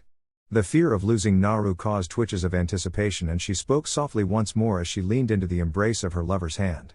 I don't know, we don't know what tomorrow will bring. Anything can happen in battle, my love. I want, Akari blushed a fiery red. Naru lifted the prince's chin and placed a tender kiss on her lips. What do you want, my love? I will give you anything within my power. Akari leaned forward and crashed her lips into Naru's. I want you. I want you and me. I want to give every bit of myself to you. I want you to take strength from my love to help you in the fights to come. Naru smiled softly at her and pecked her on the lips. If that is what you want, then I give it to you freely. Naru removed his wool traveling cloak and slid closer to Akari. He kissed her passionately as he undid her traveling cloak and helped her remove her blouse. He guided her down gently until her back was laying on the rug and she was locked in a passionate kiss. The hero broke the kiss after a minute and removed his own shirt to expose an extremely toned chest and abdomen. The prince's hands raked down his chest and explored the godly body of her hero. Naru lowers back into a kiss and lets his hand explore the womanly peak of her left breast. The princess moans loudly into the kiss and sounds of passion echo across the room. Scene cut. The next scene has Akari and Naru naked on the bed. It is the moment before the hero claims his woman and Akari is still back down on the bare rug. The two locked eyes in a loving fashion and Akari nods her head weakly. Naru plunges his hips forward and the princess gasped in pleasure and pain. For the first time in her life, she was one with a man. She was one with her man. After a moment, Naru begins thrusting animatedly and the camera captures the intimate act. Flashes of flesh, hands running up toned legs and cupping butt cheeks. A mouth encasing a nipple and the tender moans of the princess echo across the minds of the audience, which caused every woman watching to moan with jealousy and pinch their legs together to calm their rising ecstasy. The love scene played out for 5 minutes and during that time, Akari was seen on film having genuine orgasms. And cut, Claude shouted as he believed he had enough to choose from. Claude stood, adjusted his erection in his pants and continued. We will now move to the cuddling scene. Please get the princess her nightgown. As the attendant scrambled to do that, Naruto donned some briefs and walked over to his girls. He tried to give Temari a kiss, but she stopped him with 3 fingers and a sassy look. I don't think so, my love. I don't mind following up on one of my sister wives, but you will need to brush your teeth before I kiss you again, she said in a mock and sassy fashion. Ino grabbed Naruto's head and pulled him into a passionate kiss. Once the kiss was broken, she whispered, now that you got me all revved up, you owe me, mister. Samui pulled his head to her and placed a chaste kiss on his lips. I agree with Ino. You owe me, mister. That scene was super cool, and it got me all tingly. Temari scoffed, you two are okay with him making another woman come? Ino shrugged, it's the Ruto effect. How many times did he make you come before you even did it with him? Temari blushed furiously and averted her eyes. Plenty, Ino snapped her fingers, my point exactly. We gave him permission to do this, so we have no reason to be mad at him. We get him for the rest of our lives, so no biggie. Samui blushed at her thoughts of her times with Naruto. Yeah, the rest of our lives. So, the princess isn't joining the club? Naruto formed an X with his arms. No. I am not risking Kami's wrath again. Up in Kami's realm, the goddess had watched the love scene with pursed lips and clamped fists. She had a lot of time to think about what she had been feeling and she was shocked to realize it was jealousy. She had initiated talks with some of the female goddesses that she trusted, but she had yet to resolve her feelings or know what to do. Amaterasu told her to just go for it. The Shinigami, yes, the Shinigami as a woman, told her to take a mortal form and take a vacation. Izanami told her that humans, even an especially pure human, would never be worthy of her. All in all, Kami's thoughts were a mess.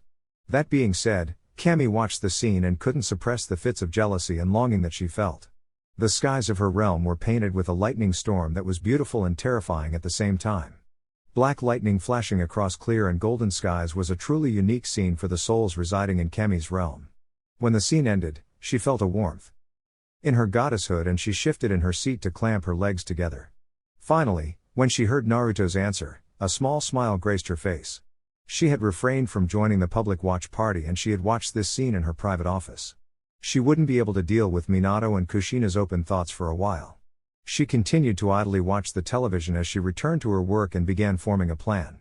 She would no longer deny herself, she would find a way around the rules she set, and she would join the man she loved in mortality. Konoha Council Chambers, 36 days after leaving for Snow Country mission, Naruto, Ino, Temari and Samui appeared in a yellow flash outside of the Hokage's office. He had talked to Itachi on the tablets and informed him that he would be returning, so he wasn't surprised when Itachi guided the four of them down to the council chambers. They walked and talked on their way down and Naruto knew that something had happened during his absence. Finally, Naruto and his girl stood in front of the Konoha council with Might Guy standing next to him. Itachi stood in front of his seat and pounded his gavel. I call this council meeting to order. The issues to be discussed today are the treaty with Snow, now dubbed Spring Country, and the call for aid from Demon Country. We will start with the Spring Country treaty that Naruto has brought us. Naruto, please provide a summary of the mission and the particulars of the treaty that Spring Country has requested. Naruto bowed. Lord Hokage, my intelligence on Snow Country was spot on. We agreed to travel with and protect the camera crew during the filming. During our voyage across the seas, Sandayu admitted that he wished for us to usurp the tyrant Dodo. I knew that we could accomplish the mission, so I accepted the mission and contacted you. After getting the go-ahead for Lord Hokage, I began planning the combat side of the mission. Naruto paused here and nodded to Shikaku. Shikaku stood and addressed Naruto. We have heard Might Guy's report. It seems like you had everything well in hand, but how did you know where and when they would attack? It seemed like you had a terrifying level of foresight and accuracy in your predictions. Naruto smiled. Lord Nara, I have sage mode that can sense nearly 100 miles out. When I focused on Snow Country, I could feel their movements and agitation. For example, during first contact, I sensed them while we were still 10 miles away from the iceberg. Rather than letting them ambush us while we were on open waters, I asked the captain to stop at the iceberg. I had faith in my squad and knew that they were up to the task. Hiyashi stood this time and asked his question, and you found it appropriate to make a mockery of shinobi combat? I understand the desire to make a good movie, but you put shinobi at risk by giving them lines and assigned fighting styles. Naruto chuckled. I was hesitant to do so, but I or a clone of myself was there in every battle. I would never let my comrades get harmed. In fact, the only injury we suffered during the whole mission was myself getting hit by the ice dragons of Dodo. I only did that because I knew I could take it and I wanted that in the film. To put it in perspective, when you were sparring against Hinata, Neji and Hanabi when they were you, did you fight them seriously? Did you not guide the fight to make points on how they should improve? Hiyashi nodded. Yes, I did. So, you knew that our shinobi were that far ahead of the snow shinobi, despite the advantage of the chakra armor? Naruto smiled. Yes, I did. I had the utmost faith in my comrades, and I gave them full warnings of the enemy's combat abilities before we engaged. I believe the results speak for themselves. It also had the added benefit of Claude promising to hire Konoha shinobi for all of his future productions. Hiyashi gave up on the argument and sat down. Itachi stood and cast a firm look at Naruto. Naruto, I know you are capable, but I order you not to use my shinobi in such a way again. In the event that the worst happened, it would have been entirely your fault.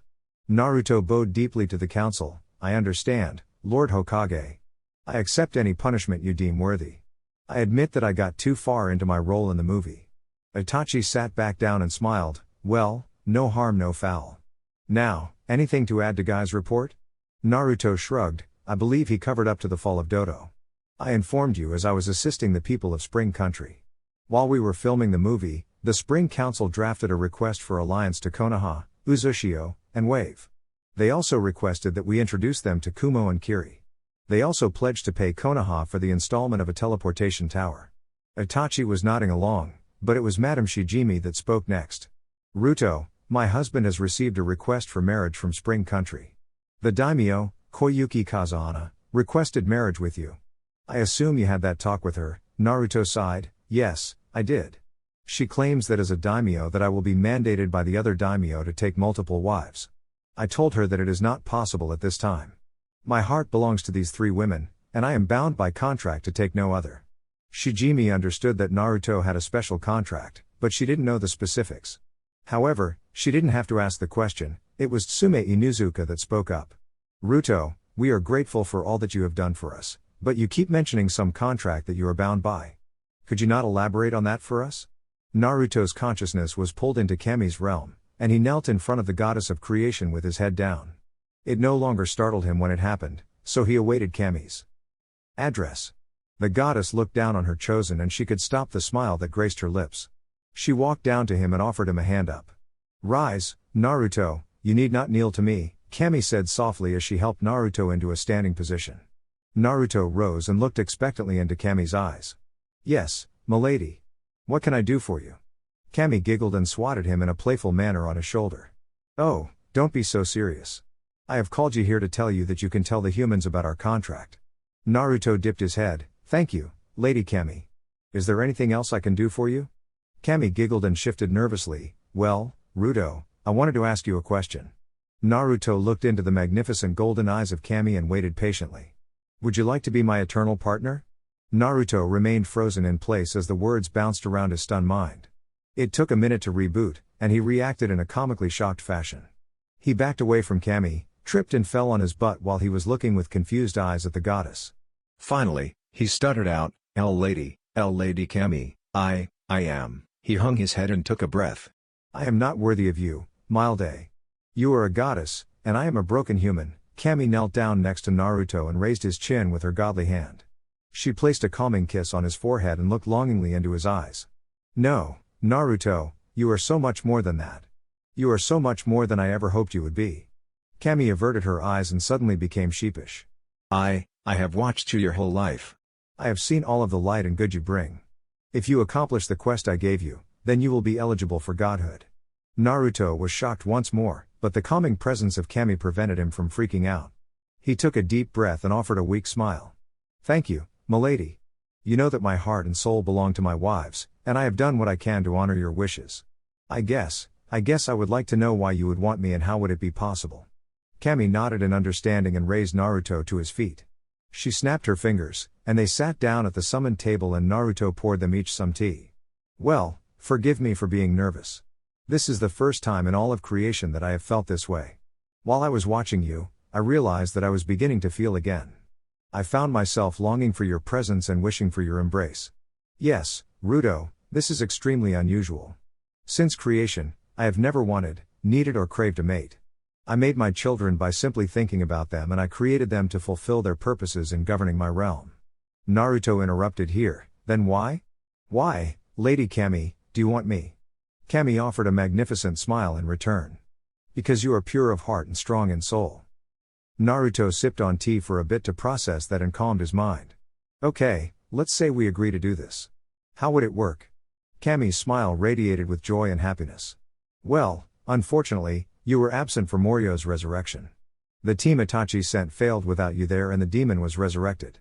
Shien offered her life to me in exchange for the destruction of Morio. Naruto blanched and paled at that. No, not Shien, she didn't deserve that. Kami's smile tempered and turned sad. Yes, that is true. I have offered her refuge in my realm. What I need you to know is that she is still alive in the mortal realm. Naruto cocked his head. How? Kami averted her eyes and looked sheepish. I have placed a piece of myself in her body. I wanted to see if you would be willing to date me. I have rules to follow, and she has already passed to the eternal plane. This was one loophole that I found that would enable our partnership. Naruto hung his head and looked pensive. Without knowing it, he offered a prayer to Kami to safeguard Shien's soul, which made the goddess across the table chuckle. Lady Kami, I don't really know you. Why would you go so far for me? Kami remained patient with her chosen since she knew exactly where he was coming from and what he was thinking. Because, despite the odds, I have fallen in love with my chosen. I wish to see if it is possible for us to be together, and the mortal realm will provide a test run. Naruto sighed and resigned himself to his fate. Okay, fine. If you believe in me that much, then who am I to deny you? Can I ask? Kami answered his unasked question. If you ascend to godhood, your wives will be able to stay with you here in my, or maybe our, castle. Naruto felt a weight lifted from his soul and he looked up into the golden eyes of Kami. Put Shien in the VIP suite with her mom and I accept. I kinda feel guilty that I wasn't there for her and that you will be in her body. Kami nodded and snapped her fingers. Done. So, what do you need me to do? Naruto asked. Kami chuckled. Well, in Shien's body I will be mortal. I will not have my godly traits. It is kind of like you and your clones. I am simply placing a piece of myself in her body. You are not to let the others know that I am residing in there. I do not want to usurp their relationships and I don't want them treating me like, well, Kami. Naruto nodded. Okay, well, how do I explain shooting down Koyuki and then accepting a new wife on the next mission? Kami felt a twinge of jealousy as the lovemaking scene played through her mind once more. Well, Sai, do you love the princess? Naruto shrugged, not really, I kept those feelings from reaching my heart. I know she has the seeds of love for me, and I could see it working if I allowed it though. Kami rested her chin on her hands and thought, well, your human rules for daimyos are obnoxious. I reviewed them and they said 5 wives minimum, which is absolutely ridiculous, by the way. Stupid human males. Naruto held his hands up, I can fight against that. I don't need or want 5 wives. I am happy with what I have. Kami cocked an eyebrow at him, does that include me? Naruto chuckled and rubbed the back of his neck sheepishly, yeah, I guess it does. Kami sighed somewhat shyly, Naruto, I am not coming to the mortal realm for you to treat me like a goddess. I am choosing to come to your realm to be your equal and see if our love is genuine enough to last for eternity. Naruto nodded, I get that. Sorry, it is a lot to take in knowing that of all your creation that I am the one you chose. Give me some time and I will get used to it. Kami crossed the table, sat in Naruto's lap and wrapped her arms around his neck. Unfortunately, Kami was still in her godly form, and this proved to be too much for Naruto. He passed out on the spot, which earned a chuckle from Kami. I still got it. Naruto regained consciousness as Kami kissed his forehead and he apologized. He leaned forward and captured the lips of Kami in a chaste kiss.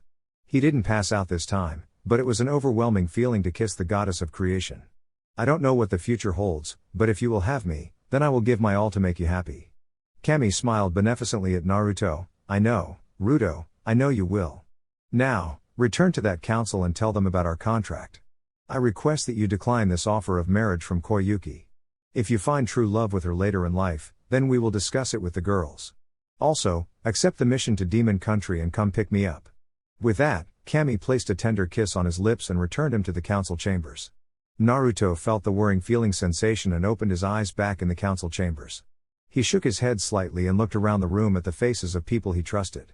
He firmed his resolve and spoke, well, Council of Konoha, I am in a contract with Kami, goddess of creation. He held up his hand and stopped the uproar. I am not joking, and I can prove it. I ask the members of this council to close your eyes and open your minds to me. It took a minute for the council to relent, and Naruto's golden sage mode was felt by every member of the council. He flashed memories of the end but kept those ones brief. He shared some of his interaction in the afterlife and the start of his contract with Kami. He showed what he came back to, and he shared some key events of his new life. The council was left in a stunned silence when their minds processed the information and the link ended. Naruto cleared his throat and a couple heads idly turned toward him, now you know, at least some of it. I was allowed to share these memories with you because I have changed this timeline so much that future knowledge is no longer relevant. Needless to say, you are not permitted to share this information and the price for breaching this celestial contract would be severe. A prolonged silence followed his words and Naruto's girl stepped into supportive positions behind him. They each knew something happened and it likely had to do with Kami because they each saw the brief disorientation he went through. Plus, Naruto had told them that he wouldn't be able to tell others the truth unless Kami said otherwise. Finally, Itachi regained his composure and shook his head in disbelief. Itachi coughed lightly and snapped the council out of its trance. Okay, well that certainly explains a lot and give us much to think about. Why did you share this with us now? Naruto shrugged, Kami pulled my mind to her realm and told me to. He kept his answer brief. She also mentioned that I should accept the mission to Demon Country, so do you want to cover that now? Shikaku stood up and slammed his hands on the desk. You troublesome blonde. Don't think we will let you off that easy. What gave you the right to deceive the council and change things the way you saw fit? Shikaku was still clearly upset about the years wasted chasing the neighborhood watch. Naruto deadpanned at Shikaku while his girls giggled behind him. Did you miss the part about me being Kami's chosen? It all makes so much sense now, Hiyashi muttered. Unbelievable. Kuzo followed up. My daughter just couldn't choose a simple man, Inoki lamented. Mikoto was crying since she saw that her son was the one to bring about the end of the world the last time around. She was also shocked by the fate of the Uchiha. Why? Naruto cocked his head at her. Why did you save my clan and my son this time around if he did that to you? Why did you return to Konoha at all after we betrayed you? Why? Naruto offered a sad smile and a slow nod in understanding. Because, despite it all, Konoha is my home. My parents gave their lives to protect this home. I thought that I should at least try to do the same, Naruto sighed after that. As for your clan, I wanted to try and avert disaster. I thought that if I saved Sasuke from that pain and hatred, then he wouldn't fall. Plus, it was just the right thing to do. Hiyashi was struggling with this information, and he asked Naruto, so, last time around, my clan didn't suffer this tragedy? Naruto prostrated himself to Hiashi. It is one of my greatest regrets, Lord Hyuga. I tried to help your clan too early, and it had unforeseen consequences. I thought that if I saved Hinata and Hisashi, then Neji would have had a better life. He sacrificed himself to save my life and I owed at least that much to him. Then, I wanted to remove the caged bird seal and the way I went about it led to your clan's massacre. I never foresaw what happened and for that I sincerely apologize. Hiashi should have known better than to be surprised by Naruto's display, but he was still taken aback. Rise, Naruto, you need not apologize to me. You have done much for my clan and your apology is wasted. Shikaku rose from his seat next to Itachi. Naruto, if you have the knowledge from another life, then you know and have known who the Akatsuki were this whole time. Why have you not shared that information? Naruto shook his head. I have shared what I know. I have shared what I can prove, and I have taken actions against them. I know this sounds unreasonable, but the restart of the timeline is Kami's experiment, of sorts. It had never been done before and she made me keep this information close to the chest. Everything I have shared, I have collected intelligence and proven to be the same. That being said, there were many things that were different, so why would I act like I still know everything? In fact, aside from the beginning, pretty much everything is different. Finally, I will remind you that I was contracted to Kami. Shikaku shook his head in frustration. No, that is a troublesome excuse. Naruto flared his aura. No, that is the reason. If 5-year-old me told you all that I knew events from the future, then what? I become your inside source of information and you use that for the benefit of Konoha? Either that or you think the QB scrambled my brain and was manipulating me. You did nothing in my past life to hold my trust, you did everything in this life to break it and I took the actions I saw fit. So, save me your frustrated chastising. I shared this with you so that you would understand what needs to happen, not rehash the past. Naruto's voice had raised but remained below a shout. It was clear to everyone that this was intensely personal to Naruto. Shijimi stood up. Let's move on. The truth of the matter is that Naruto informed my husband of the relevant facts. He has worked with Kinji to make changes and it is undeniable that he has made this world a better place. So, I say again, let's move on. Itachi nodded. Very well, I agree. This issue is tabled. Now, the mission to Demon Country. The teams we sent there had fatalities and were critically injured. I wish for you to travel there and use the Hiruzen to transport medics and doctors to aid the injured. The princess also needs evaluation after she used a kinjutsu to eliminate the demon Morio rather than seal him. Her attendants claim that she has been quite different since the event. Of course she is different, she is a completely different person, Naruto thought before he bowed at the waist. I will set out first thing tomorrow morning. Very well, how quickly can you make that trip? Itachi asked. Am I traveling alone? Naruto returned the question. Itachi nodded. I figured that would be fastest. Are you concerned about that? Naruto shook his head in the negative. No, I will create a Hiruzen beacon and leave it there once I am done. I can make it there by tomorrow evening. Kuza chuckled loudly. A 3-day trip in less than a day? Why am I still surprised? Naruto shrugged. Dunno, but if you don't think I can do it then I would be happy to bet on it. Kuza shook his hands in front of him. No, that is quite alright, Naruto. I don't feel like Chora scolding me for needlessly throwing away money. This earned chuckles from the council, and it served to break the tension. Itachi stood up and pounded his gavel. This council meeting is now closed. I will remind everyone that the information concerning Naruto's contract is to be shared with nobody outside this council. Dismissed. Meeting a goddess in Demon Country, Tsunade walked home with the 4 lovers, and everyone settled down for a family dinner. Naruto shared what he could from his meeting with Kami, and the news stirred up the Senju Uzumaki household quite a bit. Once Naruto had finished, it was Tsunade that spoke up first. Brat, you are telling me that Kami pulled you up to her realm in the middle of a council meeting, told you to accept this mission and she wants you to wed the priestess of Demon Country?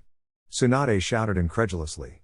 Naruto nodded. Mama, it shocked me too, but I knew I had to share it with my family as soon as possible. Why? Tamari asked while scanning Naruto with an analytical gaze. Naruto sighed. I don't know, Mari. If I knew, then I would tell you. You know that the daimyos are going to pressure me into their version of the CRA. I could avoid Konoha's imposition because of Kinji's influence. However, the laws of the daimyo are different and Kinji talked to me about it. Minimum for somebody in my circumstances 5 and Kami asked me to decline Koyuki and accept an engagement period with Shien. Kami, brat, things are just weird with you, Tsunade sighed. Kurama laughed heartily. Well, Haim, aren't you glad I am a one-woman man? While Tsunade shook her head, Ino stepped in. I love my sisters. If Kami-chan actually told Naruto to take one more, then I think we should at least give her a chance. After all, it was Kami that was so against Ruto taking another that he had to go through that. The whole family winced at the memories and Tsunade hung her head in guilt. Samui took the mic next. Well, who are we to question Kami? Why don't we see if she is cool and then take it from there? Tamari pouted. I once thought Ruto would be mine, and now he is ours. Gah, oh well. Let's see the new girl. She threw her hands up before she slammed her head on the table in resignation. Naruto rubbed her back in understanding. I am sorry, Mari. I doesn't change a single thing about how much I love you. Kurama met Naruto's gaze and asked another question. So, Morio is dead, and you didn't have to do anything this time around? Why didn't they call for you? Naruto shrugged. I don't know. I wish they would have. My guess is they thought that Tenzo and his team would have been enough. Kurama scoffed and Chome buzzed agitatedly. That imitation Makuten cannot handle a released demon, much less a bijou. Sure, he can handle a couple tails from a Jinchuriki, but in terms of actual demons he wouldn't stand a chance. Tsunade sighed. Yeah, if I would have known that I would have talked them out of it. Oh well, so, you will call me there tomorrow? Naruto nodded. I will move at full speed. Shouldn't take too long, but it is still a long way. Tamari scoffed. 250 miles, a long way, in a single day.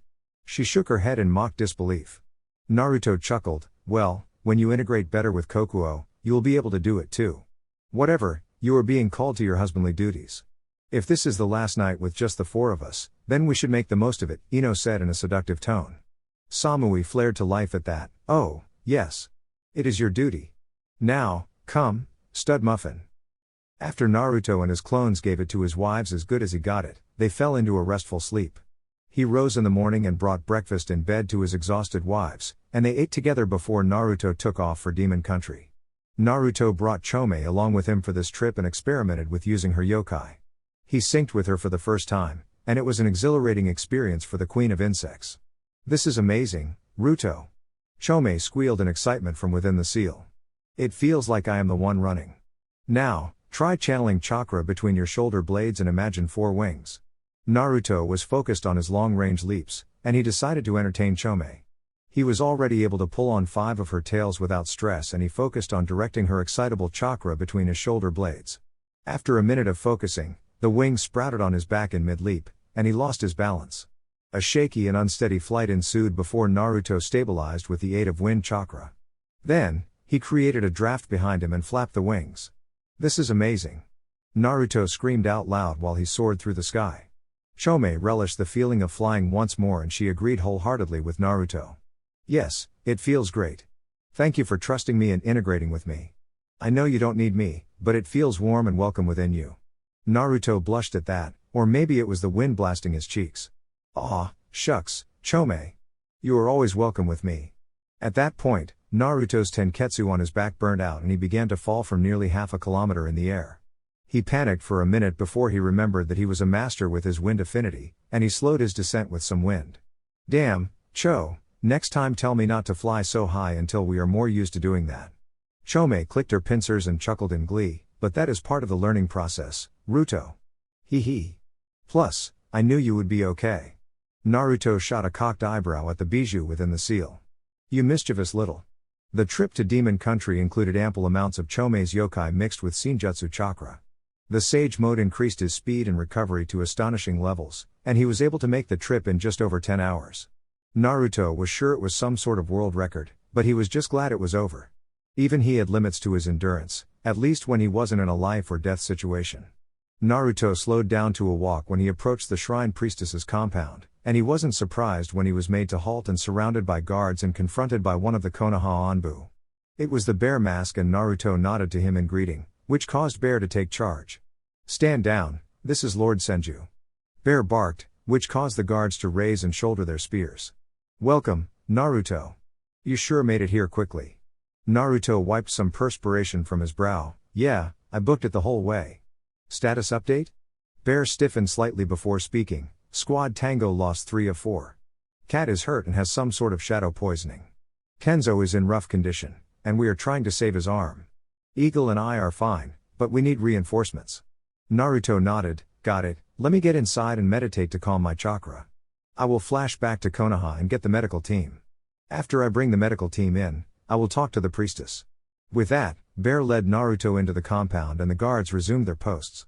It was clear to Naruto that this place was attacked and that Tenzo had used some wood jutsu to plug up some defenses, but it would do little to hold off a proper shinobi team. He walked into the main building and was taken to the wounded Konoha Anbu. He sat down in a meditative position and focused on de-stressing his coils so that he could flash to Konoha and back. After 30 minutes, Tsunade, Hinata, Ino and another medic were flashed into the priestess compound. While the medics attended to the wounded, Naruto made his way to see Shien, or Kami. Well, she told him to call her Shien in this mortal form, so it is Shien then.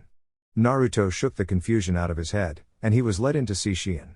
He felt a twinge of excitement and anticipation crawl up his spine as he walked toward an ethereal blonde beauty that was sitting on her throne-like seat. As he walked and got closer, he noticed that instead of the violet eyes Shien had last time around, her irises were now golden. He also noticed that her bust was easily in the low to mid-range, which was definitely an upgrade from what he remembered. Her face glowed with an ethereal beauty that should be foreign to humanity, and her smile made all of Naruto's worries melt away. Finally, he stopped 20 feet in front of the goddess in human form, where he knelt down on one knee and bowed his head. Lady Shien, I am relieved to see you in good health. I have brought aid from Konoha, and they are tending to my shinobi as we speak. Naruto kept his head dipped and spoke in a reverent tone. Leave us, Shien said in a firm and commanding tone, which earned protests from Toruo, Shien's attendant. Lady Shien, we cannot leave you alone with a stranger you just met. Shien scoffed and waved him off with her dainty hands. Relax, I have seen this man in my visions and trust him implicitly. Now, leave me. Naruto rose and watched the attendant scurry out of the chamber before Shien placed a hand on her throne and a privacy barrier was erected around the room. Naruto cocked an eyebrow at her and sent her a teasing smirk. So, that was out of character. He held back a laugh as he addressed Kami, or at least this portion of Kami. Shien rose from her throne and strode down to Naruto in a slow and sensual manner. She stopped in front of him and looped her arms over his neck before stopping inches away from his lips. Tell me, Ruto, does this human form appeal to you? Naruto gulped, licked his lips and nodded slowly. Yes, milady. Does my presence feel strange or wrong to you? Shien proceeded. Naruto shook his head minimally. No, milady. Then why aren't you kissing me? She finished in a sultry tone. This prompted Naruto to lean forward a couple inches and he placed a tender kiss on her lips before he pulled back. The two locked eyes once more and then their lips crashed together, and tongues flashed in a sensual dance. This continued for a long, yet seemingly appropriate, amount of time, and it was as if Naruto knew this woman implicitly. He felt at home with her in his arms and her taste excited and inspired him. Shien broke the kiss and her eyes twinkled in pleasure and excitement. It is good to see you in the mortal realm, my chosen. Do you choose me as well? Naruto nodded dumbly, as if in a trance before he snapped out of it and offered a sincere smile. Why don't we take our time getting to know one another? It feels right, but I don't want to rush it. I want to take you out, play 20 questions, get to know you, laugh, cry in love with you. Let's enjoy this life we have together and then you can tell me if you want to spend eternity with me by your side. Shien slapped him playfully on his chest. Geez, Ruto, such a romantic. It feels good hearing you say that to me. I think that sounds like a good plan.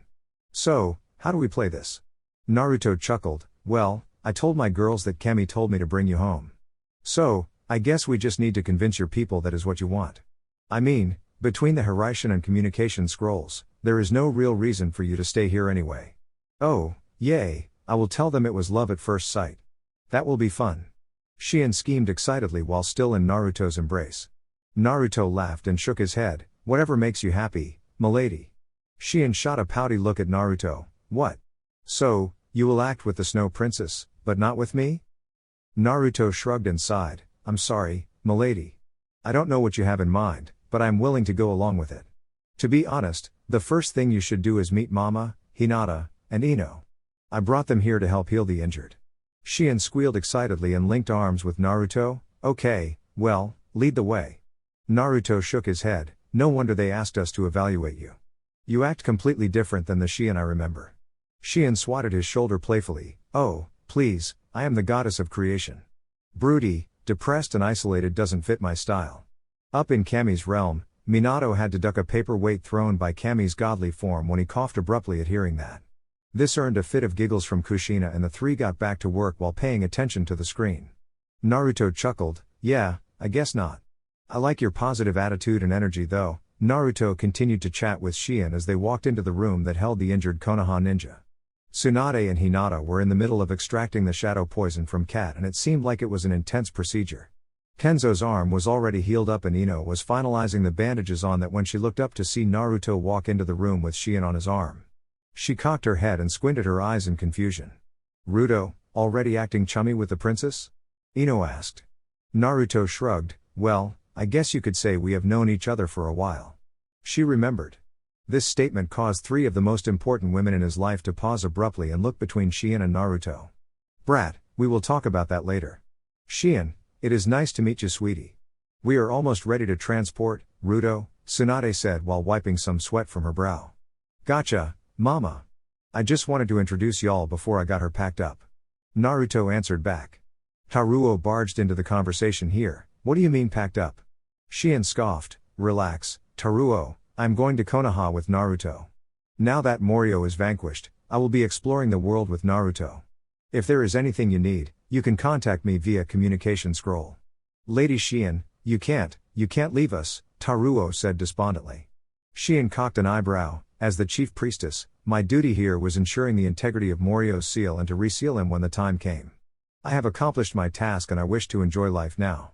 When I spoke with Lady Kami, she told me to go with the one she sent to me. So, I am going." Shien ended forcefully. Taruo hung his head and Tsunade shook hers. "Leave it to her brat to get wrapped up in something like this." Tsunade locked eyes with Naruto. "And you're okay with this?" Naruto nodded with a smile on his face. "Yeah, it feels right. I told her that she would have to get to know my wives before I committed to anything." Tsunade snapped back to her work before responding. "Okay, then go get her packed up. We will be ready to go within the hour." Naruto went with the human form of Kami and went through her room. He watched in amusement as Shien threw out most of her wardrobe and said there was no need to bring priestess robes. She made silly comments about how humans always put too much emphasis on their robes and gowns when worshipping the gods and practicing holiness. It took 45 minutes for Naruto's clone squad to pack up the room, and he was pleased to see that Shien didn't bring too many things with her. They returned to the impromptu medical bay and found that the wounded were already in stasis scrolls, the dead bodies were in body scrolls, and the medics were ready to return.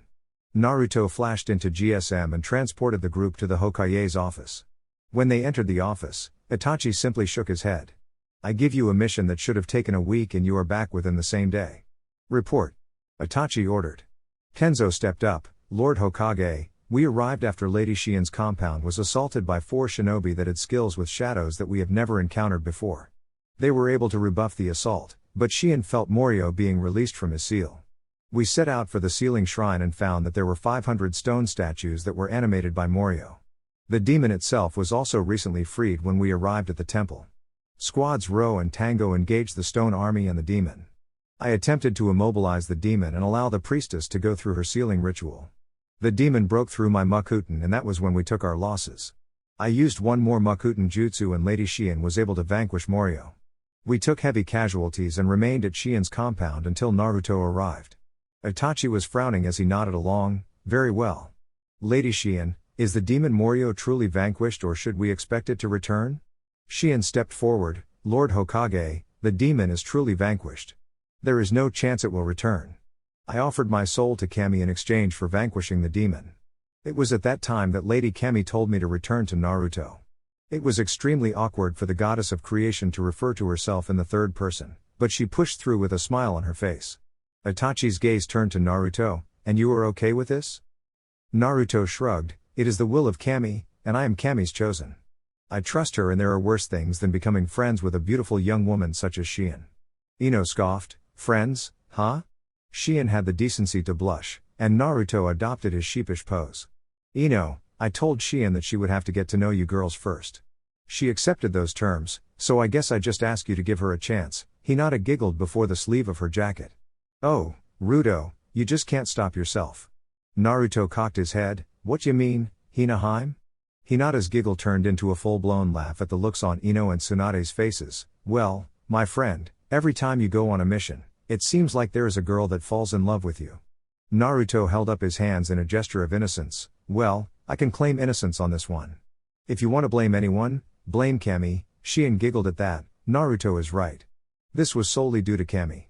All I ask is the opportunity to get to know Naruto and you three. Ino relented at the pure and innocent look on Shien's face, and Tsunade settled with crossing her arms under her bust. Okay, Shien, I can do that. I am sure Temari and Samui will agree to a trial run as well. Itachi coughed and returned the attention to himself. Tsunade, what of the injured? They are sealed in medical stasis scrolls. I didn't want to strain their bodies with the Hiraishin. I will get them set up in the hospital once leave here. Nothing I can do for the dead, but the injured will survive, Tsunade said professionally. Very well, Naruto, please report here at 10 a.m. tomorrow morning. Tsunade, if you are free, please accompany him, Itachi said before dismissing them. That night, Shien got the chance to meet Temari, Samui and the Senju family, which led to drinks in the Senju gardens. It was pretty much a Senju family tradition at this point, and everyone was excited to grill the newcomer in the Senju household. It was Rias, who had Anko and Yugito in each arm, that opened the questioning. Okay, priestess, why did you so readily agree to this crazy plan of Kami? Her tone was challenging and teasing at the same time. Shien blushed and cuddled into her first Naruto clone. Well, let's just say that when I made the deal with Kami, she gave me the memories of his past life. We had a much more intimate experience last time, and the war stopped us from ever getting together. When she asked me to care for her chosen, I saw no reason to refuse. Yami stepped up next before Tuya could enter the conversation.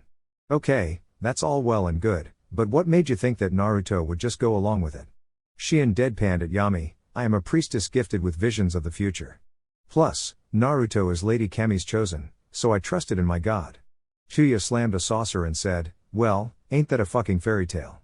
You are Kami's faithful little girl, and she rewards you by dropping shithead in your lap. What do you three cunts think about this? She looked around at Ino, Samui and Temari before she paled as a Naruto would clone formed with a water whip in hand. Stand to for punishment, Tuya. The clone growled and cracked its whip menacingly. Yami took his arm from her shoulder, knowing full well that he couldn't prevent what was going to happen. As the clone chased her, the group chuckled and played a drinking game. They each chose one of Tuya's favorite curse words. Each time she used that particular curse, the person could assign a drink.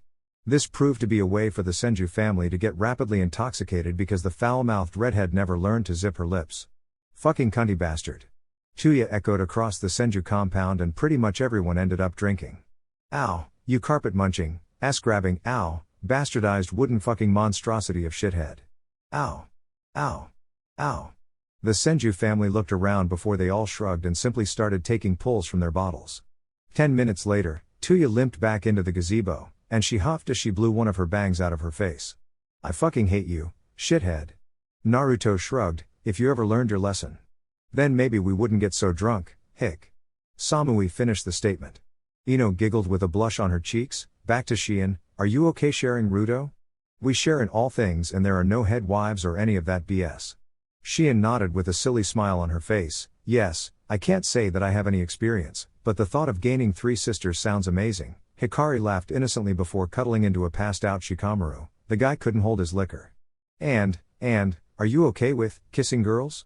Shien blushed brilliantly, and the thought of Kami blushing like that made Naruto break into a full-blown laugh.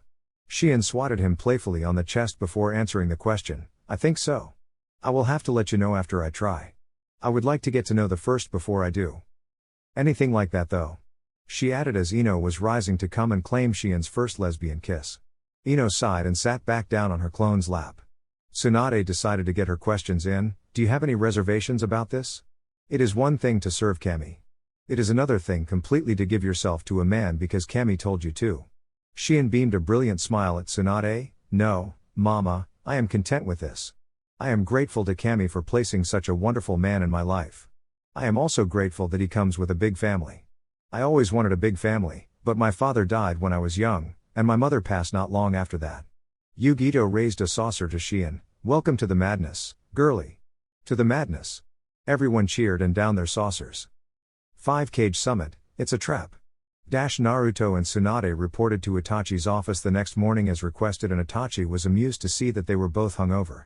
Kurama was so hungover that he retreated into the seal when the sun stung his eyes. Chome was immune to most toxins, so she was just fine, but she wanted to be in on this conversation, so she was in the seal as well. Itachi looked up as they entered the office, and he pushed aside the papers he was working on. Thank you for coming. Please take a look at this, Itachi said as he handed a scroll to Tsunade. Naruto looked over her shoulder and read it with her. Tsunade scoffed, Itachi, you can't honestly be thinking about going to this. It's clearly a trap, Naruto agreed. Itachi sighed, yes, that is the common sentiment. The other cage also got the invitation, and they said the same thing. Naruto cocked an eyebrow, so, why are you still thinking about going? Because they don't know how truly strong you are. This could be a chance for a decisive battle, but it all comes down to what you can do. Itachi answered while analyzing Naruto. Naruto closed his eyes and thought about it. He roused Kurama and Chome to see what they thought about it. After a minute, he opened his eyes and looked firmly at Itachi. Well, the way I see it, Iwa is trying to drag us into the open. They requested that I be there, so it is clearly a trap, and they most likely believe that they have something ready for me. Itachi nodded, I was thinking the same thing. Naruto put a hand to his chin in thought while Tsunade responded, Itachi, I want them dealt with, but this would be willingly taking a fight on their terms. What if it wasn't on their terms? I know that they could turn this into a trap in any number of ways, but what if we weren't as isolated as they thought? Naruto said, still thinking about this. Explain, Itachi said. Summoning seals. We get the elite from every ally and have them on standby. If things go pear-shaped, which is likely, then we summon in reinforcements. Naruto answered, still in a calculative tone. Ruto, they have Ame, Iwa, Pain, Konan, the fake Madara, Kakuzu, Kisame, Zetsu and all of the white Zetsus. That is an overwhelming force. Tsunade warned. Naruto nodded, we took that white Zetsu body at the beginning of our training trip. We developed a countermeasure for his mimicking jutsu, and we will be able to identify him. Each Zetsu is only a low to mid Chunin skill level at best. The only thing they had over us last time around was the confusion they sowed in the ranks. Itachi had been included on the intelligence concerning the white Zetsu clones and it worried him greatly. What is the counter we have? Naruto answered, I can cast a wide-scale jutsu that pollinates the air and they will react to it, which will disrupt any transformation they attempt. If that's not enough, any of my clones can identify them. Any decent earth jutsu user can prevent them from traveling underground. What about those ranks? Tsunade asked. Pain and Konan will come for me. That is the most likely. The Uchiha can't stand up to me at this point, Kisame is a non-issue, Kakuzu is a threat, but I know how to deal with him. Zetsu is a scout and will just sow chaos. Naruto answered while still clearly thinking things through. That still leaves 15,000 shinobi of Ame and Iwa. Ame shinobi are religious zealots and Iwa is motivated by blind revenge, Itachi cautioned. Iron Country is also closest to Iwa. They would be able to move their forces first.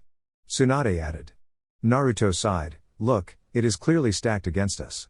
I have no doubts that I could stall and erect a barrier, but they can siege, flee or do any number of things. What is the worst case scenario, Naruto? Itachi asked bluntly. They have all of the Akatsuki there, they trap the tower, find a way to disable my Hiruzen, summon the Geto Mazo, which would mean fighting against the 3 and 6 tails. Plus, they have Roshi. So, let's say the worst case scenario is 3 Bijou, 4's ranks, 2 SS ranks, 15,000 shinobi and 5 to 10,000 white Zetsu. Naruto answered in monotone. We only have a week. If we don't accept, then they claim they will declare war. War would mean the involvement of innocents. Itachi added. And Kinji would like to avoid that for obvious reasons. Naruto nodded, I understand that. Message the cage and tell them to come here. We should talk this out with them. I will start thinking up strategies that could let us turn the tables. Okay, get with the Naras then. I will request a meeting for tomorrow morning. Itachi closed the meeting with that and set to the task of gathering his allies. After a long night poring over maps, plans, scenarios and many other things with Shikaku and Shikamaru, Naruto returned to his bed at 2 a.m. He snuggled into his girls and closed his eyes. The next day, he gave a basic breakdown to the Senju family, which included the wave branch. Everyone was concerned, but Naruto said he would be back after the meeting with the cage. Naruto and Tsunade walked into the council chambers which had been rearranged with a circular table. Each cage was allowed 3 advisors/bodyguards. This led to a full room with Rasa, Gaara, Kankuro and Baki from Suna. Mei brought Ao, Chojuro and Zabuza with her from Kiri. I brought B, Yugito and Daru with him from Kumo. Yosuke brought Kaisa from Wave, which was allowed because Wave was a trade partner with Kumo and Kiri. From Konoha, there was Itachi, Shikaku, Tsunade, and Naruto.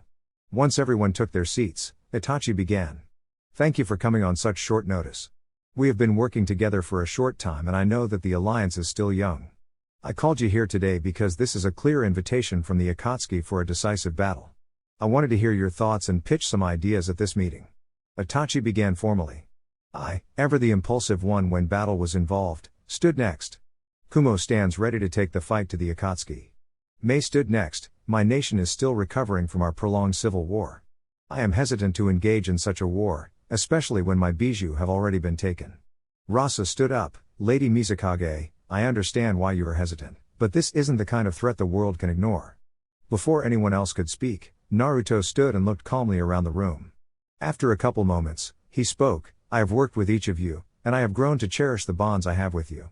I have not shared what I am about to share with many people, but I believe it necessary at this point so that you may understand the gravity of the situation. Naruto took a deep breath and Tsunade placed a calming hand on his shoulder. This is not my first life. This war with the Akatsuki led to the end of all life in the world last time around.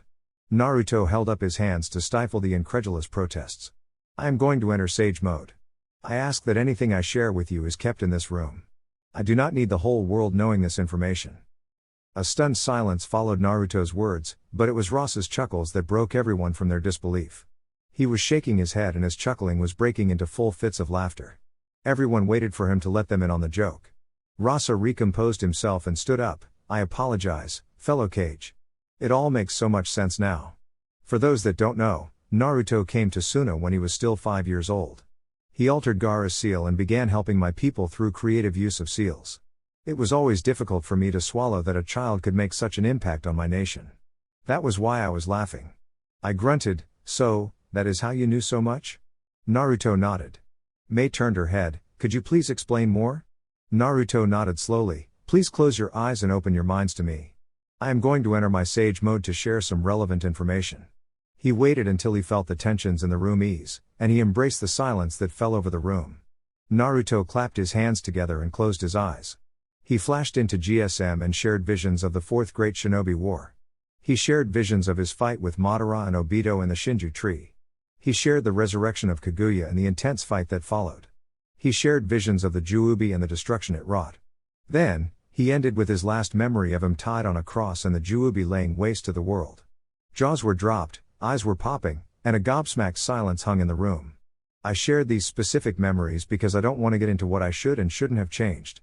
I wanted you to know what we are up against. I wanted you to know what was at stake. Naruto began. Itachi, who was more familiar with Naruto's past, spoke up. Fellow Kage, if we leave such an enemy to stew in the shadows, then we will surely come to regret it. My strategist worked with Naruto to come up with a plan for this summit. If Akatsuki, Iwa and Ame should make their move, I snapped out of it and looked between Naruto and Itachi. I trust your power, brat. I don't know about stepping into such a trap though. Naruto nodded, I can understand that. To be honest, I have my reservations as well. Then why do we let them choose the battleground? Mei asked what was on many minds. To minimize collateral damage. Naruto answered. Rasa frowned but nodded, yes, if we do not take this shot, then it is likely that our civilian populations will be affected. That would have many downstream effects. I punched a hand into his palm, let's hear what you have come up with and we will make our decision from there. Shikaku Nara rose and bowed to the Kage. We only had one night to plan, so there are probably some kinks we could iron out in this plan. To start, we would all teleport to Sunagakure and we would move down to the summit together. That would, or at least should, prevent any ambushes en route to the summit. Won't that put Iwa even more on edge? Mei pointed out in question form. They are already our enemies. We have confirmed that Akatsuki is directing Iwa. What you don't know is that it was a member of the Akatsuki that broke into our political prison and rescued the Tsuchikage's daughter. That is why we have disabled all spatial jutsus in our village with our barrier core. Itachi chimed in. I growled, well, I think we are beyond the point of settling this with talks. Part of me doesn't blame them after what Naruto did to their Jinchuriki and Kage, but still. If the Akatsuki is inviting us to a fight, I will take it. That being said, what is the next part of your plan? Naruto stepped up, since he was the Fuinjutsu master. Next, we have our elite squads on standby for reverse summoning. I modeled it after the summoning contracts of the animal clans, and we can instantly bring our forces in to join us. It is likely that the Rinnegan wielder will be there, and it will be my job to deal with him. I would say that I am enough to deal with Konan and Pain, but it will be a fight for sure. Rasa sighed, Ruto, why put yourself in such a fight? You are their main objective, along with the other Jinchuriki, Why not leave that fight to the cage? Because I know the Rinnegan's abilities, and I bested him once before when I was far weaker than I am now. We contemplated that, but then we would be missing some of our strongest shinobi when countering the vast number of enemies we expect. Naruto answered. I snarled, okay, then where did you plan for the cage to fight? Naruto nodded at that. I want you to take on Kisame Hoshigeki. You are king in single combat, and I have disabled his sword Seimata. Your lightning will counter his water jutsu and he shouldn't be able to keep up with your speed. Rasa, Gaara, Killer Bee, Mei and Yugito will be on crowd control. You will hold the enemy back until our reinforcements arrive. Mei asked another tentative question, Naruto, why would we just bring in a portion of our forces? Even if we have them vastly outclassed in quality, those numbers would make it nearly impossible to deal with our enemy. Shikaku addressed that question. That is why we will mobilize our forces and quietly move them to our borders near Iron Country. We have our elites hold out until our main forces can pincer them.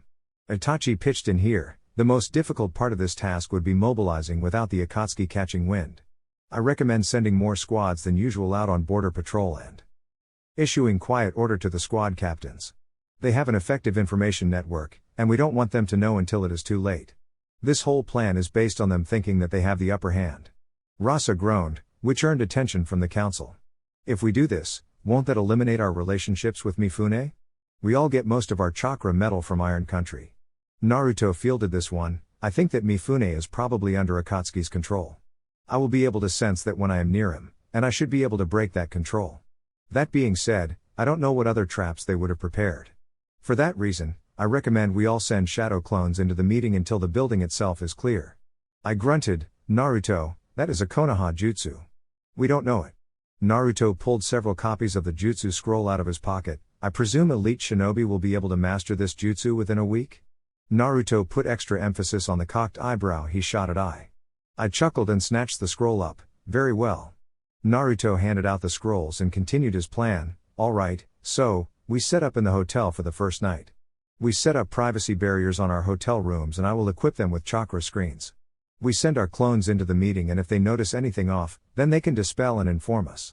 How would we know about the trap if they dispel? Mei asked. Naruto chuckled, because this jutsu is the key to my strength. There is a memory transfer component to the jutsu, and any non-physical memory will be transferred to the original when dispelled. Before you go overboard, I recommend reading the cautions and potential side effects before you perform the jutsu. Everyone took a moment to think about the potential of such jutsu before they snapped back into professional mode. Kaisa stood up. What part would you have wave play in this? Tsunade intervened. We do not need your forces. We will need you to prepare your ports and if war breaks out, then we will need a transport hub. Kaisa nodded. It will be done. The people of Wave stand behind the alliance. I let out a pleased sigh. That will help in troop movements. Lord Nara, if we fail to eliminate the Akatsuki in this battle, what is your projected outcome? Shikaku sighed and mumbled troublesome under his breath. He then looked up and addressed the council. I don't think the Akatsuki will go all in here. I think they will absolutely try to hit and cripple us. That being said, if they fail and are able to retreat, then they would get desperate. We couldn't begin to plan out worst case scenarios, but we did come to one. Conclusion. Shikaku paused here and looked at Naruto, who gave him a nod. If we fail to eliminate the Zetsu, then they could easily begin targeting smaller villages and civilian populations. With their transformation abilities, that could go wrong in any number of ways. This earned rumblings around the table for the first time during the meeting, but it was Mei that took charge for the first time rather than questioning things. That won't be a problem. If the worst case happens, we inform the daimyo immediately and they can pull the civilians into the capitals. Naruto could set up protective barriers and screening seals around the capitals. That would be a short-term solution. Rasa nodded. That will be easy in my country. Suna is already protected by those seals and your hidden villages already have the basic versions. Honestly, if it comes to that, then we unite the whole world, even the civilian populations, against the Akatsuki. I barked out a laugh. Yeah, well, if you asked me if 4 of the Great 5 would ever work together in my lifetime, then I would have laughed you out of my tower. They have united us against a common enemy and evidently behind the man that was chosen by Kami. So, bring it on. I rose to his feet and smashed his fists together. That night, at the Senju compound, Naruto let everyone know what the plan was. Of course, his girls insisted on being part of the fight. Naruto didn't want this, but he couldn't refuse them. They were each among the strongest in Konoha and they were equally as stubborn. That being said, Yami was assigned guard duty, Rias, Hikari and Shion were on kid duty and the rest of the Senju family was getting ready to kick some ass. Alright guys, that's it for the video. If you enjoyed it, please feel free to leave a like and subscribe. As always, the rest of the story is already out over on Patreon, link to that will be in the description. Anyways, until next time, peace.